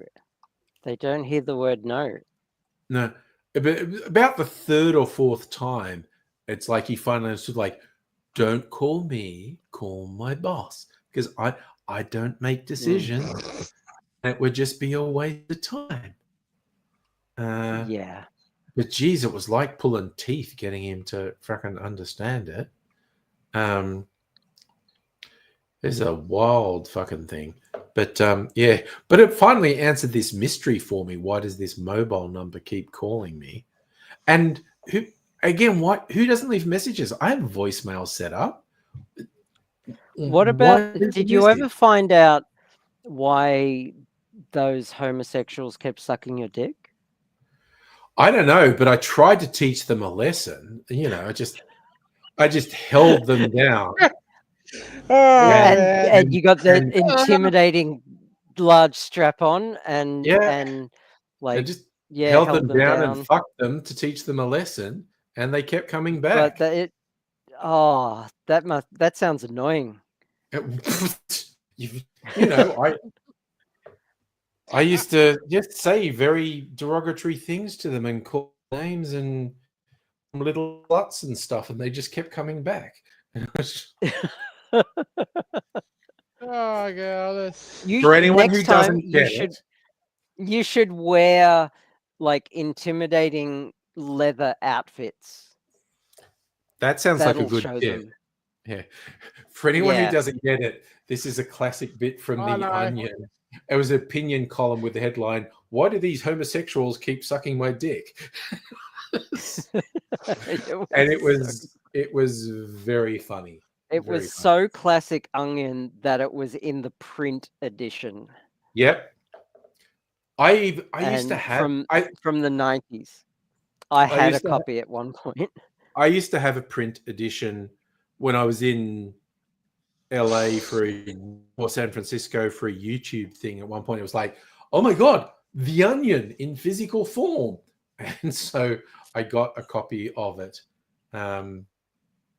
But yeah, I think I lost it. I think they've started printing a print version again, just because they're still there. They're still the most popular satire site on the web, and they've just got such a hardcore fan base. They can actually do a print run. They're still pumping out gold. Like they really so are. Long. Yeah. Yeah, I know that. And again, being as fuck with the dark times that are happening here. I think I saw. No, I don't think I saw. I saw an Onion headline that I think was along the lines of: study shows 75% of Americans stand no chance of surviving what's coming. Surviving what? Sorry. They stand no chance of surviving what's coming. And in the little blurb, it never said what's coming, but it's just and it's going to fuck them up. Yeah. Yeah. Yeah, The I know Onion that. is hilarious. And I remember reading an interview with them back in the day, and it's like, yeah, in their writer's room, they would just throw headline ideas. They had no idea for the story. They would just throw headline ideas at each other, and they would just go with the 10 that made them laugh the most. And it's like, okay, now you have to go off and write an article related to that headline. I remember a Onion video news report. It was about the don't ask, don't tell law in the US military. Yes. It was against gays serving in the military because they had to protect their precious gays. Yes. And they brought a general onto the program to defend the ban of gay people in the military because their precious homosexuals must be protected. And it was funny as fuck. It was so great. I think I've seen that one. Yeah.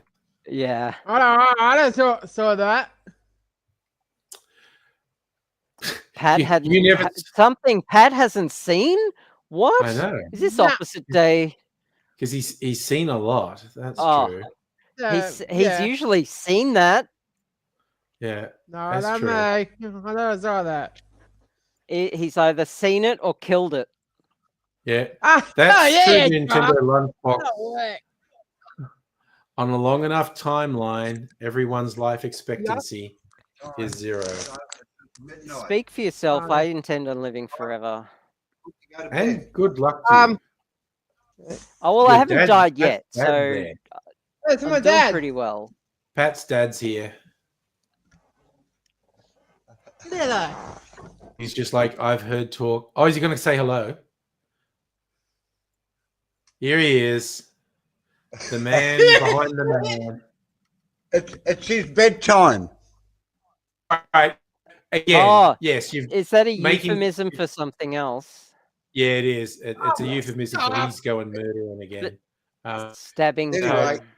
time. Someone's got to keep Pat in line. Oh, yeah, Someone's got man. to keep him in line. Yeah. The there we man go. behind the myth. Yeah. Anyway, Behind. it's nice talking to you.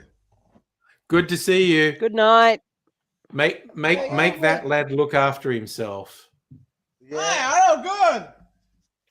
No worries. Alrighty. See you later. Good night. So he's not captured in a shed. Yeah, we assume bedtime means bedtime for some bad guys. Mm. So They'll be sleeping with the fishes. Tony Mockbell got out of prison at the wrong time. It's just like he was safe Who's when that? he was in. Oh, he's one of Melbourne's most infamous crims.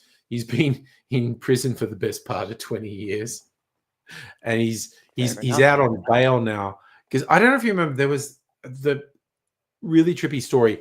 Lawyer X, as a woman, she actually got identified. Or not, she was a lawyer, and she was representing like all these in Melbourne's underworld. And I don't know if she got sick of them or whatever, but she ended up doing this deal with the cops to tell them everything her clients told Yeah, her. okay. Which Oh is yeah, it's that's a gonna crime. end well for her. Yeah, no, literally, like she's Oh. in hiding because Yeah, what everyone. about client No, it's a crime. confidentiality? And, yeah. Yeah. Her giving all this info to the cops was a crime, and the cops knew it was a crime, and the cops knew if it was ever discovered, it would undermine any convictions they got, and Yeah, they just okay. didn't fucking care. And she was representing all the names in the Melbourne gang wars of the 90s, and including Tony Mockbell, which is his grounds for being released from prison, because it's like, well, the evidence that convicted me is tainted because this lawyer was telling cops stuff, and that's actually not admissible in court, and it was a crime what happened, and blah blah blah. But he's 60 something now, I think. But he was a bad guy in the 90s, but that was a Well, James Masters is 60. Look at him. yeah. He'd kick Tony your Mock- ass. He'd kick my ass. Tony Mockbell looks older than James Masters. I saw the pictures from the court. Interestingly, we have the laws about cash transactions at bank over a particular level. They have to report it. That's because of Tony Mockbell. He used to go into banks, and he had like a mortgage on a house, and he would go in with an enormous bag of cash and go, I'm just going to pay off the mortgage on that house now. Okay. And then when the house was paid off, he would sell it, and he would declare the money from the sale and his rent, because the money was all from drugs and various criminal activities, which he couldn't declare. But so he would just walk into a bank and pay off a mortgage laundered in money. cash, Yep. and the bank would go, okay. And then the house was paid off, and he'd sell it, and he would declare the money, and so he could openly have that money. It's like at one point, it was money laundering. I know what money laundering is. Yeah, his only declared source of income was a kebab truck. Okay. But he somehow owned 5 properties and 10 luxury cars. And it's just like, I mean, that's a well-placed kebab truck. Good I mean, kebabs. That's all I'm saying. Good yeah. but yeah, he is one of the main reasons we have these laws about banks being compelled to report large cash transactions. Yeah, well, we still have the pokies if we want to Yeah. launder money. And I love the Crown Casino trying to say we don't do money laundering because they're going like, oh, but if the criminals come in and gamble, they might lose all the money. No. And for those who don't know, what would happen? Crims go into the casino with tens of thousands of dollars of cash, of dirty money, and say, turn this into chips. And the casino goes, sure, and gives them tens of thousands of dollars. They go to the poker table, they play for 5 minutes. And And then go just cash back it and out say, straight away. I want to cash in these chips and give me a receipt. And the casino goes, sure. And then they just go to the tax department and say, yeah, this $500,000 I have in my account, I'm just a really good gambler. Here's all my receipts from Crown to show that it was Well, all. they don't even need to do that much. You can go to a pokies, right, at any RSL or pokies venue. Yeah. You can put X dollars on one of their pokies cards, Yeah. put it into a pokies machine. You don't even have to gamble. Yeah. You cash out. Yeah. It gives you a receipt. You go to the teller. Yeah. You get your cash. Yeah. You got a It's receipt. just that the casino will do it for much larger sums of money. Like Yeah, you okay, can fair enough. with the pokies in an RSL, you can probably only do it for a couple $1,000.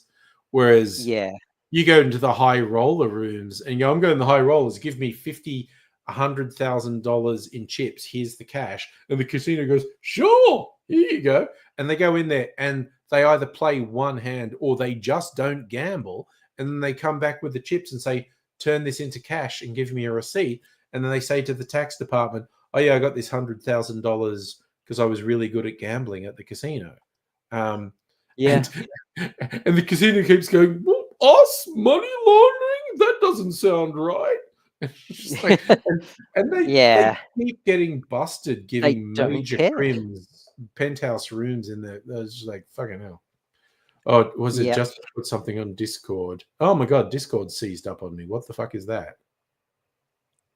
Discord is a messaging app primarily aimed at gamers, but now used by a wider audience.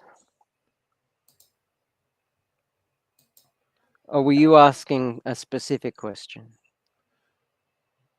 Until it's That was an airplane style joke. this. Was it?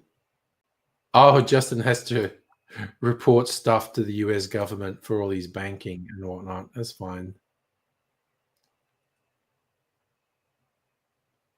Yes, you have to report your bank accounts to the US. Again, Home for the Elderly, your Laserdisc shop. Yeah.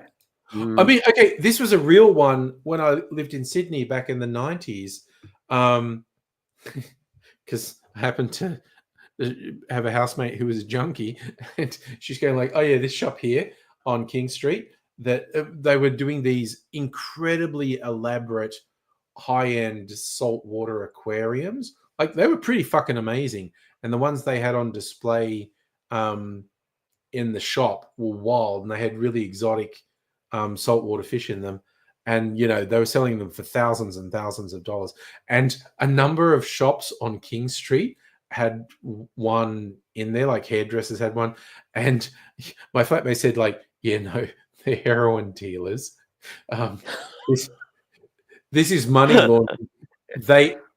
This one guy who does lots of drugs and makes lots of money, he learned how to build these things, and he builds these incredibly over-the-top exotic aquariums, and then says he sold them for $10,000, but he just gives them to a friend, and he just says, yeah, someone came in and paid cash for the $10,000 aquarium. and he was laundering all these drug money through this, which Oh. I thought, kudos to that guy. He was doing something really creative, and there were Yeah. all these shops along King Street that had these really elaborate saltwater aquariums in their window because he would just give it to them, and then he would just say, "Yeah, I sold it for $10,000." It's just like, "Oh yeah, they paid cash." They walked in and they had a big bag of cash, and they just went, "Yeah." Did you get their details? No, they just took the aquarium and left, and it was just like. And bizarrely enough, the heroin dealer who did a lot of his own gear got caught out by the cops and the tax department. Who knew? What a shock. I know. Color me It, shocked, it, even. it lasts for a couple of years. But again, everyone who does this, they think they're so clever. And I was like, dude, you are so obvious. Yeah. I thought of it at one point, what would be a fun thing to do would be to make custom built really high-end laptops and computers, like, with weird freaky keyboards that were like old typewriter keyboards. These are things I've seen. Yep. And Yeah.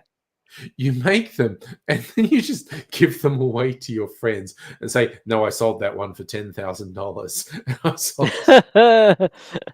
Because you'd have Yeah. a hobby building and putting together these things, and you'd also have a way to launder your drug money. It's great. And the thing is that some of like the tax department wouldn't have a clue what these computers are worth, and like high-end graphics cards are worth more than the rest of the computer Oh yeah, combined. yeah. But It's the ridiculous how much they cost. really clever thing to do if you were doing that would be to give some away to some high profile or at least mid profile influencers who would then put Yep. in their videos and stuff and like, look at my one of a kind hand built Yeah. computer. I'm so cool.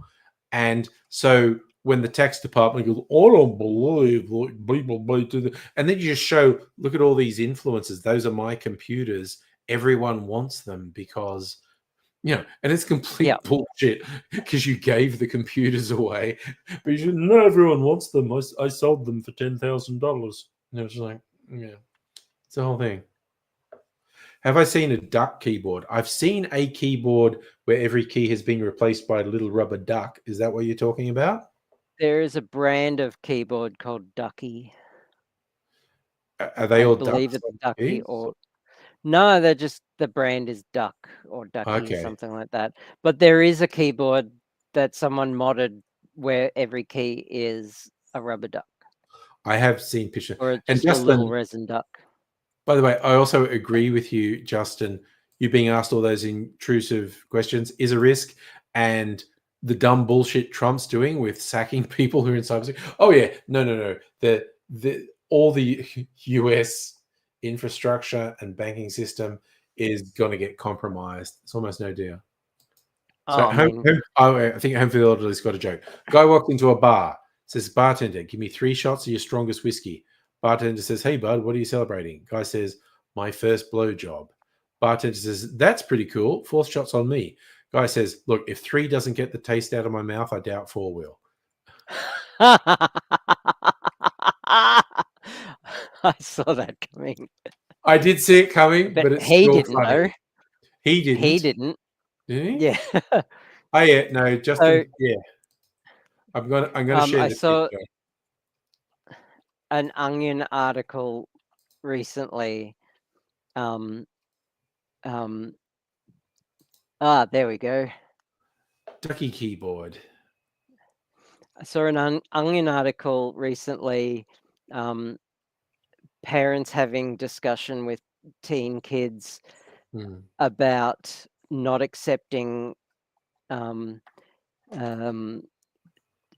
chat invites from national security advisors. in every yes. Don't That's accept the group headline. chat invites. Yeah. Yeah, from national security advisors. Don't accept you don't invites. know. Yeah, that But they we don't just know. randomly Yeah. we're tying up various things. Remember, it's like another classic Onion one headline: "Family white knuckles it through sex scene in PG rated movie." And then the story is like the whole family's there, the parents and a couple of kids, and they're watching a Oh, PG yeah. movie, and there happens to be a sex scene in it. And the whole time, Oh, no one reacts, no one says anything. mm. Oh, As I say, yeah, like, everyone's just white knuckling it through the sex scene. yeah. 80s movies were notorious for it. Just random It's sex or nudity. yeah. Top Gun, what's his name? Tom Cruise was Yeah. notorious for it back in the day. Like you'd be watching your cool action fighter jet movie, and then suddenly sex scene Yeah. Yeah. in your movie. Also, the Like, gayest fucking non-sex hell. scene ever in a movie in Top Gun, the beach volleyball. Yeah. And I swear to God, It's so gay. he leaned into it in Top Gun 2. There's a beach football scene, and it's just like, oh yeah, he's just gone with everyone thought the beach volleyball scene was super gay. You know what? I'm just going to put an even gayer scene in this movie. Yeah. Like, he was leaning into it. There's no two ways about it. Yeah, he I reckon he saw the South Park episode, Tom Cruise in the Trapped in the closet. closet. Yeah, and just like is sick of hiding it now. Like Yeah. he's getting older, Yeah. and he's untouchable at this point. Yeah. So he's just leaning into it. Oh my God. That's my Sorry. theory. Home for the elderly watching Monty Python's Meaning of Life as a 10-year-old. The school sex education scene. Oh my God. That scene was so funny. I don't remember it off the top. Oh, of my head. they're in a private school, and John Cleese is the headmaster. Oh, that's like, right. They're talking Yeah. about sex, and even just the thing And like, yeah, and he's just being extremely matter of fact, but quite graphic, and yes. and the thing like, and goes, so you know, you want your partner to be well lubricated. What's one way to get the juices flowing? One of the students goes, rubbing the clitoris. He goes, rubbing the clitoris? Why not try a kiss, boy? Have you ever tried? Don't they act, doesn't it and the like, other guys are like, isn't he like "Oh, you could-" having sex with someone at the time or he ends up something? having sex with his wife in front of the kids to show them. Yeah, that's But it. the Yeah. whole routine, after belittling the kid who was Michael Palin, who said rubbing the clitoris, and he says, "Why not try a kiss, boy?" And the other goes, "Oh, you could try stroking her back." Yes, or massaging her thighs, yes, or stroking her bottom, yes. Because you could try all of these things before you go stampeding off towards the clitoris. Like, it's actually Stampede. really good sex advice, quite graphic, but in the context of someone saying this to schoolboys, it was just surreal. Yes, try fondling her That's breast. awesome. But just the line, if you could try all those things before you go stampeding off towards the clitoris. It's just like, oh God. I feel like I might go stampeding towards the clitoris. Exactly. It's just like, God. Yeah, and eventually there's the whole But I thing have where that luxury. a four-poster bed appears in the classroom, and while he's having sex with his wife, they're just I having remember some it now. conversation about what's happening, and the kids look really bored. Yeah. Yes. Teachers having sex Oh. again. Yeah. It's it was kind of like, because it had been years since there'd been a Monty Python movie, and comedy movies had gotten really risque and whatnot. And it's like someone had told them, or they just felt like, no, we've been left behind and we're old and out of touch. And they just went, all right, we are just going to get so up in people's faces and just give them the most full-on stuff. And a lot of it was pretty funny. Every sperm is sacred, and Yeah. and Mr. Creosote, the morbidly obese guy who just vomits everywhere. And just incredibly over the top stuff all the way through, because it's like, oh, you think we're old and boring, do you? Well, check this out. But they were old. Like, well, you find out like they were doing stuff in the 60s. You find these old clips of them doing comedy in the 60s, and it's like, Jesus, they have been around forever. And I was like, my God. Yeah, they have. And there's only a couple of them left. John Cleese just refuses to die. He does. I do love he did a comedy tour where it was just conversational thing on stage, and it was even called the Alimony Tour or something. It's just like, oh yes, the court said I owe after that divorce I owe my wife this money, so I just have to travel the world doing shows so I have enough money to pay for the divorce. And it's like, that's kind of funny. But, Michael Palin's the one who stayed the good guy, I think. He never seemed to do anything awful. Whereas, I don't know. Cleese was always a bit of a conservative ponce, really. I loved one of the making of docos. This is probably from the 80s or 90s. And Terry Jones, who's Welsh, would say it was so frustrating working with John Cleese because he would always be this in control, upper class English person, and his cadence was to talk down and down and down. He's going, but I'm Welsh, and I would get worked up, and my cadence would go up, up, up, up, up, up, up, up. So, and Cleese would be this calm, down, down, down, and I'd just be going up, up, up, up, up. And so I looked like a complete idiot, and Cleese looked like the responsible one. And even if what he was saying was bullshit, just because he was doing it in this calm way, he would always win. He would win every argument because I'd get emotional and start going, and Cleese would not get emotional, and he'd end up winning every argument. Yeah, exactly. How dare he? I know. Just by not getting emotionally involved, he'd make everyone feel like he'd won every argument. But bastard. It's a bastard thing. I know. Okay, sorry. Humphrey the Elderly just keeps quoting the sex scene from Tonguing will give you the best idea how the juices are coming along.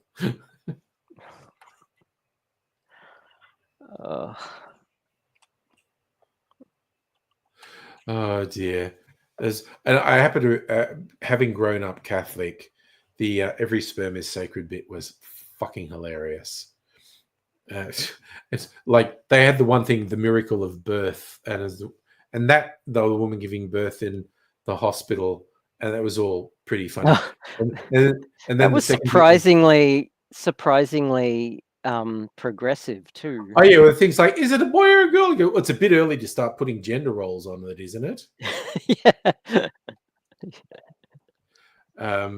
But then after that, they had the miracle of birth, the third world. And they come in, and it was Liverpool. It was Catholic. There was the woman who I think was actually Terry Jones at the sink doing the washing up, and a baby drops out from between her legs. And goes, oh, get that for me, would you, Marsha? And that led on to the Protestants and the condom conversation. Yeah. Bloody Catholics filling up the bloody world with bloody children. They can't put a bloody feed. Because what's the problem, dear? Well, they've got to have a baby every time they have sex, whereas I, as a Protestant, can use contraceptives. You say, we've got 2 children and we've had sex twice. Yes, but that's not the point. I could go down to the chemist and proudly say, give me a condom and I could whack that on my John Thomas and have some. Oh, could you, dear?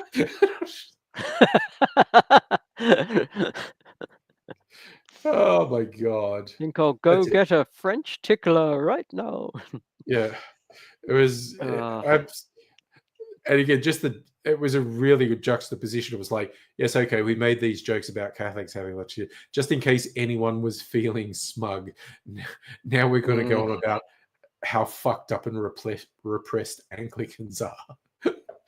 Yeah. Yeah. Fun stuff. I remember my dad, who was pretty Catholic, heard the song about the universe song on. Oh, 'cause yeah. he used to listen to ABC radio when he was at work, and he thought the universe song was he particularly loved the last line. Let's hope that there's intelligent life somewhere out there because there's bugger all down here on Earth, and he really liked that. And he found out it was from this movie. He's like, oh, maybe I should watch it. And he's saying that me and my older sister were there, and we were like, you should not watch that. You are not going to like it. Like, he would not take every sperm is sacred as a joke. It was just like that, is it? I say, when Martin Luther we're just getting the trailer. Martin Luther nailed his protest at a church door in 1517. He may not have realized the full significance of what he was doing, but 400 years later, thanks to him, my dear, I can wear whatever I want on my John Thomas. God. Oh my God. I mean, no lies detected. I know, but again, because they were all university educated, so they knew all this shit about history and culture and philosophy, and they'd work it into everything they did. I also loved, I mean, Life of Brian's a pretty good movie. I actually prefer The Holy Grail, but there was all this ridiculous controversy. Like, people were literally trying to ban it, which does my head in. But interviews with them, they said yeah, literally, when we first started, we were like, oh, let's make a movie making fun of Jesus. That'll wind people up.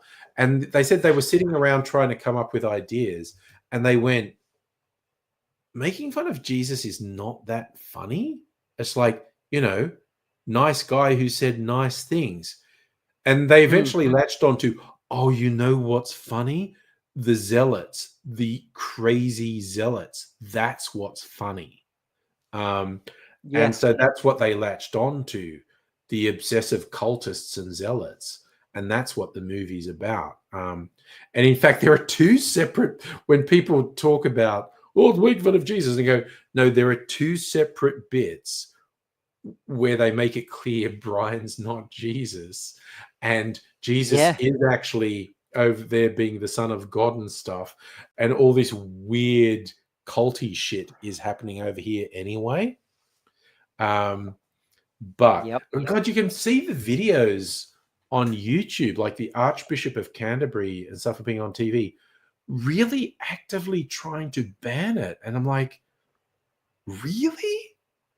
What? Oh, wow. Okay, times have changed a little bit. Yeah. Even though there are definitely, in the US in particularly, there are the weirdo evangelicals who definitely want to take us back there. Every now and then I see this stuff online, and it does my head in. Like, they're going, oh, look at this blatant demonic imagery, because it's from a pop song, or God forbid, a heavy metal song. And I was just going like, are you this childish? Satanic Panic in the 80s? Like, yeah, the Dungeons and Dragons Satanic Panic. Yeah. But there are people still trying to whip it up. Like, something kinky or whatever from a pop song, and they just go, look at them being openly satanic. And I went, are you a fucking child? What the fuck? How do you expect to be taken seriously? There are people who do. And they Like, they expect still that. believe in witches and demonic stuff, and they go, dude.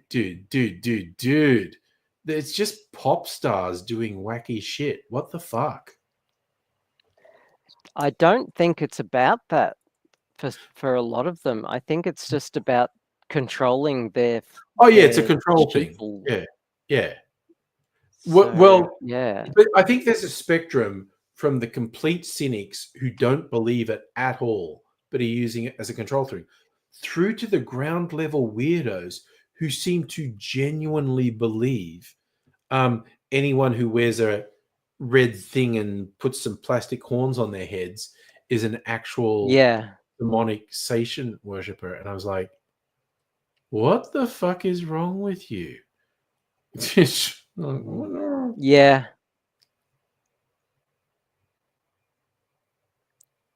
Sorry, I'm So- driving sorry. through some I'm driving through some heavily infested zombie territory. That's fair. You have to I've got deal to with zombies. keep I'm having a little my eyes open. meaning of life. You didn't like the tiger sketch in the war thing where the Oh, British soldier. But again, British. I had his leg cut off. But it was, again, I thought there was some really funny stuff in that. Like, that was shot in Scotland. They're trying to say it's Africa. And they basically got a bunch of black university students to dress up as the Zulu.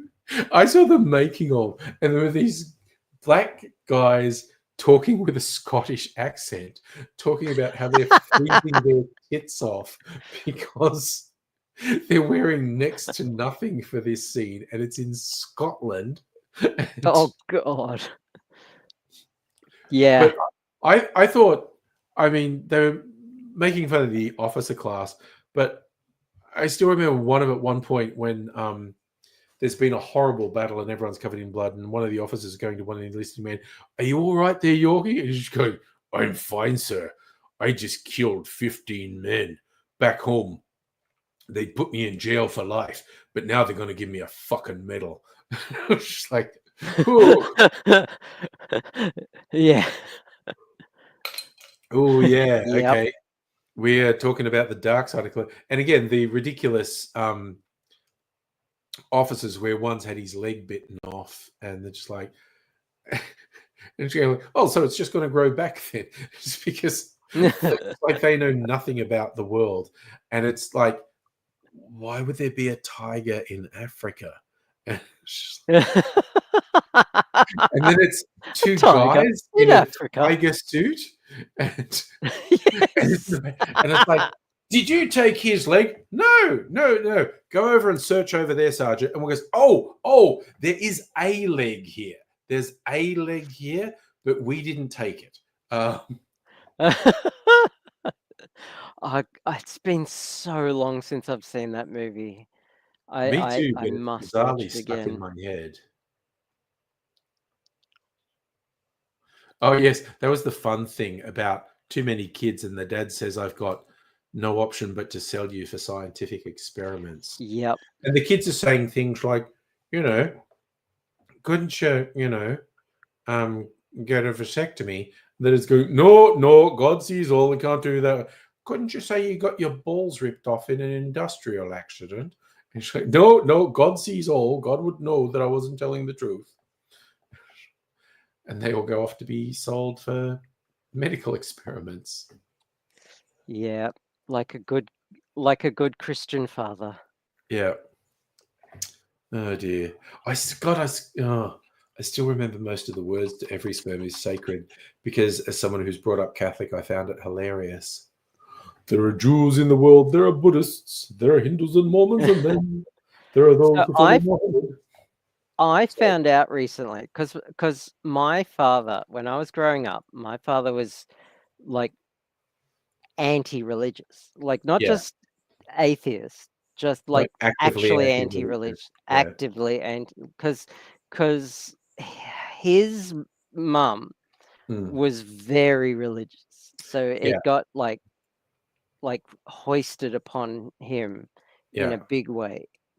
So he wouldn't allow it in his home. So I didn't grow up knowing about religion at all.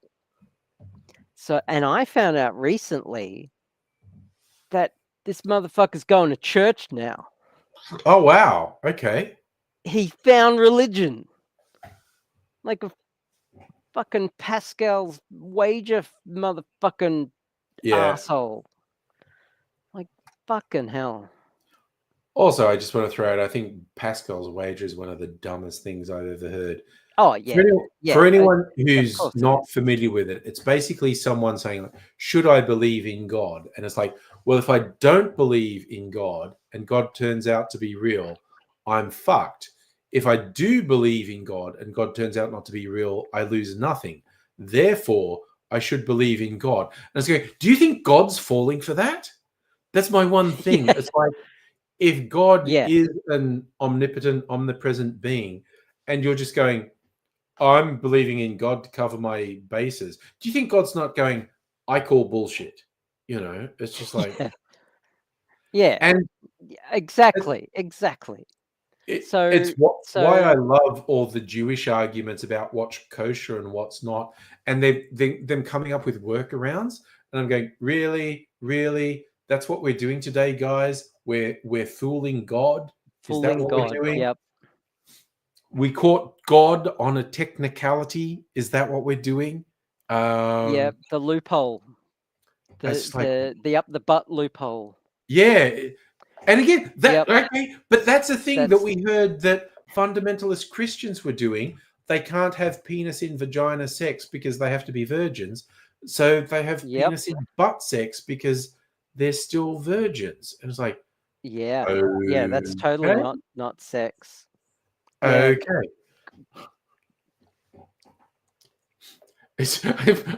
I'm really still going. He's doing the words from every sperm. Oh God. Let it go. It's like, I'm a Roman Catholic. I've been since before I was born. The one thing they say about Catholics is they take you as soon as you're warm. You don't have to be a 6-footer. You don't have to have a great brain. You don't have to have any clothes on. You're a Catholic the moment Dad came. It's so funny. And again, I think it's much funnier if you actually got raised Catholic. It's Yeah. just bizarre. And we didn't have stuff like that as Catholics. There was never I'm going to fool God by, like, no one talked about Pascal's wager when I was growing up. And again, then having known Jewish people and finding all these arguments about what's kosher and what's not, and what you can and can't do on the Sabbath. And I'm like, we're all playing tricks on God here? Is that how it works? And saying, haha, gotcha, God, you thought you had stopped me from bastard. doing a thing. Was that a god or a zombie? Zombie. Got me. Damn I it. just got eaten by zombies. Well, you had tape of Monty Python. Remember when we were going through my vinyl albums? I've got at least 3 or 4 Monty Python vinyl albums. Man, I gotta respawn and go get my body and all my shit back. Fair enough. Oh yes, I've seen that in that film, yeah. In towest moments, spill theirs anywhere. God loves those who treat their semen with more care. And what's the other line that's like that? Let the heathen spill their let the heathen spill it on the dusty ground. God shall make them pay for each sperm that can't be found. Because that's actually a line in the Old Testament, something about spilling your seed on the dusty ground. Oh God. Again, there's a play, it might even be an Australian play. The name's something like Sister Mary Elizabeth Explains It All to You.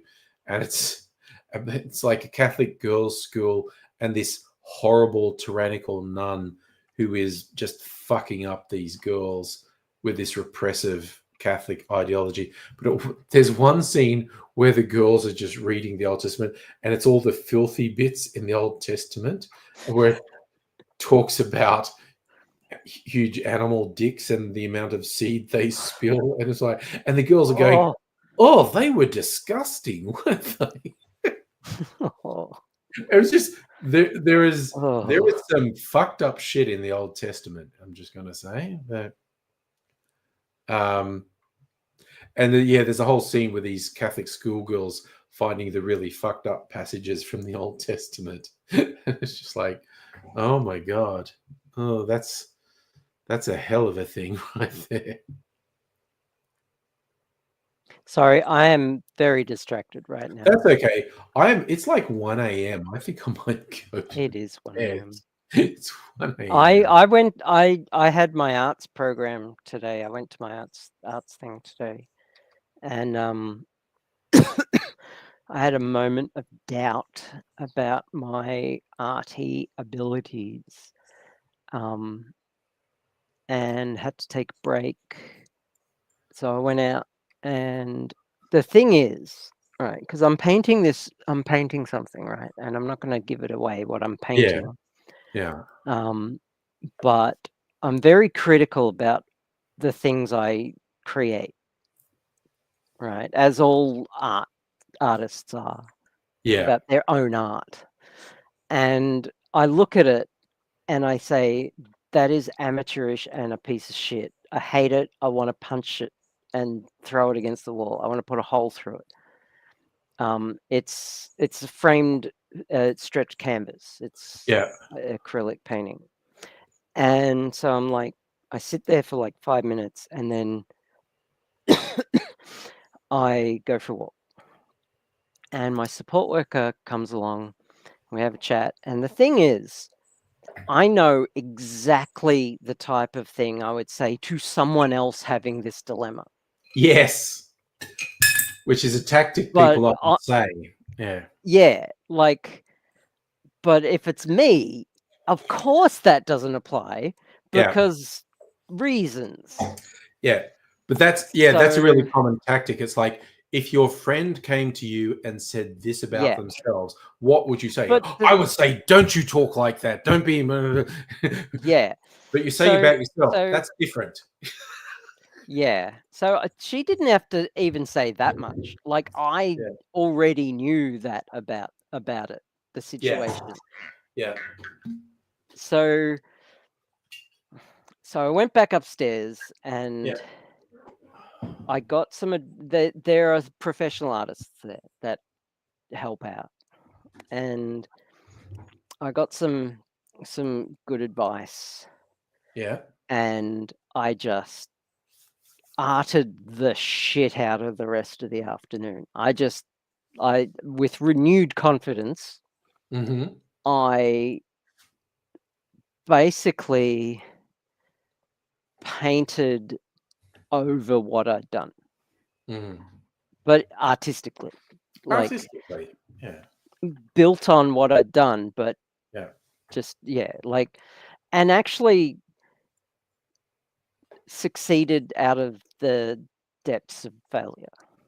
And I That's what felt I really love good the about idea that. of succeeding out of the depths of failure. That's awesome. Yeah. So that's the end of the story basically. But the Yeah. point of it was that I had a really great afternoon. Good. And I love that. I love that for you. yeah, it was really great hanging out, even though Excellent. I've been really distracted fighting Ah, zombies that's and good. dying Yeah. No, it's a good and all multitasking. that. Multitasking. Yeah. Also, I And did just put another of my favorite bits. Some of you may feel the cormorant does not play an important part in the life of this school, but I would remind you it was presented to us by the Corporation of the Town of Sudbury to commemorate Empire Day, when we try to remember the names of all those from Sudbury who so gallantly gave their lives to keep China British. So from now on, the cormorant is strictly out of bounds. Oh, and Jenkins, apparently your mother died this morning. yeah. Anyway, I now suddenly really have to pee, so I might go to bed. Good And night. thank you for the I'm going to endless retrieve my body. Thank you for the endless Monty Python quotes too, Charlie. And I will be back in all probability tomorrow night, but I will say bye for now. Bye. You are totally fucked up!